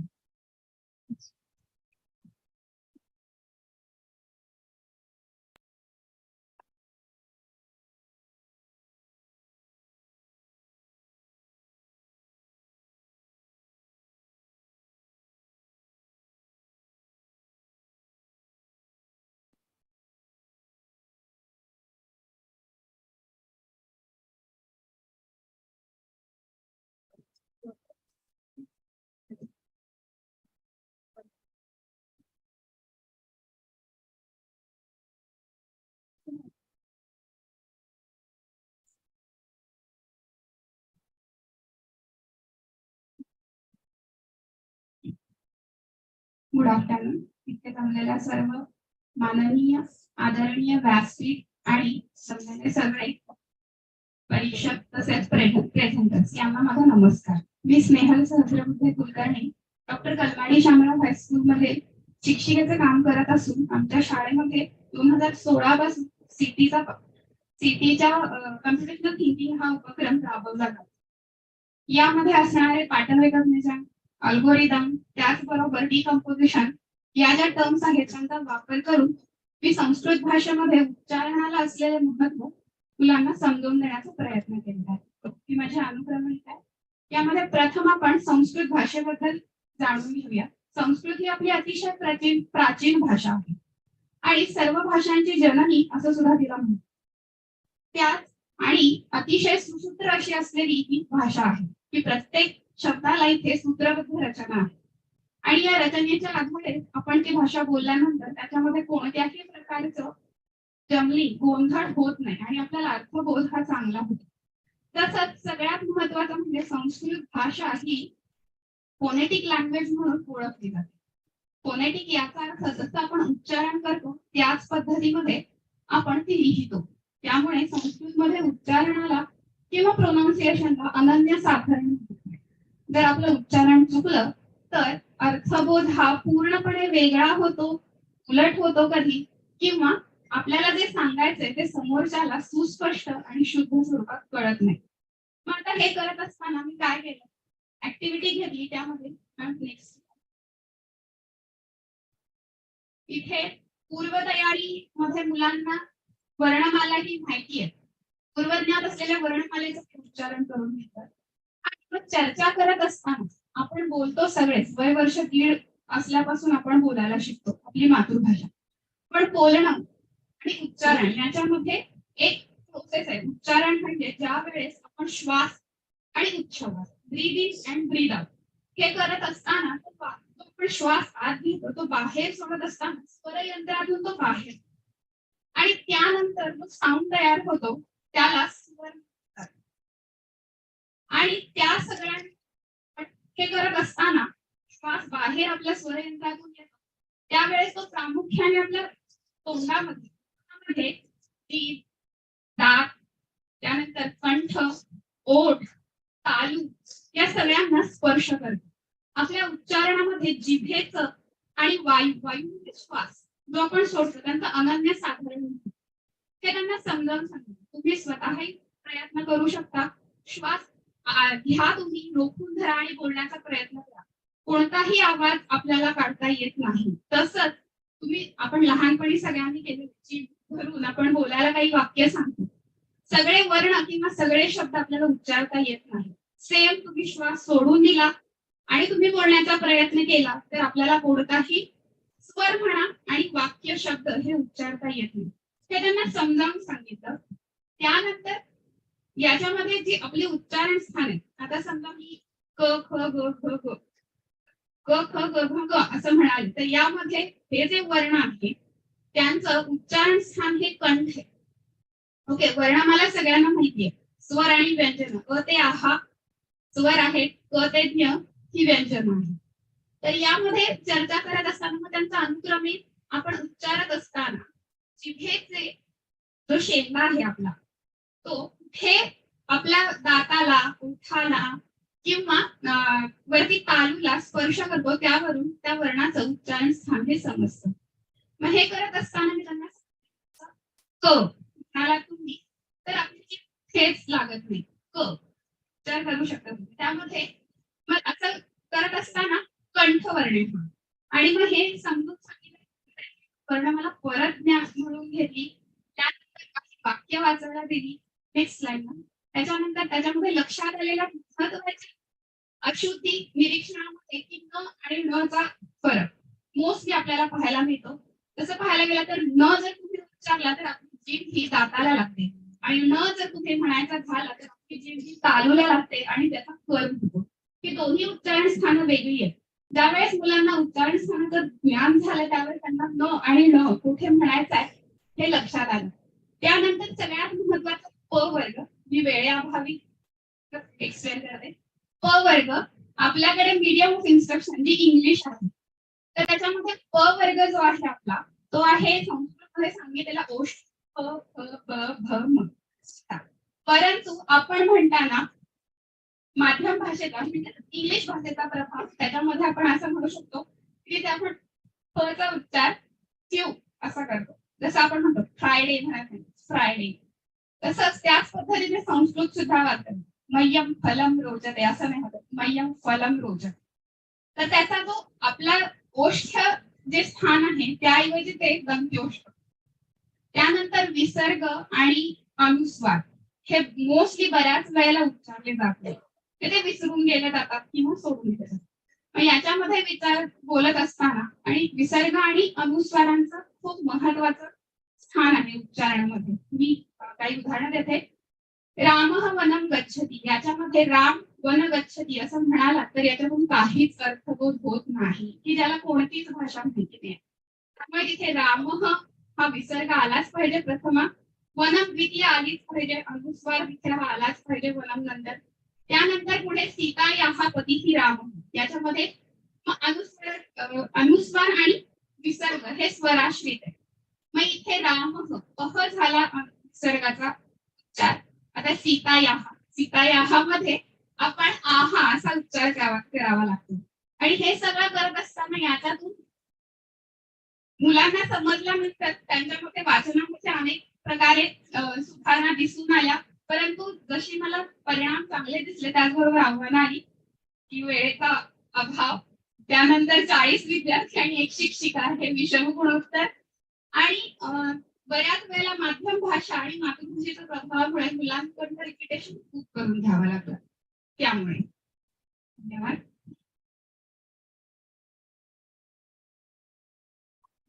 Snehal, and I would like to just explain it for those who could not understand. She explained the importance of pronunciation in Sanskrit. Sanskrit being a very scientific language, and people generally make mistakes while pronouncing, and that's why students are not able to score even and learn the language. So here it was her attempt to correct the Sanskrit pronunciation so that children score more. Okay. Any questions? Dhanyavad. Any questions?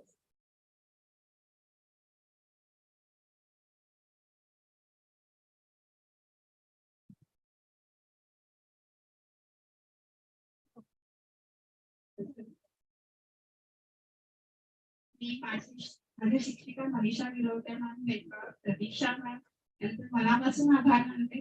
तसेच आमच्या principal Pallavi Naik ma'am यांचे सुद्धा मनापासून आभार. धन्यवाद.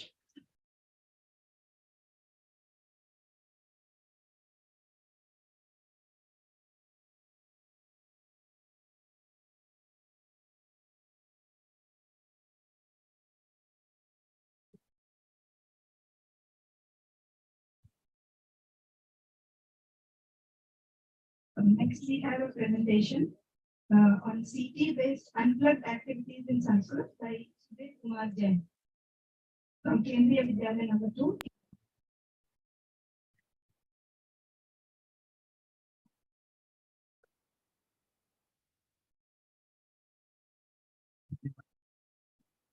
मम नाम सुधीर कुमार जैन, अहं केन्द्रीय विद्यालय क्रमाङ्क 9 प्रागतः अस्मि। संस्कृत भाषायाम् एव न वदिष्यामि, जाऊंगा मैं।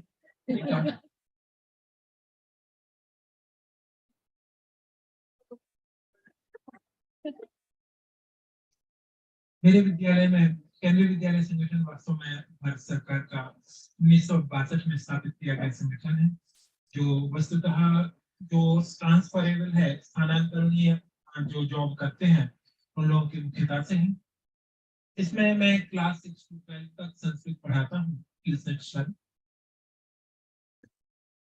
और मेरे अंदर विचार आया कि संस्कृत में इसको किस तरीके से इम्प्लीमेंट किया जाए, तो बहुत सारी चीजें पढ़ते पढ़ते दिमाग में आती जाती हैं।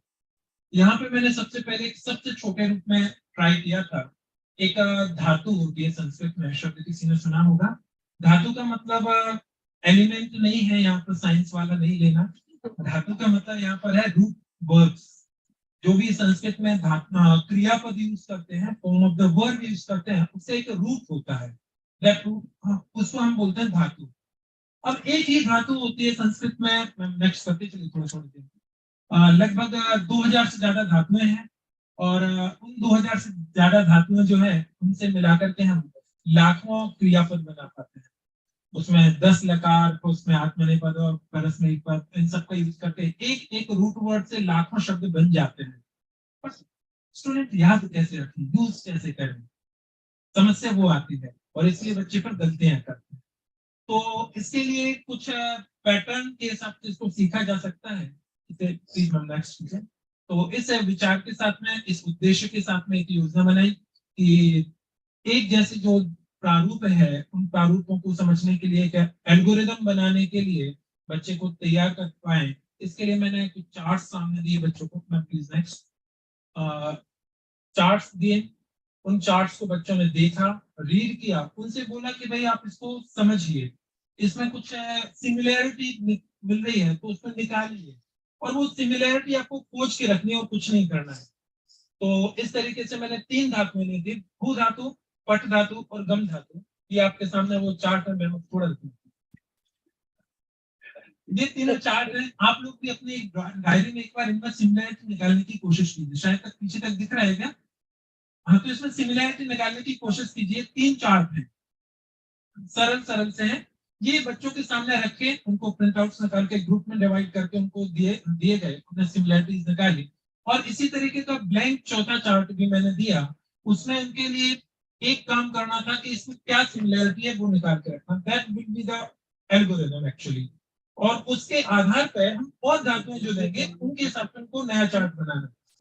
तो ये इसमें पैटर्न को अंडरस्टैंड करके एल्गोरिथम बनाने के हिसाब से काम करने का ठीक है। ये खाली चार्ट है। अब शायद आप में से किसी ने कुछ किया होगा, बनाया है किसी ने क्या? थोड़ा सा देखिए, कुछ समानता समझ में आ रही होगी। Please click. बिल्कुल इसी तरीके से जैसे आपने काम किया, बच्चों ने ऐसे किया था। बच्चों को 15 मिनट दिए थे और बच्चों ने उसमें से शीट्स में से ये बताया, इसमें भवती, पठती, गच्छति, इन सब में एक जैसा ती आ रहा है एक ही जगह पर। ऐसे ही आगे भवतः, पठतः, गच्छतः, पीछे पीछे आ रहा है। तो कहा ठीक है, बहुत बढ़िया, यही तो उत्तर चाहिए था। और बाकी सब जगह पे सेम पैटर्न को देख करके ती, तह, अंति, सी, थह, थ, आमी, अव, आमः, ऐसे इस तरीके से सिंपल सा हमने पैटर्न खोज दिया। पहले हम करते क्या थे कि सिंपल ये पैटर्न कई बार बता देते थे कि इसको याद करो बच्चों, इनको याद करके आप ऐसे लगाओ। इस बार हमने सीटी का यूज ये किया कि उनसे कहा कि तुम खोज करके तुम पैटर्न निकालो, तुम इसमें से एल्गोरिथम बनाओ और तुम इसको यूज करो। तो ऐसा करने से बच्चों के लिए आसान हो गया और वो सीख पाए। Please next one. अब इसमें कठिनाई क्या आई थी? ज्यादा कठिनाई नहीं था, सरल सा था, तो बच्चे कर पाए। लेकिन कुछ बच्चे अभी भी रह गए थे, सबने एक जैसा सही नहीं कर पाया। कुछ ने ये किया कि कुछ सही निकाल दिए, कुछ गलत भी कर दिए। तो इस तरीके से क्लासरूम में किया था। और वो नेक्स्ट वन प्लीज। तो बच्चों के ऊपर प्रभाव में मुख्य 2-3 चीजें नहीं रखने की जरूरत नहीं पड़ी। उनको आसानी से याद भी होने लगे, 2-4 बार और पैटर्न खोजे, उनको मजा आया। सबसे बड़ी बात है कि संस्कृत पढ़ने में मजा नहीं आता, बिकॉज लैंग्वेज एक नई सीखना, 6 क्लास के लेवल पे आके पहली बार शब्द सुनते हैं और उसके बाद में वो भाषा जो कोई कभी बोलता नहीं है। भाषा को सीखने के लिए सबसे जरूरी उसकी लिसनिंग, और लिसनिंग बच्चे को मिलती नहीं, तो ये इशू रहता है। तो उसके लिए पैटर्न थोड़ा काम करा, थोड़ा मजा आया उनको, अच्छा भी लगा। चलिए नेक्स्ट। इसमें भी कुछ सीमाएं थी और कुछ लिमिटेशंस थी। लिमिटेशंस में एक तो ये था कि ये मैंने जो बताया कि लट लकार के पैटर्न्स थे। लट लकार के बाद किसी धातु को हम दूसरे लकार में यूज करें। लकार का सिंपल सा मतलब समझ लिए, टेंस जैसा है। वो प्रेजेंट टेंस का था, पास्ट टेंस वाले फॉर्म्स दिखाएंगे, उनको नई पैटर्न आएंगे। फ्यूचर के लिए हम रिट लकार यूज करते हैं, उसको नए पैटर्न आएंगे। तो भाई हमारे पास पैटर्न की लंबी लाइन बन जाए। तो दैट वो भी एक इशू था, ये एक लिमिटेशन है इसकी। लेकिन फिर और दूसरे इसमें कुछ कुछ वर्ड्स स्पेशल केस आते हैं, वो भी हम उसमें एक जैसा समझ करके यूज करते जाएंगे, तो वो गलत है। ये थोड़ा सा लिमिटेशन है, बट हाँ कुछ तो फायदा जरूर मिलता है। और सीटी वाला फायदा पूरा मिलता है कि वो पैटर्न पकड़ना सीखते हैं एल्गोरिथम बनाने से। Next one. हमने निष्कर्ष भी यही निकाला कि सीटी के एब्स्ट्रैक्शन एवं पैटर्न की मदद से धातु रूप समझने में आसानी होती है। इसके अलावा शब्द रचना, प्रत्यय आदि में भी कर पाएंगे। प्लीज हम नेक्स्ट। संभावनाएं, संभावनाएं कुछ नहीं, बस हो गया। संभावनाएं इसमें और भी टॉपिक्स में की जा सकती है। धातु रूप में बनाए, हम शब्द रूप में कर सकते हैं, संधियों में कर सकते हैं, समास में कर सकते हैं, तो बहुत सारी चीजें यूज कर सकते हैं। अब कोई किसी का प्रश्न?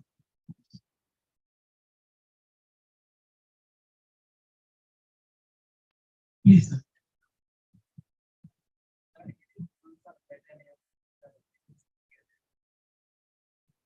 उच्चारण के लिए सही पैटर्न के हिसाब से सर, उच्चारण सबसे अच्छा तब होता है जब हम लिसनिंग करते हैं।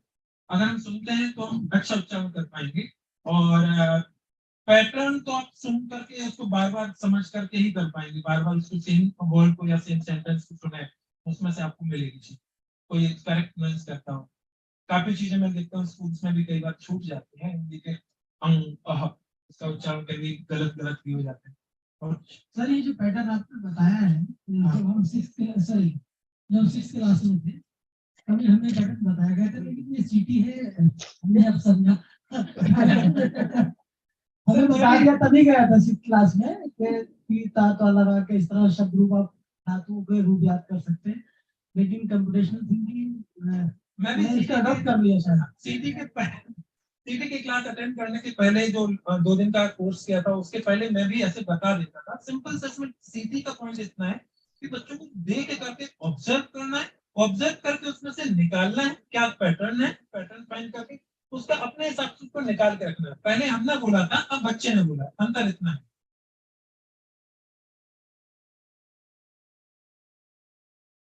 Thank you, thank you much. think he needs a big round of applause.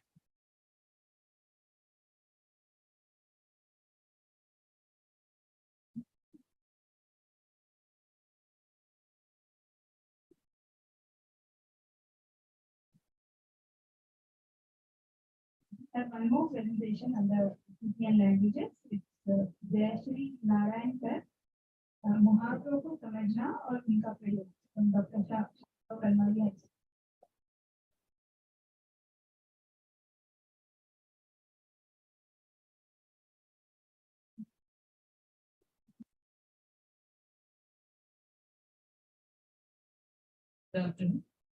मैं जयश्री नारायण हूँ. 6 सालों से मैं इस पाठशाला में पढ़ा रही हूँ. मेरा विषय हिंदी है और 2016 से हमारी पाठशाला कॉम्पिटिशनल थिंकिंग का प्रयोग जो है हमारे स्कूल में कर रही है. शुरू में हमारी पाठशाला सिर्फ कंप्यूटर्स में ही कॉम्पिटिशनल थिंकिंग का प्रयोग करती थी, लेकिन धीरे धीरे आगे बढ़ते बढ़ते हमारे बाकी विषयों में भी कॉम्पिटिशनल थिंकिंग का प्रयोग जो है वो करना शुरू किया. इसीलिए आज मैं आपके सामने हिंदी में मुहावरों का प्रयोग कैसे किया जाता है कॉम्पिटिशनल थिंकिंग का प्रयोग करके ये मैं आपको समझाऊंगी.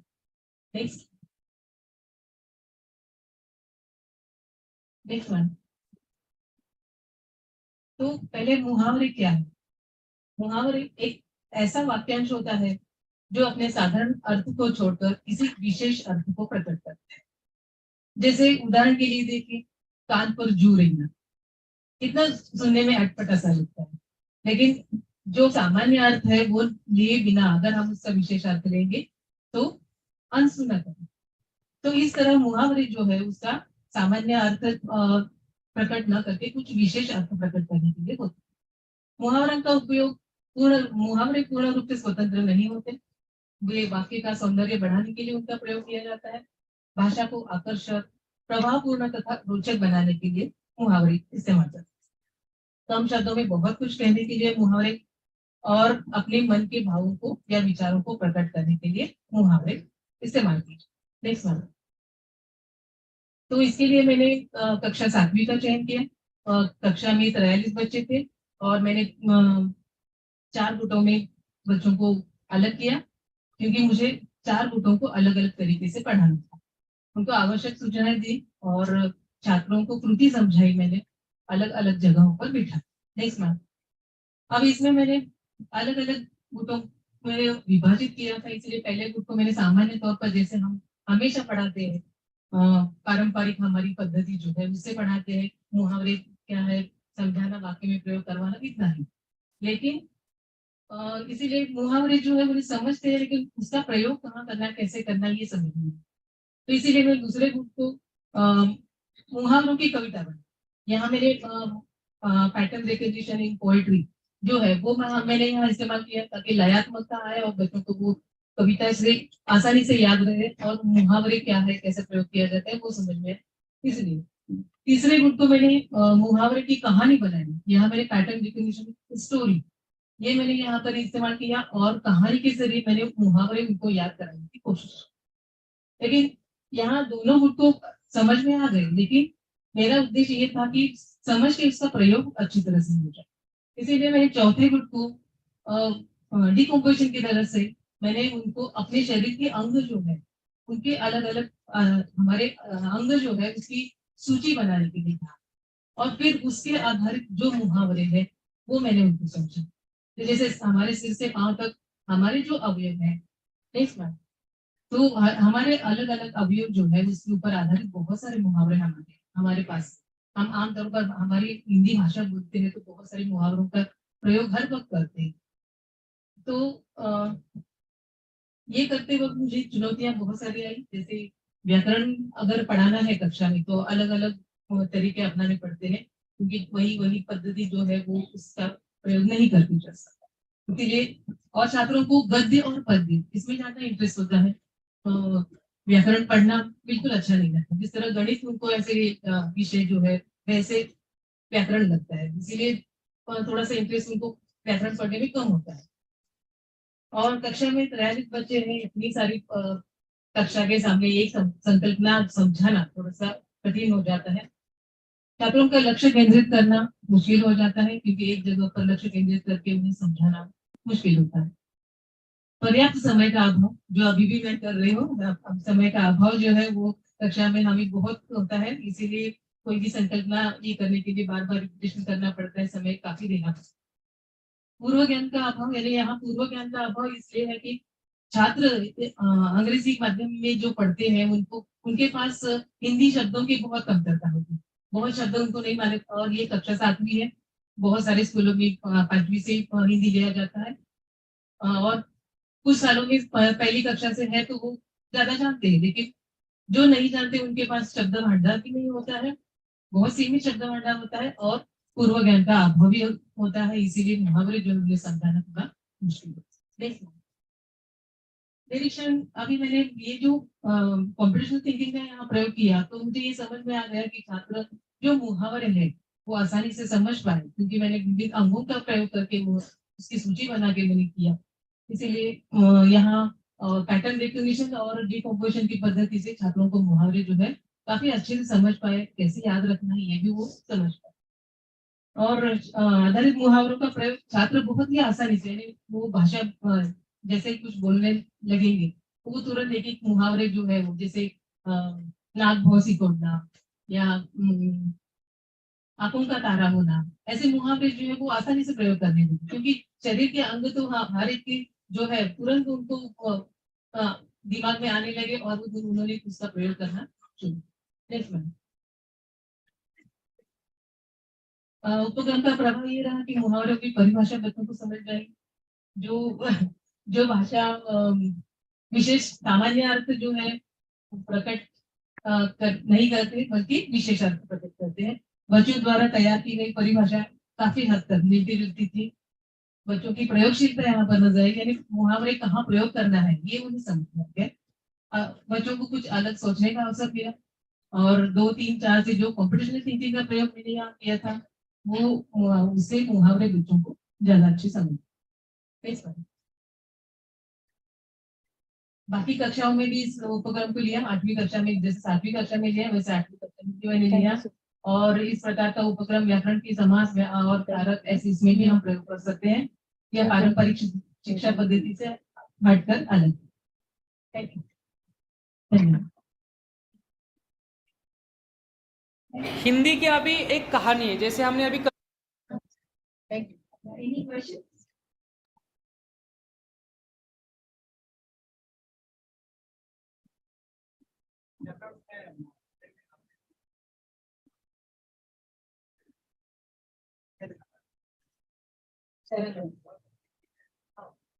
Social science.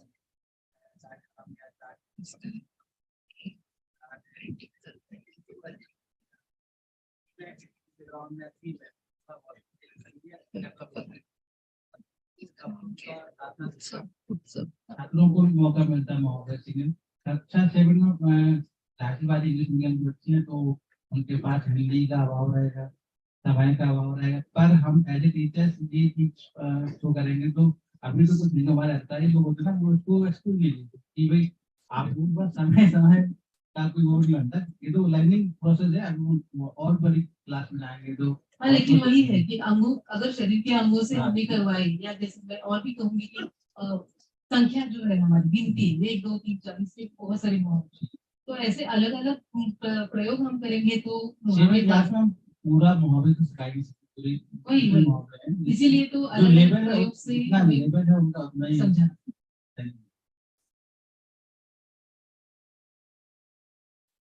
Thank you.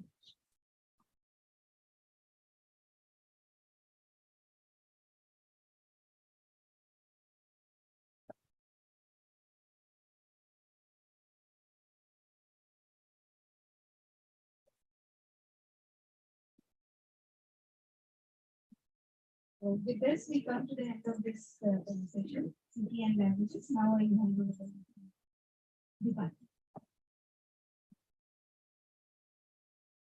Good afternoon. Now, the next session coming up is on CT and social science. We have 2 abstracts selected here. One is offline in person and the other one is online. So I'll call upon Mrs. Karuna Galgale and Utsav Banerjee from School of Scholars, Nagpur.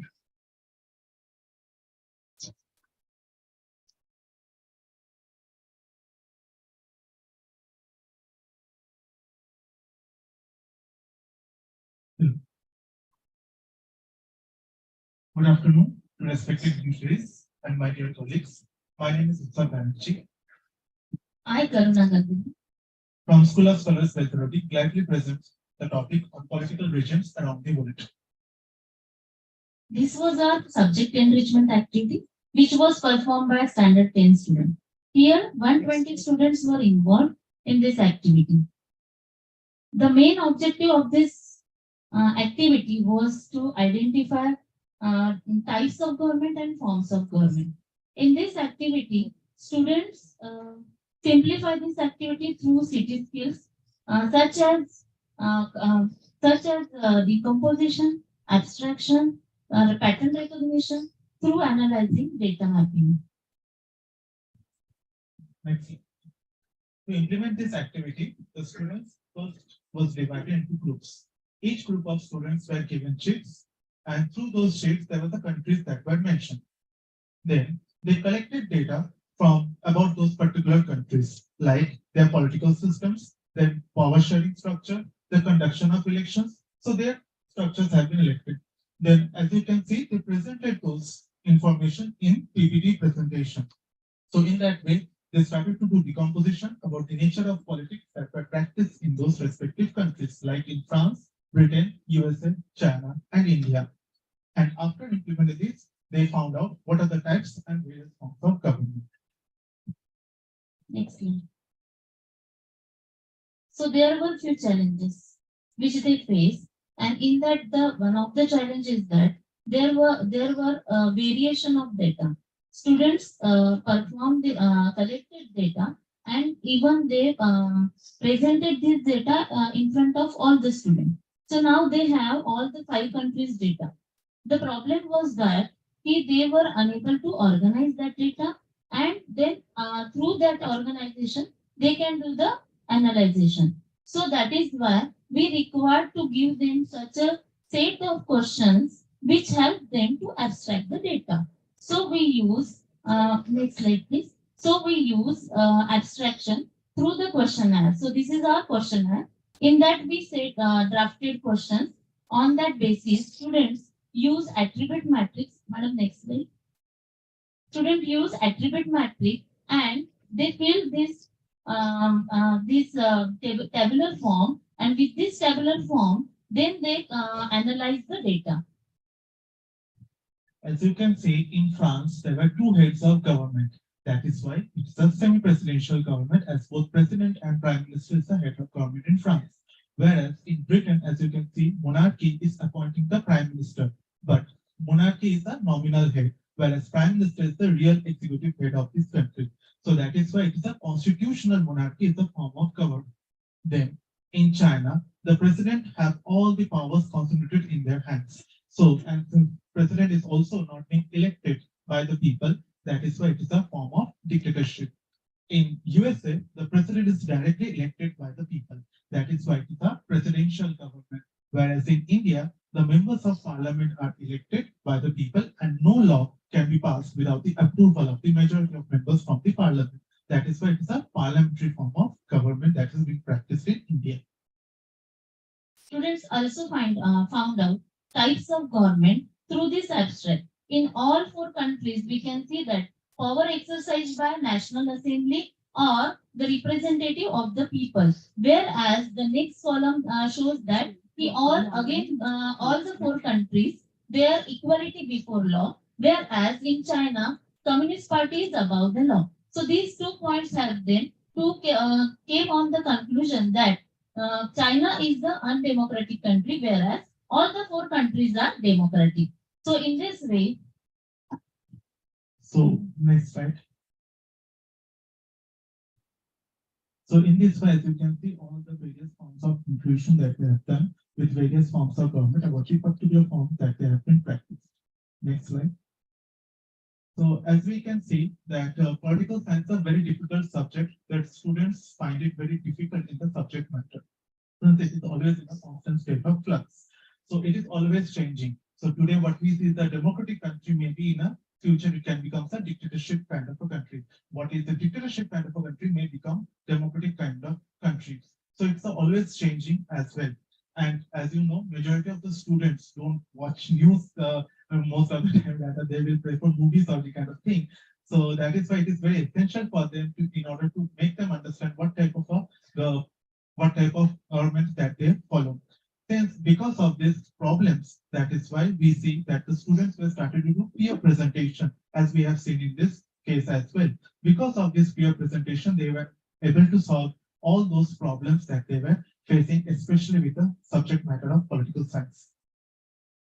So in this way, through city skills, the students are not only able to identify political system of various countries, but also to organize collected data through abstraction. So thank you all of you for listening us, and we very grateful that Geeta ma'am, Sonia ma'am, and Kritika madam help us in this presentation.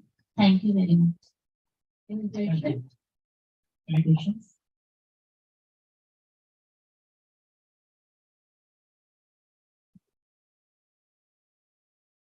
So how exactly are they collecting that data? What do you mean by collecting data? Are they reading articles or newspaper? They have actually, as I said, that they have given sheets, and through those sheets they went to websites, to Google's, and they are getting all the information. As you know, in Google, there's too much data, it has been there. And because of that,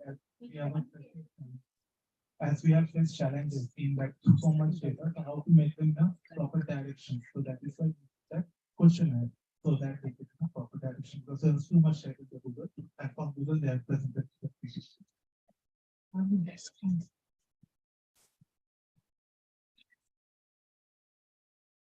Any more question?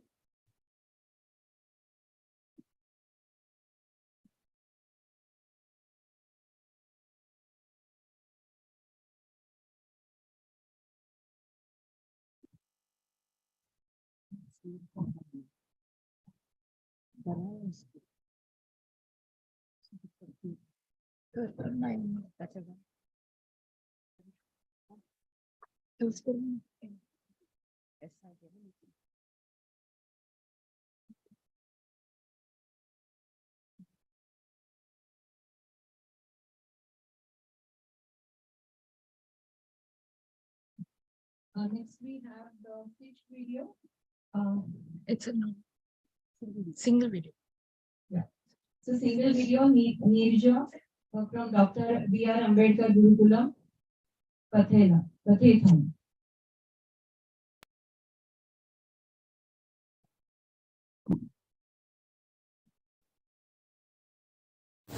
Good morning everyone. First of all thank you for CSPathshala team giving me a chance to participate online presentation. My name is Neeraja Attada. My school name is Dr. B.R. Ambedkar Gurukulam. It's okay.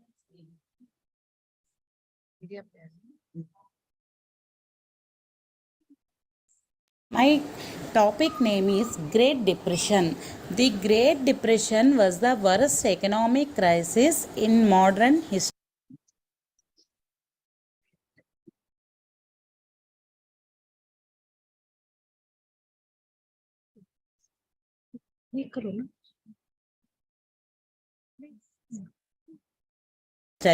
Of the industrialized world, lasting from the stock market crashes of 1929 to 1939. Great Depression affects lower industrial productivity, fewer wages, extreme unemployment, deflation, decline in global GDP, panic in the banking system, diminishing confidence of investors, etc. These effects are how to affected by Great Depression in our Indian economy. Immediate effect of Indian economy on Indian trade. Colonial India was an importer of manufactured goods and exported agricultural goods.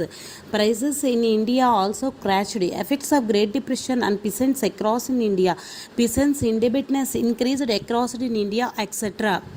First of all, students know the history of stock market crashes of 1929 to present corona crash.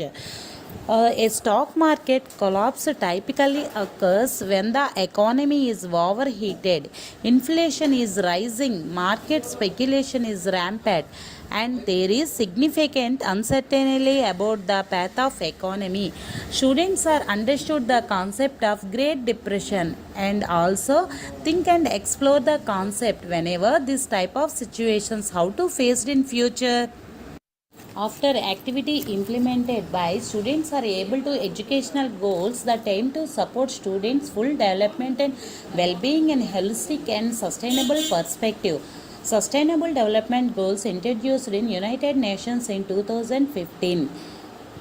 Goals are 17: poverty, hunger, health and well-being, education, gender equality, water and sanitation, energy system, work and economic growth, industry and infrastructure, inequality, sustainable cities, consumption and production, climate change, water ecosystem, land ecosystem, institutional setting, partnership. After introduced in sustainable goals in classrooms, introduced all the sustainable goals with the respective pictures and colors, introduced each goal with the meaning and aim. First of all, no poverty, end poverty in all its forms everywhere, end hunger, achieve food security and improve nutrition and promote sustainable agriculture, ensure good health and well-being, ensure health lives and promote well-being for all at all ages. Quality education, ensure inclusive and equity quality education, promote lifelong learning opportunities for all. Gender equality goal, each achieve gender equality and empower and all women and girls. Clean water and sanitation goal, ensure availability and sustainable management of water and sanitation for all. Ensure access to affordable, reliable, sustainable and modern energy for all. Decent work and economic growth, promote sustained, inclusive and sustainable economic growth, full and productive employment and decent work for all. Industry, innovation and infrastructure, build resilient infrastructure, promote inclusive and sustainable industrialization, foster innovation, reduce inequality, reduce inequality within and among countries. Sustainable cities and communities, make cities and human settlements inclusive, safe, resilient and sustainable. Responsible consumption and production goal, ensure sustainable consumption and production patterns. Climate action, take urgent action to combat climate change and its impacts. Life below water, conserve and sustainable use the ocean, seas and marine resource for sustainable development. Life on land goal, protect, restore and promote sustainable use of terrestrial ecosystem, sustainably manage forest, combat desertification and halt and reserve land degradation and halt biodiversity loss. Peace, justice, goal 16, peace, justice and strong institutions. Promote peaceful and inclusive societies for sustainable development, provide access to justice for all and build effective, accountable and inclusive institutions at all levels. Goal 17, partnership to achieve the goal. Strengthen the means of implementation, revitalize the global partnership for sustainable development. These sustainable development goals build on over a decade of work participating countries.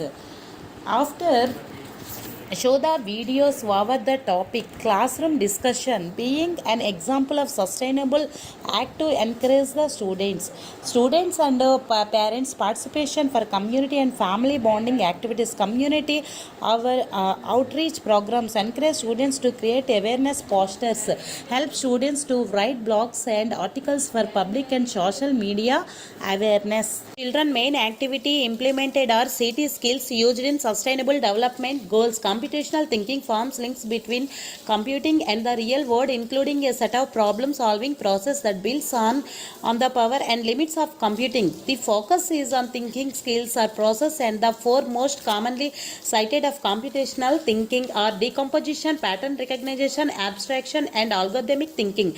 Many social studies educators may realize that they are already fostering these thinking skills in their curriculum and with their students. The following includes a breakdown of computational computational thinking skills as well as example of how they could be integrated into social studies curriculum. The CT skills used in how to approach the social sustainable development in future, effective land use and wildlife protection, sustainable water usage, supporting local and organic foods, the use of sustainable transport, zero waste and zero carbon, creating one healthy environment, discuss and practice recycling at home, visit a local sustainable farm, identify which things can do at home, identify which things can do outside your house, identify which things can do at work side, home, air dry, take short showers, recycling paper, plastic, glass, etc. Outside your house, bring your own bag. When you shop, do not what you don't use. Vaccinate yourself and your kids. Work, buy skills, walk or take public transport to work. Try to reduce waste since most waste end up in our oceans. The impact of a future generation. When sustainable development is used to help industries grow and adapt to new challenges, it can provide protection for natural resources and increase the availability of minerals, which spur additional savings, revenue growth and further economic development. Conclusion. Colleges and universities have a crucial role in equipping future leaders with the skills and knowledge required to bring about positive change. Stay fit and healthy and also keep your environment healthy. Computational thinking help increase students' confidence with ambiguous, complex or open-ended problems. It is then critical to teach students the vocabulary associated with computational thinking to support a deeper understanding of the thinking skills. Many social studies educators are naturally teaching computational thinking. It may not be explicit. Thank you. Thank you, one and all. Thank you, Neerja. I think she is online. Anyone of you want to ask questions? She is online, yes. Thank you, Neerja. She's muted. No questions? Okay, then I call upon. She's speaking. Oh, Unmute. she's. Ask You her. to unmute, Neerja. You are muted. Yeah. Good afternoon, ma'am. First of all thank you for a CSPathshala team giving me a chance to participate online presentation, ma'am. Thank you so much, ma'am. Thank you, Neerja. For the next session, I call upon Mr. I am back. So we are headed towards the last part of our conference, and just like all the teachers here implement CSPathshala and computational thinking, we have a lot of organizations too who work towards implementation of computational thinking. And they have teams who are working with the various schools and implementing CSPathshala. So this is their chance to come and present what they're doing. So to start off with, we'll call out Suman Devre. Yeah, hi. He's from Jilla Parishad Primary School, Tande, Taluka Murshi. Yes.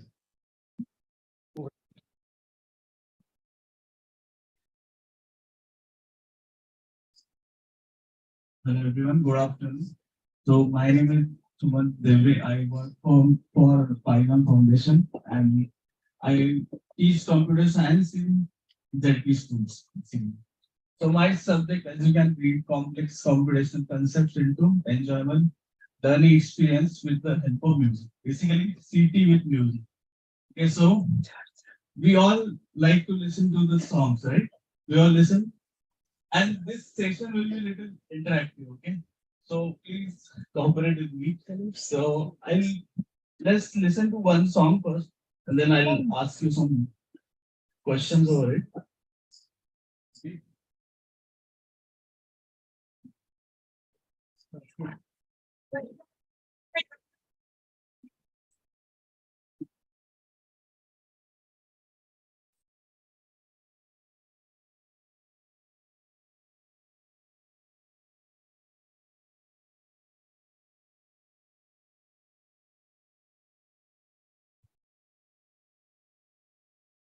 Okay, great. Thank you. So, what all sounds were you listening while listening to the songs? Claps. Claps, right? Yes. And beats. Also. The vocals, right? Yes. There is so basically in music there is melody and rhythm, right? So we'll focus more on rhythm part right now. So what is the rhythm pattern that is repeating? Can you tell me? Or shall I play the sound again? Yes. Yeah, but what was the pattern exactly? 1, 2, 3. Rhythm. I'll play the song and you'll understand.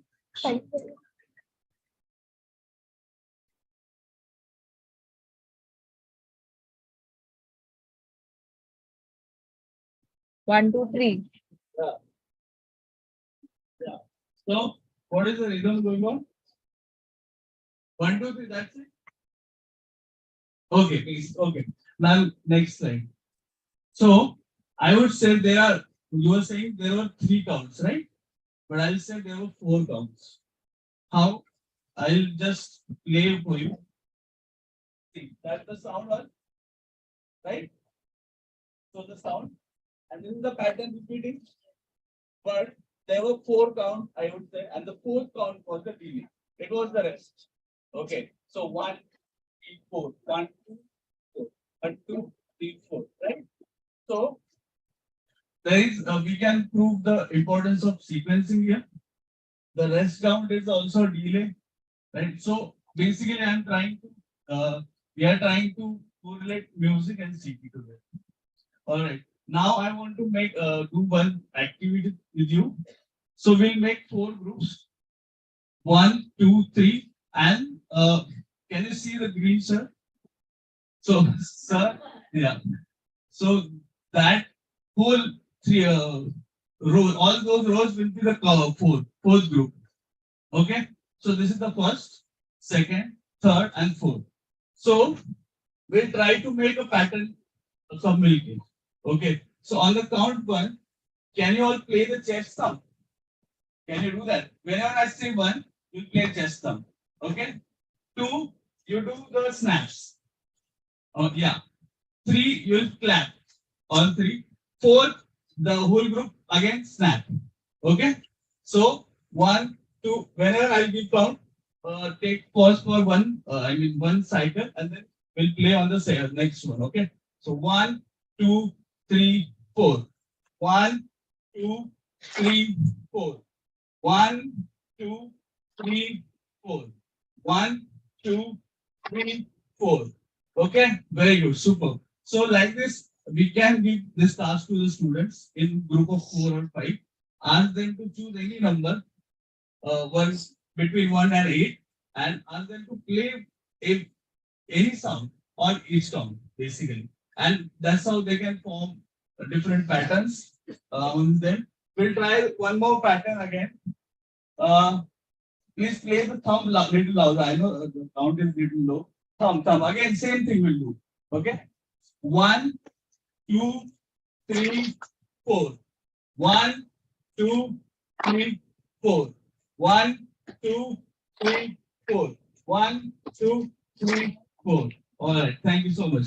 So like this, we can give tasks to the students in a group of 3 or 4, and they can play the song different rhythms. They can play. Ma'am, next slide, please. So there in this video, you can see it later on. Next one. Next one. So challenge in this activity will be not everyone can understand music and they don't know the rhythm also, but it's very basic rhythm. You don't have to play with scales and very complex rhythms. You can guide them to just take a number and can form the patterns around it. Ma'am, next. So yeah, impact was when I did this activity in the school, the students were really excited and they were able to relate it to the computational thinking, basically. They were able to form the patterns, they were able to guess. You can use different songs. I use different songs to guess the patterns also. So they really enjoyed this activity. And I could basically, clear the basic concepts of sequencing, algorithm, pattern recognition with this activity. And yes, it is great fun. Thank you. Thank you so much for having me.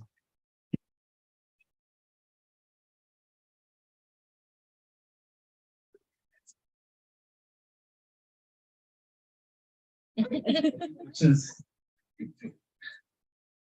I love that song. Thank you so much.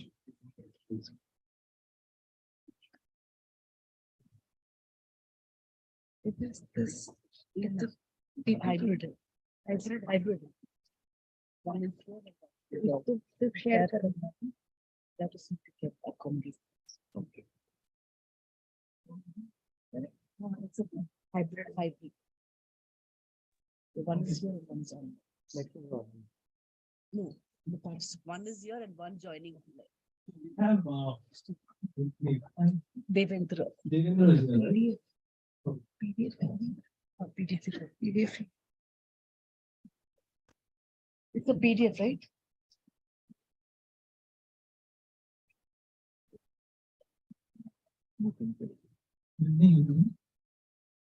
Thank you so much, Team CTiS 2023 for having me here, presenting our work titled different language.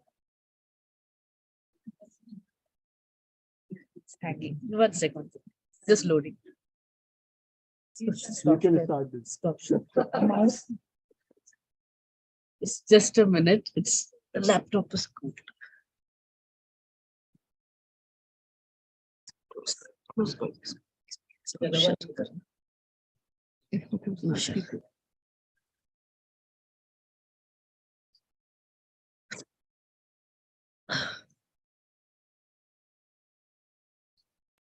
All right, so I stand for you to present our work on the topic facilitating development of computational thinking skills in the students with special needs, that's Divyang, and empowering them with problem solving skills. My colleague, unfortunately, she's not around here, but she's attending it online. So before I begin with my presentation, I would want to set the context of why we did what we did. Can you just go to the next slide, please? So if you refer to chapter number 4 of National Education Policy, it then clearly stated that we have to lay an additional emphasis on computational thinking skills and mathematical skills in the middle stage of education. Now that's where, can you just go to the next slide? Can we just go to the next slide, ma'am? Yeah, so that's where the government of Goa notified a budgeted scheme in the year 2021 and was referred as coding and robotics education in school scheme. So the vision of this scheme has been to help the students acquire computational thinking skills and design thinking skills integrated into the programming. Can you just go to the next? Now, what exactly we did under this scheme was, we completely revamped and rehauled the existing computer syllabus. And we got ICT curriculum, which was primarily focusing on, imparting computational thinking skills and design thinking skills to the students of class 6, 7th, and 8th. Now, in order to, supplement the implementation of this curriculum, we have developed ICT laboratories. And we also have developed something called the learning management system, which is known as Prerna. Now, this is in-house development of us. Now I take a lot of pride in placing before you that who are the beneficiaries of this scheme. 60,000 plus students from class 6, 7th, and 8th, 500 plus computer teachers, and around 440, let me be very precise, 442 government and government aided schools are the beneficiaries of this scheme. And even our Honorable Prime Minister had acknowledged and appreciated this revolutionary initiative of the government of Goa. Can we just go to the next slide? Okay, just hold on. Yeah. Now, all this while, our focus has been on the regular students and the regular schools. However, the government of India has been constantly striving towards inclusive education. Now that's where we felt the need to devise this problem statement. And what was that problem statement? That can we extend this care scheme to the children with special needs? And that's why we thought of one solution, and that was celebrating the chain builders of Goa. And we carried out this study for a period of about 20 days. And in this study, we had 20 number students who participated and 19 special educators who also were actively involved. Can you just go to the next slide? So this is the timeline of events. As I've said, it took us around 20 days to carry out this study. So we laid a lot of emphasis on understanding the requirement and the prerequisites for passing on this curriculum to the students. So what exactly we did is to better understand the requirements and prerequisites, we had series of meetings with the special educators of the schools.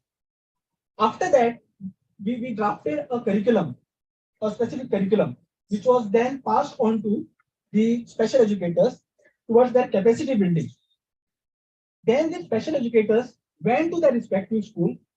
They identified and selected some students from specific categories of Divyang, and they mentored them, they guided them for a period of 2 weeks. In the end, these students were given a problem statement. Can we just go to the next slide? Now, when we did this, we encountered certain challenges. What were the challenges? The very first thing was we could not directly, communicate with those children with special needs. We did not have that capacity. Now, that's where we felt the need to engage special educators.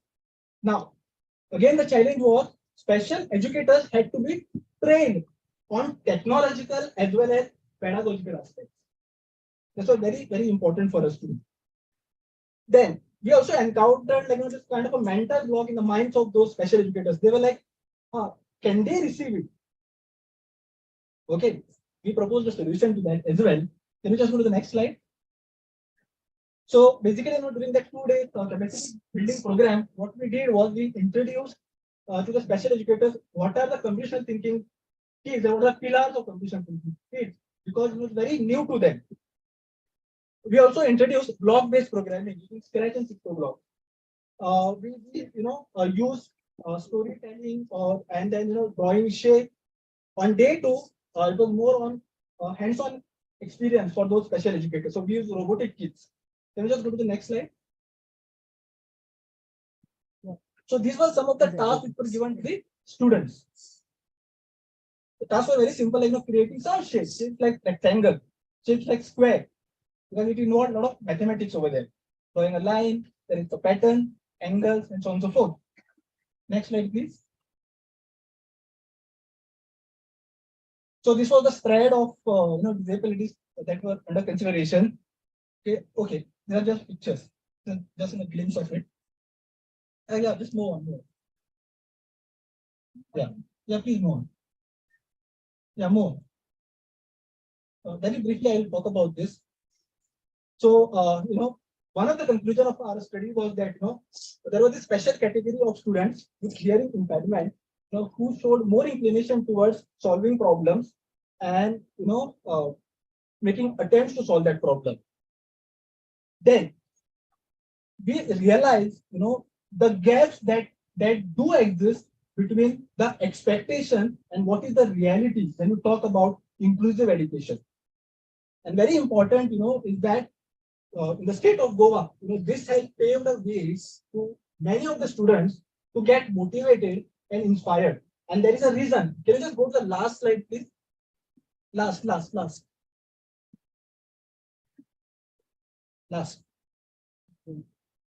Yeah, sorry. Just one slide above. Yeah. So could you see this?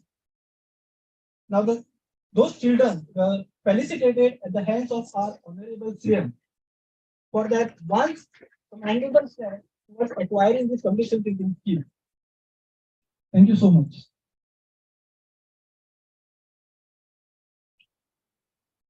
Any questions?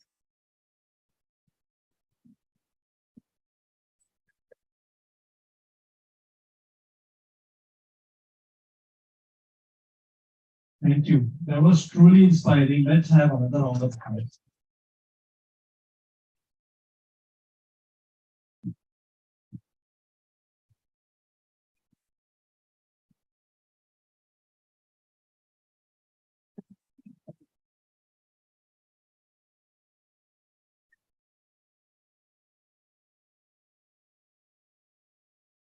Next up, we have Aditi here. Technical creative.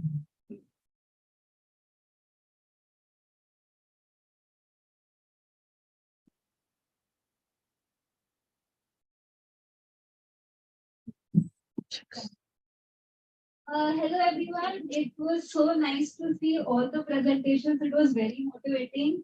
These schools where such good work and such things are happening. My name is Aditi and I come from Center for Creative Learning, which is an IIT Gandhinagar.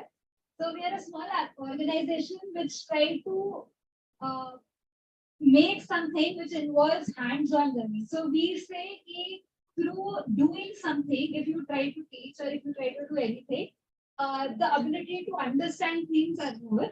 So one of these activities and hands-on thing, one of the direction is puzzles. So जब आप puzzles करते हैं, everyone is okay with a little bit of Hindi also, right? Yeah. So through puzzles, you can. Puzzles are very motivating because आप उससे खेलते हो and then you somehow after some trials and errors to try seeing a pattern. And I will be next slide. I will be presenting one such puzzle जो बाहर पे भी रखा था, which is called Stack It Up. The puzzle was simple कि देख के बहुत simple लगता है कि you have 4 cubes and cube में 4 colors है and you have to stack them up one over the other such that every face of the stack has all the 4 colors. So, maybe something like this. So if you see, this face of the stack has all the 4 colors. लेकिन यहाँ पे कुछ repeat हो गया, right? So this is not a correct stack. And next, so we generally keep some puzzles everywhere we go for a workshop, and this is very interesting. कि कहीं भी रख दो. If you have something like this, they're like, oh, this seems something easy, and everyone comes and they're like, हमको ये solve करना है. Now it's not necessary वो participants ही रहने चाहिए ऐसे कोई. Everyone enjoys solving puzzles. And so we are doing one program with 746 schools of UP. So Kasturba Gandhi Balika Vidyalaya schools है UP में, and we sent them such boards and stickers. So ये board से cubes बन जाते हैं and इसके साथ में stickers है. So the motivation was हम लोग online इन लोगों को ये बनाना सिखाएंगे and then they can play with it. What happened was super interesting. Next day. Because these kids took one cube and painted it with the same color.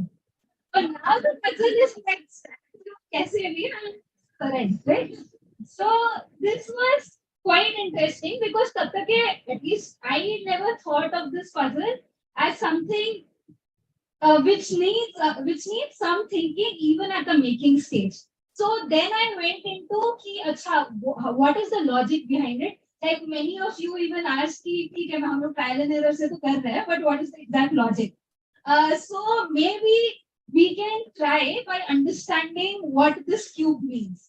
So अगर मुझे I want to define this cube with some colors, one way of doing this is I can name all the colors, right? Maybe this face which is in front of you is blue, then this side जाएंगे, so that is blue, then पीछे yellow है, then green है, then I take what is in the top and what is in the bottom. So this cube will be blue, yellow, green, red and green.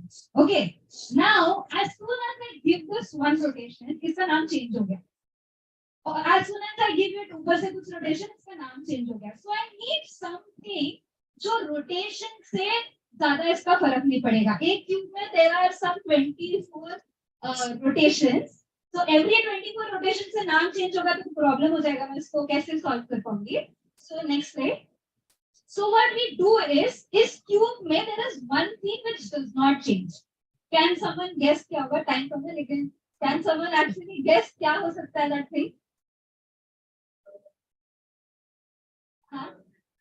Correct. The colors on the opposite side कुछ भी करो change नहीं होगा. अगर blue के सामने यहाँ पे green है, can everyone see it?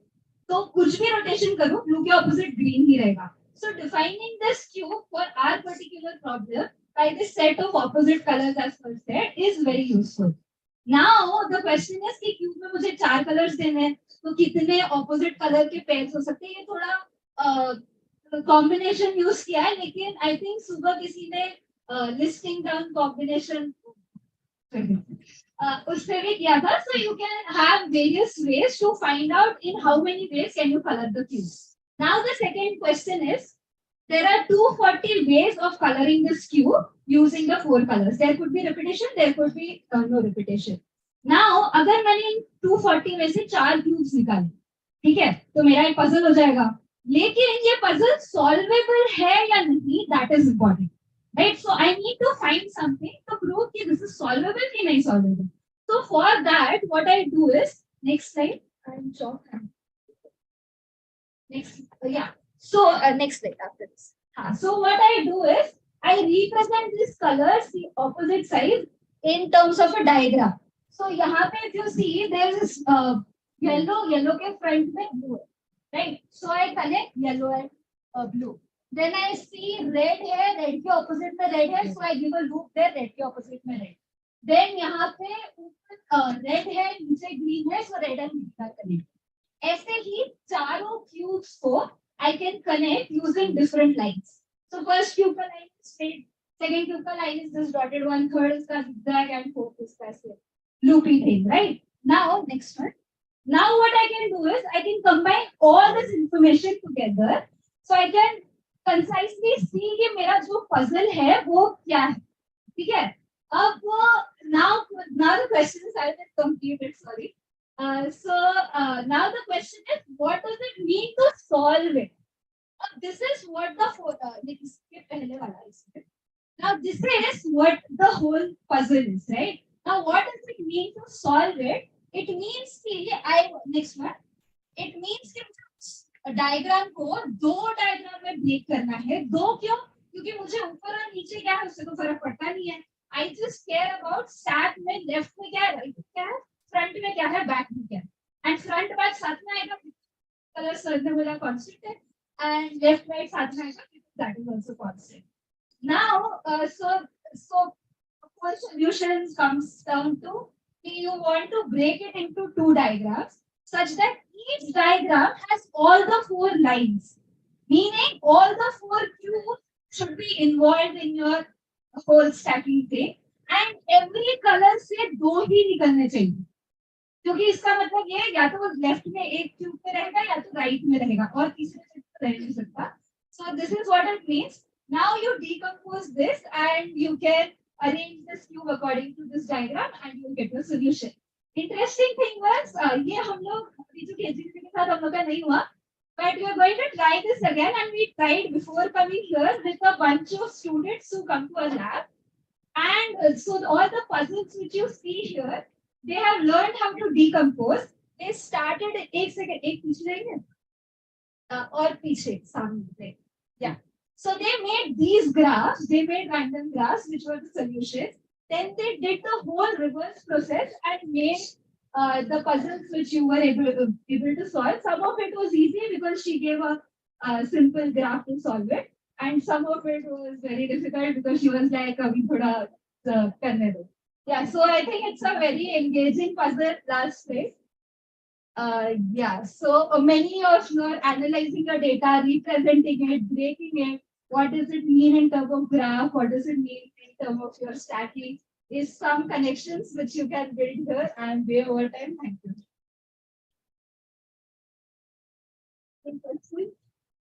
I have a question. Yeah. Is there a process which you follow to come up with these games? Or, Yeah, so we generally read about some games and we try to. That is the secret of CSP. Yeah, so we read about them. So the fun part is we read about them and we replicate those puzzles. So this was the puzzle which existed in 1900s, which was called instant insanity because it drives you instantly insane. But then the main thing is after you play long enough with this puzzle, trying to make sense out of it, trying to, this is something called graph theory, I think. So trying to relate it to things, and that is. Did you try this with 6 colors? 6 colors we did not try it. We tried it with 2 because that's very simple. 6 Yes. colors with 6. Yes. I think extended sanity has a question. 6 colors, yeah. So we actually tried it with hexagonal prisms, and then the one which we designed was very simple, so we are trying to make it a little complicated. Yes, yes, yes, so yes. you can We can definitely try. We did it with some shapes instead. The same like it's 4 shapes, but you can have a different shapes also. Yeah. Yes. How many solutions? So I was personally doing this, and I found that there are 240 ways of this thing. But how many are solvable? How many combinations is something we have done in programming. But I did not do it, but someone in the lab has done.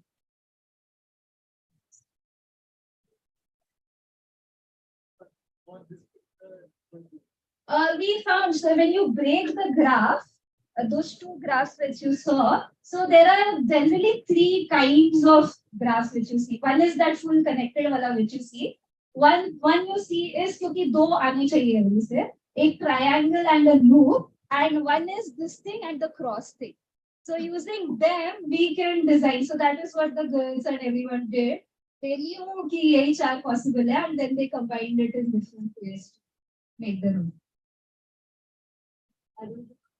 Can you show them? Solve करके नहीं 2 minute करेगा उसके लिए 5 minutes 15 Okay. okay. Thank you so much, Anki. Very interesting.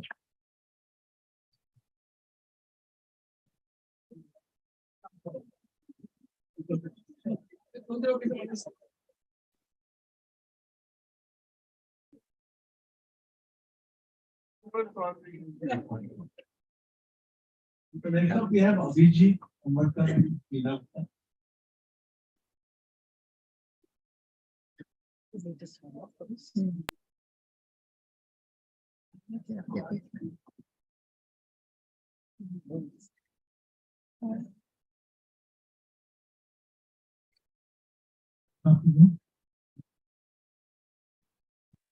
Good afternoon. My name is Abhijit and she is Reena. We are from Python Foundation, and the topic of abstract was how computational thinking helps us to drive a social change. So basically, we are working with 18 schools in Mumbai suburban region, and this data is the sample of 5 schools, 300 plus students. And basically, the focus of our program is to help students identify and solve the day-to-day life problems that they are seeing on a daily basis. And so, for example, आज जो एक problem statement discuss हुआ था panel discussion में about Pune traffic. So this kind of day-to-day problems, and maybe Mumbai के context में it might be about Mumbai locals. So by the end of the year, we received 300 plus problem statements from the students. Out of them, 200 problem statements were about social issues. And in the annual showcase, we selected 50 problem statements. जिसमें से 30 problem statements were on the social issues like child bullying, sexual harassment, bad parenting like physical abuse by parents, animal abuse, dowry, casteism, etc. So how did we reach here is the question. So this is so basically हम लोग 2 frameworks use करते हैं. First one is 5W and second one is 5Y. helps us to identify the problem. So 5W means what, when, where, who, and why. So this is the framework that we use. So one of the examples I would like to share by our students. His name is Prince Yadav. So one of the 5th standard का student था वो, and he came up with like कि sir जो बड़े बच्चे होते हैं जो health में बड़े हैं वो गाली देते हैं या फिर चिढ़ाते हैं. So that was his problem. He has written that problem on his copy, and then 5W framework helped him to get more clarity on his problem. कहाँ पे हो रहा है? कॉरिडोर में हो रहा है, रिसर्च के टाइम पे हो रहा है, डेली होता है. तो दिस इज हाउ. और क्यों होता है? बाकी लोगों को मजा आता है, वो लोग चिढ़ाते, एंड कौन इम्पैक्ट हो रहा है, मैं इम्पैक्ट हो रहा हूँ उससे। तो मुझे बहुत बुरा लगता है। So that is the clarity that he is getting from this 5W frame, and basically the benefits of 5W are key. They are able to visualize the problem.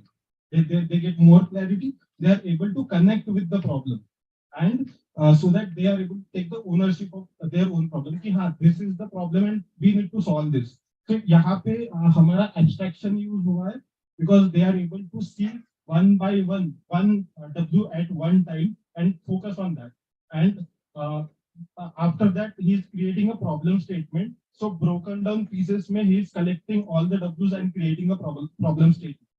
So next framework, ये एक तो problem statement मिल गया. Next framework is 5Y. So 5Y में why is this happening?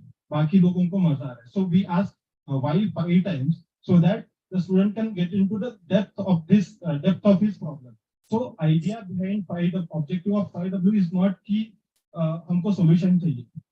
इसके पीछे का idea ये है कि we need to get into the depth of the problem and solution तो automatically आ जाएगा. So यहाँ पे after a lot of brainstorming with the student, he came up with something very authentic. So this is interesting. So next day he came and he's like कि sir जो लोग गाली देते हैं उनको भगवान ने पाप देना चाहिए. Very authentic idea of justice for him. So then next one.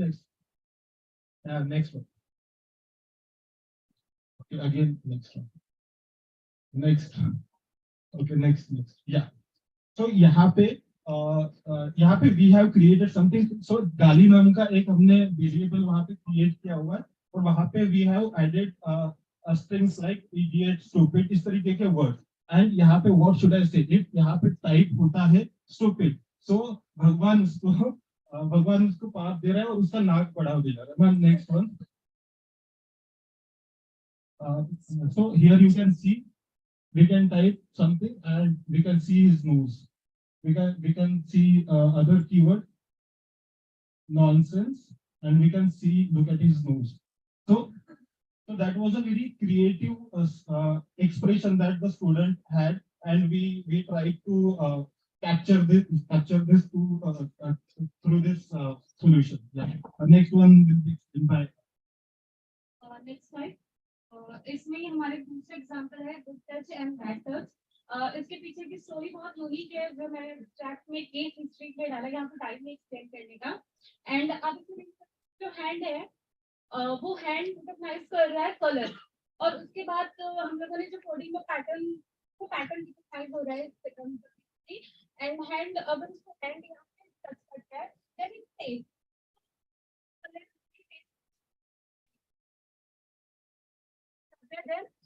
वो बैड फील करता है एंड उसका कलर भी चेंज होता है, फेस एक्सप्रेशन भी चेंज होता है. एंड इम्पैक्ट, हमारा इम्पैक्ट ये है कि हम आप यहाँ पे देख सकते हो एंड दो कैरेक्टर है, एक बता रही है एंड एक डॉल को यूज करके बता रही है कि क्या गुड टच है एंड क्या बैड टच है.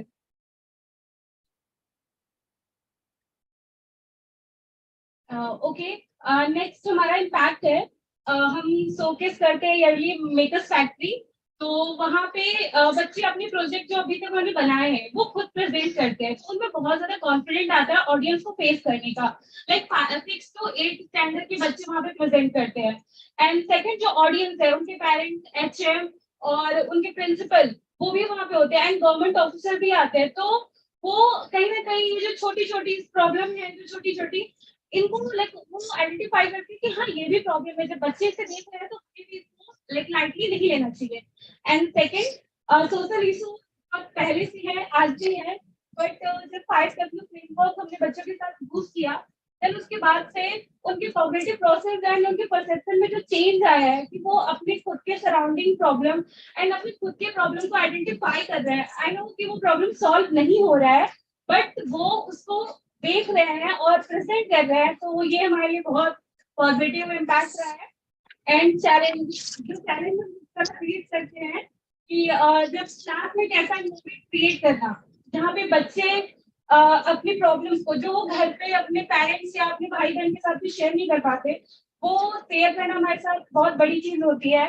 तो वो वहां तक जाने के लिए बहुत टाइम लगता है बच्चों के साथ, हमें लाइक 6 months 1 year देन ये होता है। Thank you so much. Any question?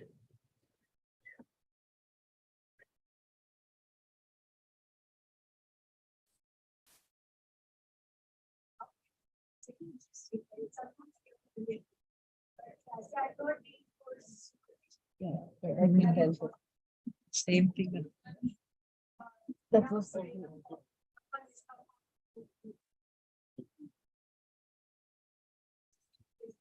this is also PDF.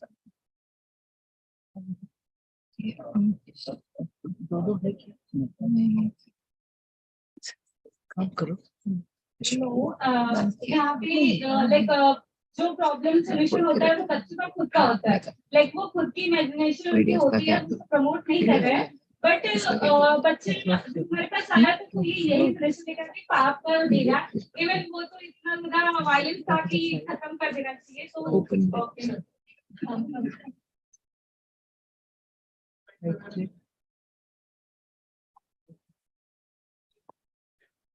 I don't know. It's working. Accept. Side वाला बात करें।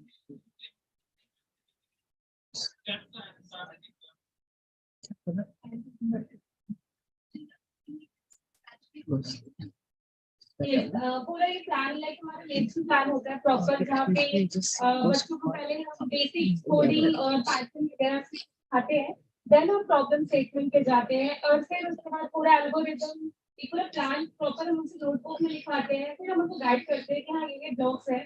तो बेसिक स्क्रैच हम पहले करते हैं, देन प्रॉब्लम स्टेटमेंट, एंड फिर पूरा एल्गोरिथम पूरी प्लानिंग होती है, एंड देन वो कोड लाइक एक प्रॉब्लम स्टेटमेंट को कंप्लीट करते करते हम लोग को 1 month या 2 months लग जाते हैं बच्चों के साथ। So this takes like 6 or 8 months of the curriculum. So जो हम स्क्रैच पढ़ाते हैं तो उतना टाइम लगता है basic concept in variables. Yes, yes, yes. Yes, yes. It takes too much time. Yes. हम कोशिश कर रहे हैं कि बच्चे रियल लाइफ प्रॉब्लम को अपने आइडेंटिफाई करें, खुद के लिए स्टैंड ले बेसिकली, क्योंकि गवर्नमेंट स्कूल के बच्चों को उतना ज्यादा चीजें एक्सप्लोर करने को कभी मिलती नहीं है। तो हम गवर्नमेंट स्कूल को टारगेट करते हैं, वहाँ पे जाके लाइक वीक में हम उनको क्लासेस लेते हैं, एंड पहले बेसिक स्क्रैच से स्टार्ट करते हैं। हमारे फिजिकल कंप्यूटिंग के भी बहुत सारे प्रोजेक्ट है, प्लीज आपने विजिट कीजिएगा पाइथन फाउंडेशन, एंड वहाँ पे और हमारे एब्स्ट्रैक्ट में भी डाटा जो हम लोगों ने कलेक्ट किया है 300, अब उसमें देख सकते हैं मोर देन 200 ज्यादा सोशल इशू आए हैं। तो वो सारे एब्स्ट्रैक्ट में सारे हैं, यहाँ पे मैं प्रेजेंट नहीं कर सकती थी टाइम कम होने की वजह से, तो प्लीज जाइएगा एक बार चेक कीजिएगा जरूर। Thank you so much.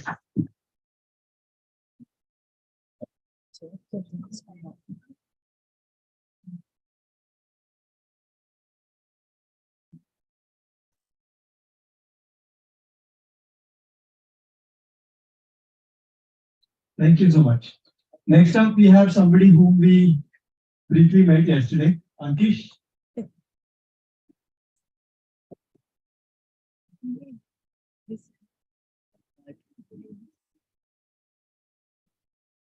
Good afternoon, everyone. I am Ankish Tirupati from Science Activity Center. और we had an interaction with Karamni, but today I am here to have another aspects of the same course. उसमें से एक मैंने यहाँ select किया है physics generator, which is a AC generator. But we have found many things जब बच्चे वो activities करते हैं, and many of them tried with for the science fair or something else. But we found that integrating with the data is most important. How you predict the data and how you collect the data with this activities. So the theme will be integrating STEM learning with the school curriculum with the hands-on activities. Can I have my presentation? नहीं यार, stop.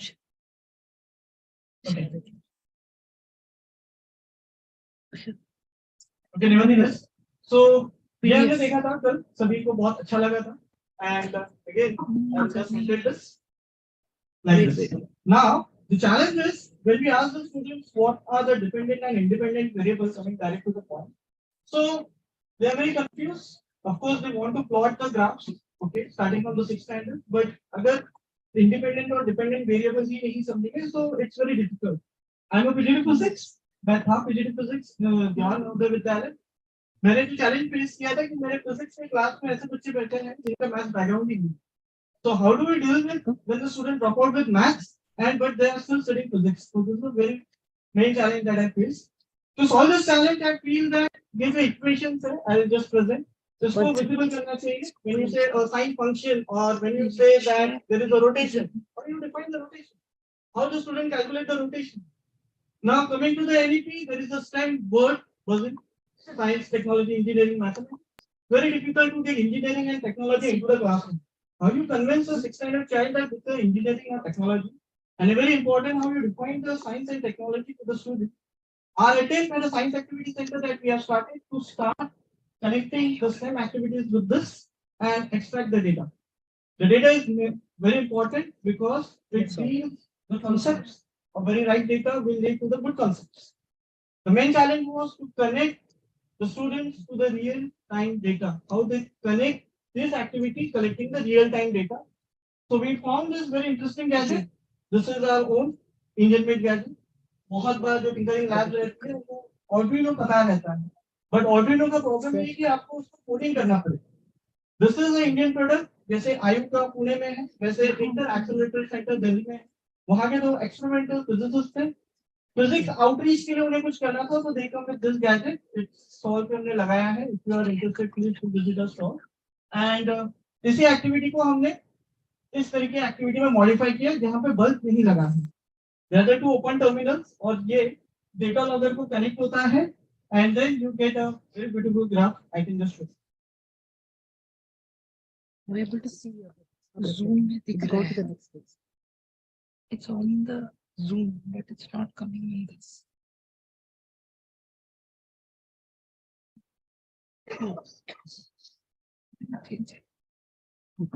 Talk to us suddenly. By the way, any physics here? It's sharing on the Zoom. Zoom. Okay. Just minute. I just took it. It's okay.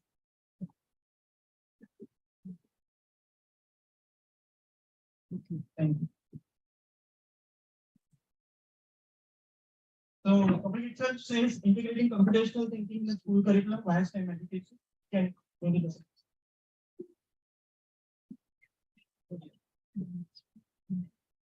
Okay.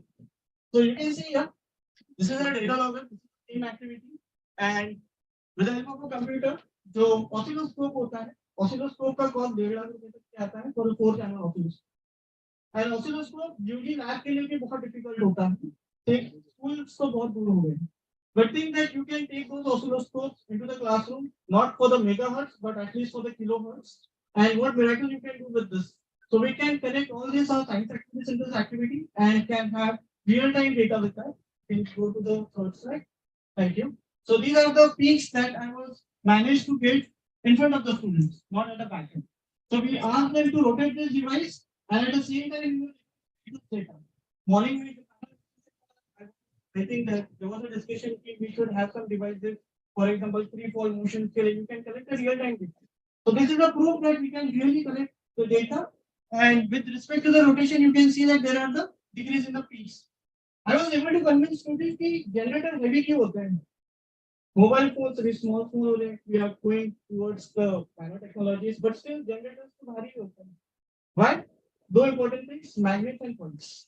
More the magnets and more the coils you have, you can have the more peak voltage that was sufficient to convince the child that why the generators are heavy. So also with the data analysis, you can have some sampling data. They can understand because their own data, they have their ownership of their own data, and they can have the peak value and of course what are the frequencies, what is the angular velocity, all these core concepts which are a part of a physics but directly connected to the mathematics. So you bridge those gaps with the help of the computational thinking.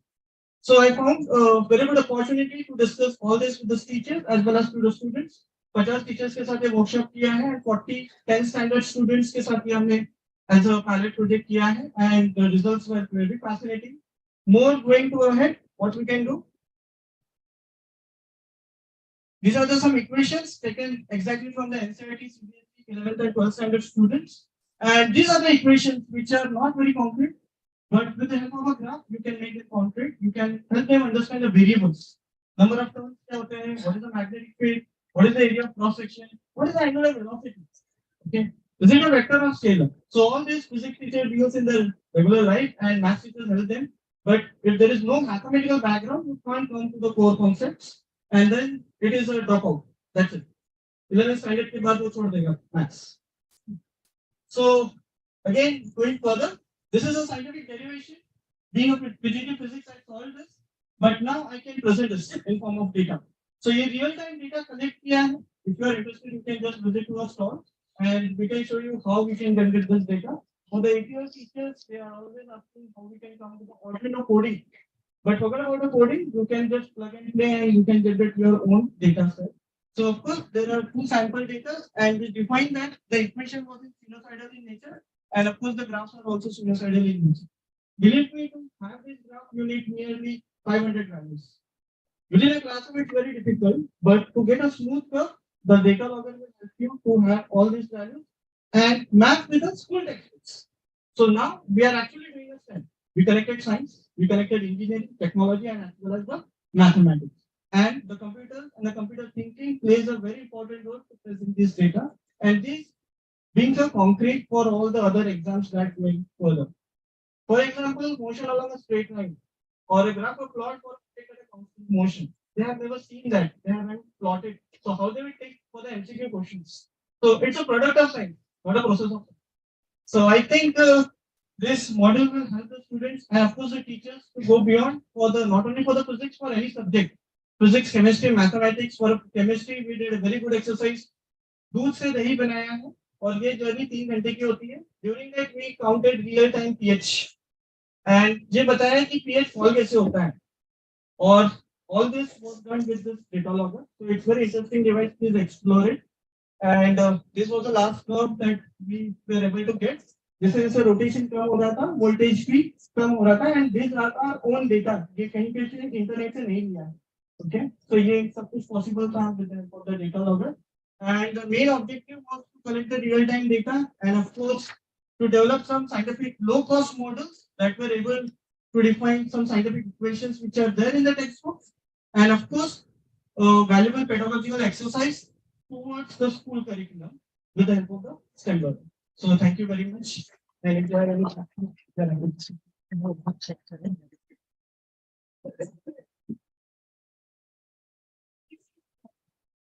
तो अभी तक हमने physics के बहुत सारे topics पे बनाए. For example human body act as a conductor. How do you prove that human body act as a conductor? What is पे नमक डालने से उसका वोल्टेज बढ़ जाता है. How do you define that? How do you show to the student? You don't have to do that. Every day you can't go to that. अगर lab में यूटी लैब में भी जाएंगे तो वहां पे इंस्ट्रूमेंट्स नहीं है. So we don't have a history of instrumentation. Okay, so within the school curriculum, with the help of this small gadgets, will not share the sensors, direct. of course, there is a problem of coding, but we can overlap that with the help of this. If you see the interface of this school experiment, का अलग से section ही है. So it's in public domain, made by our own scientists, Indian scientists. So we should explore it. So recently, Science Activity Center has its own vertical towards the quantifying the things. ISER has recently started Department of Science Education, and वहाँ पे हमारे साथ faculty का interaction होता है. And the question was how we quantify this activity. Not only that, it's well documented. I can go to the last slide. There are a few references. You can go with that, and then you can publish a paper. So up to that, it is. So thank you very much. Thank you, Ashish. Next up, we have Shruti.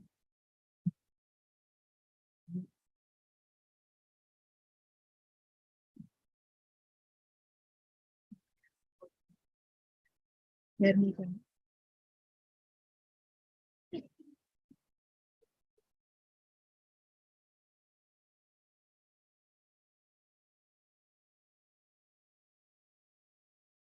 Okay. I just realized I probably didn't use the right slide format. That's fine. No missing stuff. I am one of the odd ones. I don't really teach children myself, at least law school children and not computer science. But I do understand a thing or two about how our brain works when we solve problems and exam. And it's on that basis I propose that we use more of what I call the local traditional games when we teach computing. Next slide. So we all know why games are good, right? They are engaging, they are less intimidating than math and English. But then using them in classroom is challenging, as you know better than I do. And some of the things that education literature and the psychology literature tells us about games is that games need to be culturally rooted. So when people brought a bunch of visual games from the US and the UK to give them to children in India, they didn't work. Instead, when they made games with trees and roads and cycle tires, the games actually worked. Right? So it's important for games to be rooted in the culture or localized. Both the teachers and the students need to be familiar with games, otherwise it's just going to be tedious.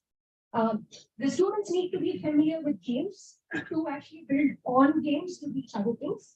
Because again, this is what we call going from the known to the unknown, right? As many of us do. So the game part needs to be known for it to be effective to teach unknown things using games. So it's ideal to go one step at a time, or at least minimize the number of steps. Not teach the game and the things on top. Otherwise, it's just as bad as teaching math and then on top of it, the computational aspects. Need to be easily available, and expensive, all these things. And then finally, how do we use it effectively, right? And worse, how do we evaluate using it, etc. So I mentioned the use of local traditional games to solve up all the localization aspects. How do we define it? A rule of thumb is it has a local name in our Indian languages, right? Jigsaw, we probably don't have. Not that I propose that it's bad. I'm just saying you will also have to understand the mechanics of jigsaw before you can effectively use it. But if it's a game that we always played and the children always play, then it's much more useful. They also use locally available objects. Typically, there are stones and trees and sticks and stuff like that. And then they are familiar and played across generations. So the nice thing about that is if playing can continue outside of the classroom, and therefore some of these ideas can be reinforced even outside of the classroom. Even when we play with our nannies and daddies. And it turns out when some of my students went about and looked for these traditional games and looked at the structure of these games, almost all of them have elements of computation. And that's quite surprising. Next slide, please. And there are, for some of the games that I'm talking about, there are various versions of them across the country. So examples are hopscotch. There is a demo of it outside, like outside the building. So on the way out, please stop to play hopscotch and stretch a bit. These things with stones that I played, like you throw a stone up in the air, pick a couple and then catch it. That has an element of arithmetic progression and geometric progression. Right? The first time you throw it and then pick one at a time. The next time you pick two at a time and then three at a time. But then you've already taught progressions and iteration. Like we all did it, we just never thought about it as computation elements. This one again has elements of computation and perhaps some physics. Particularly useful to teach events and goes outside of the circle unit. Probably not for the school level and not the children, but it does have elements of that. Here again, there are these elements. Further again. Okay, so each of these is a different kind of game. Today I'll particularly pick a class of games that I call the multiplayer individual competition board and object games. What does that mean? Multiplayer is, it is not just one person game. Right? It's not like Brain Vita where you throw your marbles into holes and then solve the puzzle all by your own without a friend. So they need to be multiplayer. Individual competition means you don't play in teams, but each one plays for yourself. Right? Or at least you should be able to play it by yourself. And then there is board and object, which means these games have elements of boards and objects. And these boards don't have to be physical boards. Like a hopscotch is a board game, but you just draw the board physically. Right? Similarly, in Tamil Nadu, we play a game called Aarthi. Who understand it? It looks like a triangle and then you move things around. That again is a board game. You just draw the board when you're ready to play. This is Palanguli, Mankala, Sami. Let's move to the piece. So how do we use these, right? one thing that I wanted to mention is that we underutilize the aspect of board setup itself. So, for example, we all play hopscotch and then we draw numbers from 1 to 7 or 1 to 10. But then you can think of drawing the squares first and then putting numbers 1 to 10 and then draw things and then go 10 to 1, right? There are pretty much permutation ways of doing it. And then you can do other clever things if you set it up as a board and pieces with numbers 1 to 10 and then drag and drop, or like pull it and put it in the right place. You can use it to teach things like minimize the number of tricks. You can use it to solve. Right? So there is an infinite number of elements of computation that exist there that we probably should leverage better. We've tried this for snakes and ladders, Ludo. It works for pretty much all of them, and you can take them in all kinds of ways. The next slide, please. The other thing that I wanted to impress upon, without getting into the details so much, is that these are multiplayer games. So we focus on the rules for one player. Excellent. How do you teach one player to play the game? And we could do this in a variety of ways. So in hopscotch, for example, you could say the hopper is in the square 0 and the stone is in square 2. What should the hopper do? Right? They should hop 1. Can you just make the whole thing come up? Thank you. Similarly, somewhere here, so there is a hopper is at 1, the stone is at 2, so they skip, and then they should jump to 3, 4 like that and land on both feet. Right? And so if you actually ask children how to play the game, they will start by telling you put the stone in 1 and then hop to 2. But then if you ask why, they will say because there is a stone in 1. And then you say, okay. And gradually as you show examples, they start, it turns out the children as early as class 3 recognize the pattern that there is a case. And they are reasonably fairly able to abstract it. But the trick is to go, that's my saying. But the trick is to let them make those mistakes. So the way we've tried to do it is tell them, write down the rules of the game. And then another student pretends to follow those instructions and actually literally act like a computer. And then invariably the rules are often wrong. And then you get a chance at debugging. And then you go back and revise your rules or abstract it out and so on and so forth. Disambiguate. And eventually you often end up writing down instructions in something that doesn't look exactly like this, but still looks like instructions of sort. And it's actually much closer to actual programming than even scratches or any of your other blocking jigsaw-based languages are. That's just something I thought I'd draw attention to this. It also works with snakes and ladders. We've tried it. Let's just keep this slide, please. Oh, and this is for the fun of it. We've been trying to build a digital version of this. Hopefully, at some point, I'll say it.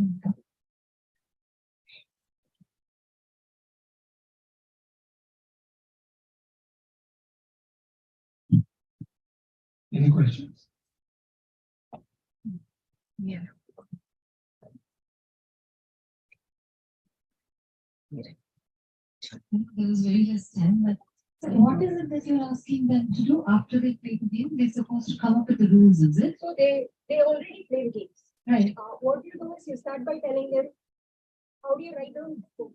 You start by telling them write down the instructions to play the game. Okay. And then often students are able to write down those instructions. And then another student basically literally follows those instructions. And even though they know the actual rules. Yeah. So this is forget the actual thing, do what this kid is the doing. computer. Is That's basically it. what you're saying. Right? The moment you start thinking like a computer, you start seeing imprecision, ambiguities, corner cases, they come out much easily. And I think this is a big part of what Jennifer meant by saying, think like how computer scientists think. And one of the computer scientists think is think like a computer. Right? I hope that. I think that's the That's awesome.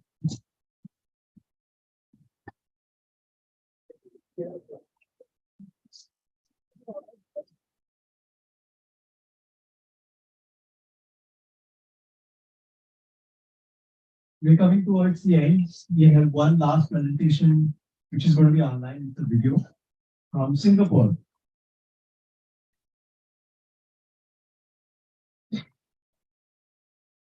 No, share. This is not online. But this has not gone. Media player. This will be shared, but it is not shown. What is it? Okay. The PDF is stuck. PDF खुला भी नहीं है. Where is it? Can you close this? Just a second.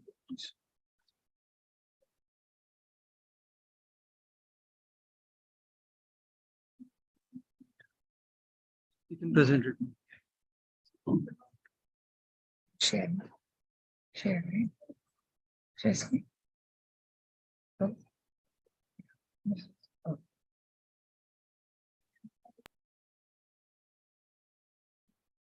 No, this is एक present share screen बंद करके present. This is the media. You can stop share screen. I wanted her to be seen. But you want her Please to play it and finish it.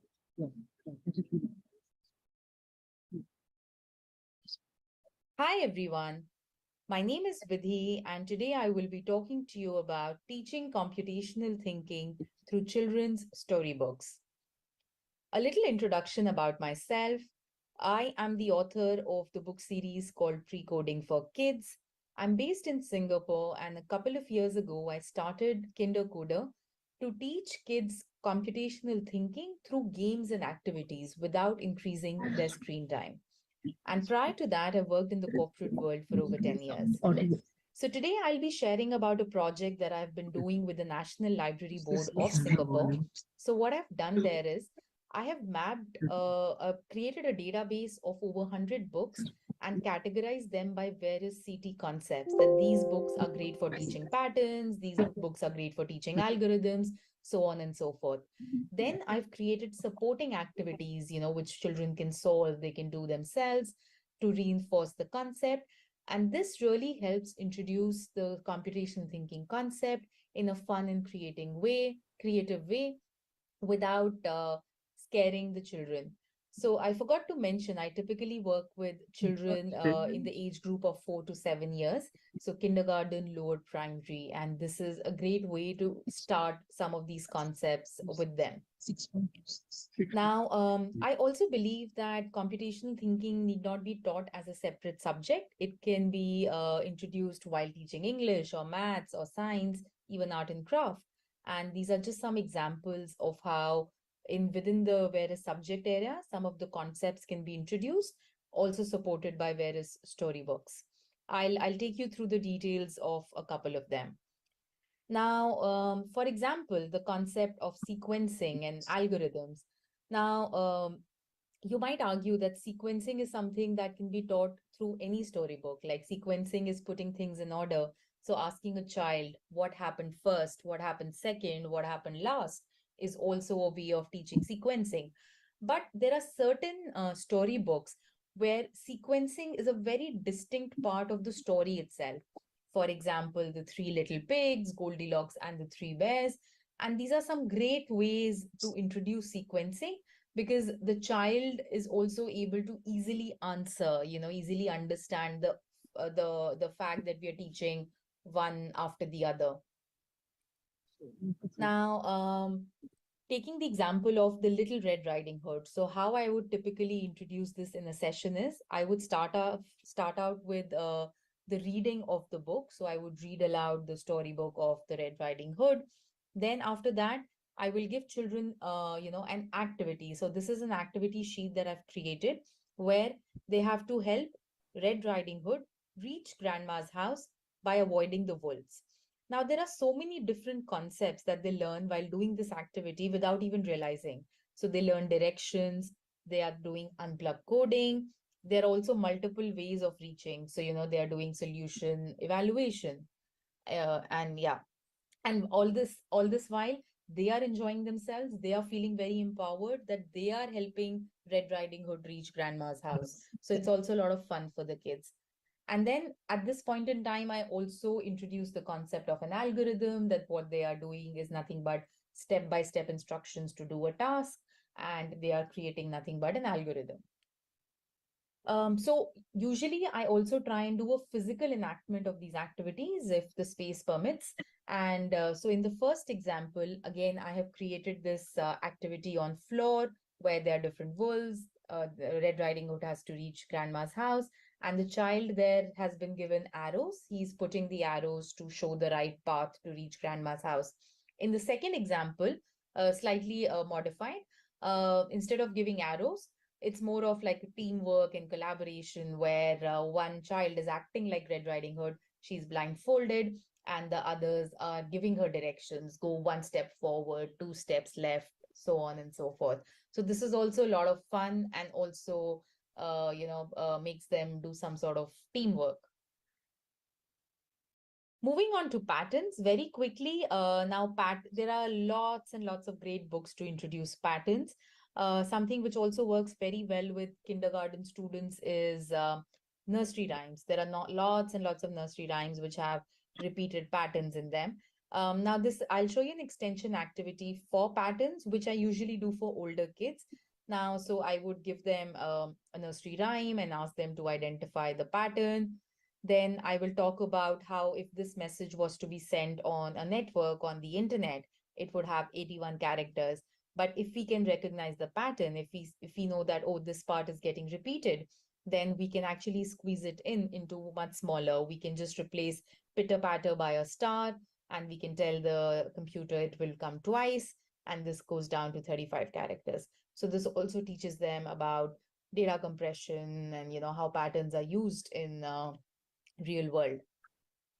So the feedback from these sessions, it has been extremely positive. Over 1,000 students have been taught using this methodology, and children with no prior knowledge are able to answer basic computational thinking questions and do these activities in these sessions.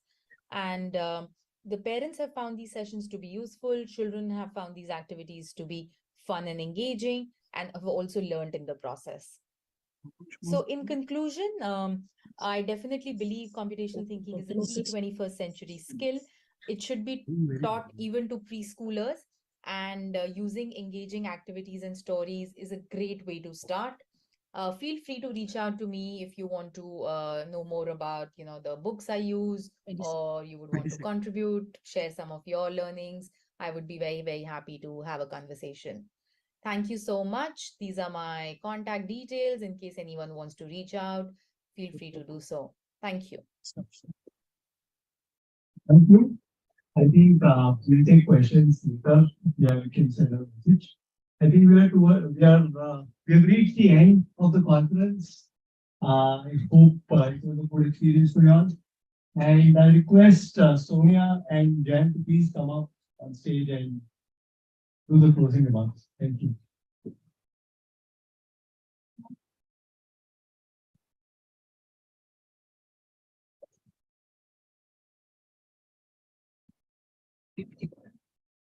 So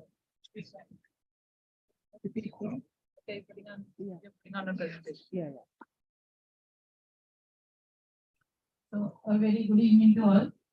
I know the excitement of the last 6 weeks, 7 weeks, since you heard that your abstract was selected, has been, I had a lot of fun because I think I interacted with most of you. And always the close of the conference is very sentimental. Where suddenly I feel, oh my God, it's over, and you guys are all going back.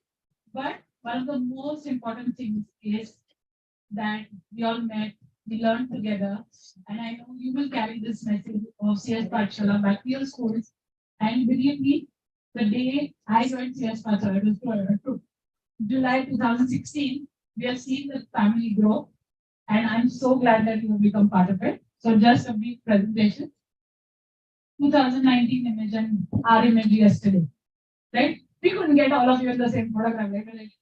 I don't know how will we spot each other, but that's how we are. And we were in an NCCI hall like this. All of you, there are a couple of people who have been part of 2019 conference and I'm here today. Next. Okay, so some of you are not aware of CSPathshala, so just a very brief presentation. So we are an ACM India initiative since 2016. We had this number saying 600,000, but I'm sure adding up all your numbers, we are far beyond. But 2/3 of our schools are from government schools. We have trained over 15,000 teachers. And our position on CT, which is like really important. We would like CT to be taught at par with science and math. And another fear that Jam and I have been talking about is, let us not reduce it just to programming, right? We need foundational skills. And we have been able to influence policy via computational thinking part of NEP 2020. For people who are from CTiS, you see the coding books and they have CSPathshala lessons. And Tamil Nadu NCERT math textbook for grades 1 to 8 has information processing track, which are the computational thinking curriculum. So, when we started, and we were 15 schools in Pune, and then 2018 was when we started working with AP Studies. And, the whole idea was reaching out to children who are unreached, give them an opportunity to learn.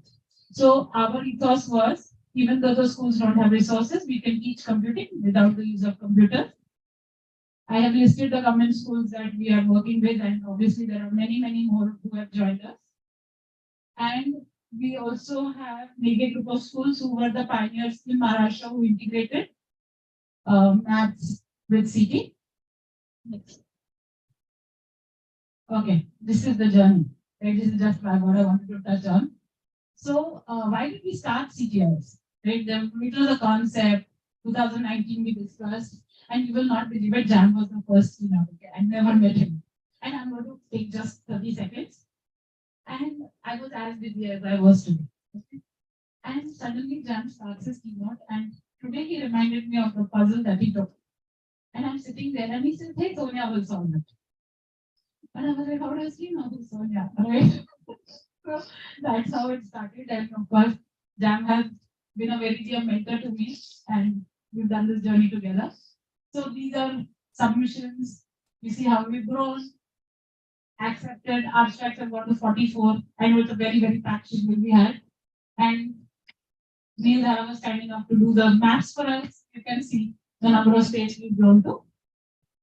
And thank you so much. This would not have been possible without each one of you. And one special thank you for Ashokji, because he made the Science Activity Center such a wonderful experience. Ashokji, can we have you on stage? So I feel going beyond the conference, when we have people like Ashokji who spend so much time in providing us with learning opportunities, I think we should have a round of applause for Ashok. Thank you very much.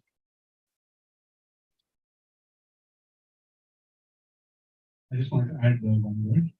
The important thing that I would like to emphasize is that CSPathshala is entirely the ACM India initiative, but everything has been done by volunteers. And so I would say that it's an invitation for everybody to be part of this movement, to contribute. I think another thing that I wanted to mention was that the CSPathshala curriculum was not only developed in a voluntary nature. It does not develop with great theoretical frameworks established and, all the parameters for curriculum and syllabus outlined, done out of enthusiasm, right? And also the idea that we should put resources out there for people to simply freely take and use and own in whatever way they want. And I think this spirit is extremely important because, of course, when you do it in a voluntary spirit, just go put it out there, there'll be all kinds of stuff. There is all kinds of stuff on the CSPathshala page. I assure you, not everything is great, but done with tremendous commitment and enthusiasm by a whole bunch of teachers and volunteers. And so I would like to simply use this opportunity to also invite people to contribute. And I think that's how this grows, as we've seen. And I think, these puzzles, right? We need a huge bank. I mean, if we were talking about today, what we need for systematizing things and building things into the system. Of course, a lot of things have to come. It's a great pleasure to have somebody at the level of joint secretary, Mr. Sanjay Varao sitting for 2 days through a conference like this. I've never seen these things. So I would say special applause. But that is the spirit of inspiration that has come. I mean, I think he's not come as a bureaucrat in the government of Andhra Pradesh. He's come as a volunteer. He has come as somebody who's showing the spirit of volunteerism. I think this is the spirit that I would like to say. And if we want to do something, I would say resources. I think we need to multiply the educational resources available to teachers tenfold, hundredfold, and I think whatever resources we see that we have put up anywhere, kindergarten or CSPathshala or anywhere that we are talking about is peanuts, right? I think in terms of possibilities, there is a lot more that we need to do and share widely, make it available to teachers in ways that teachers find comfortable to make use of. I think that's the most important thing. And there, I would say the contribution of teachers is really important. Whatever we have had, so I hope this will really multiply. Thank you. Thank you, Dan. And all your presentations will be published on CTiS website at Proceeding. So please feel free to access that. One last slide, I will be announcing the Bebrus India Challenge 2023. Okay, so all of you know we've been talking, we've seen Bebrus presentation, so it is translated into multiple languages. We have had over 500,000 students who participated, and I hope we'll take the message back and we will be sharing the details, and we put up the Bebrus.in website. The challenge is conducted free. There are no charges. The only thing is, please do not send a request for individual students. We do it only through students. Yeah. Thank you so much. And I really look forward to seeing you again.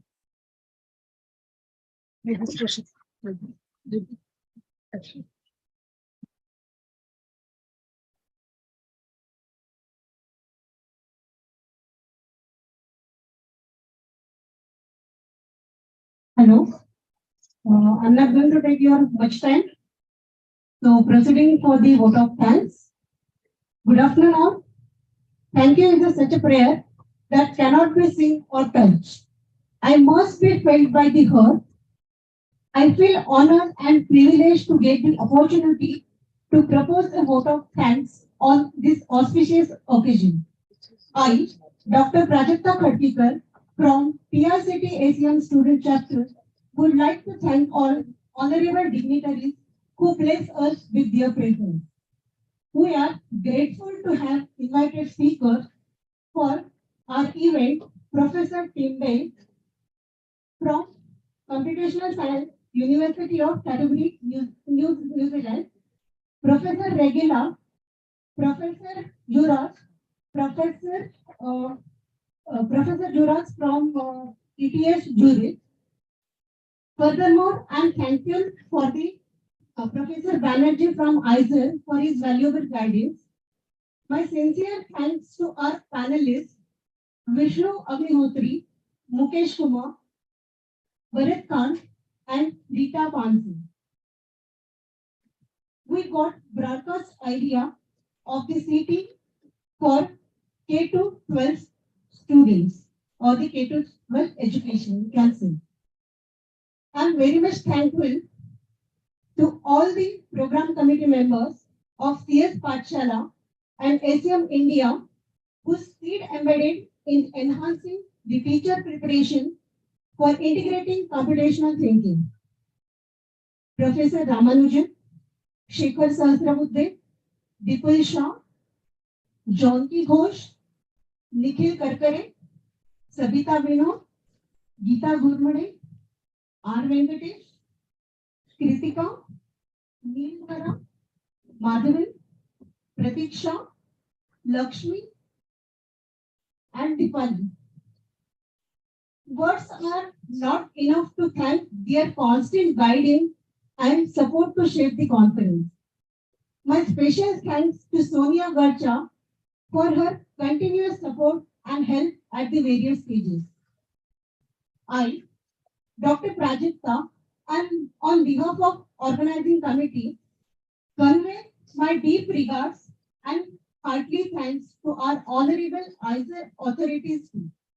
They helped us in obtaining the necessary administrative approvals for organizing the event in this campus. They supported in all the possible manners to organize CTiS 23. Especially, I would like to thank our beloved team of Science Activity Center, ISER Pune. They taught us how to strengthen the teaching and learning of science and maths through simple toys and hands-on activities, which students can build and experience it. Obviously, an event of this dimension cannot happen overnight. The wheels start rolling months in advance. We have been fortunate enough to be backed by the team of very motivated and dedicated committee members and volunteers.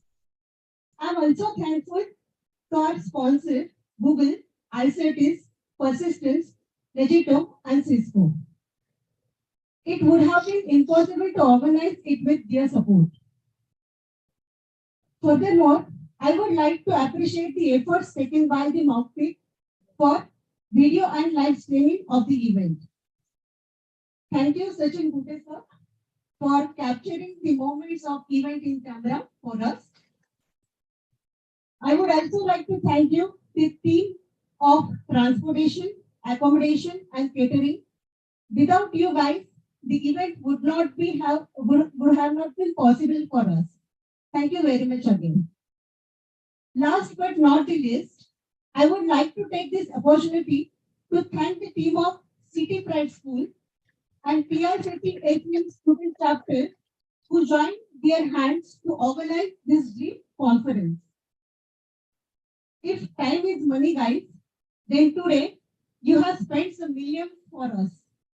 Thank you all for making this event successful.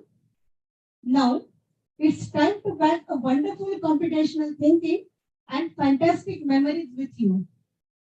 With the permission of all invited speakers, program chairs, presenters, delegates, I conclude the conference herewith. Thank you. Thank you once again.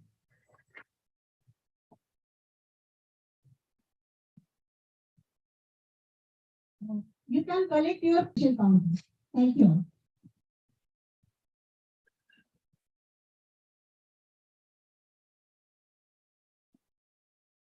End the webinar.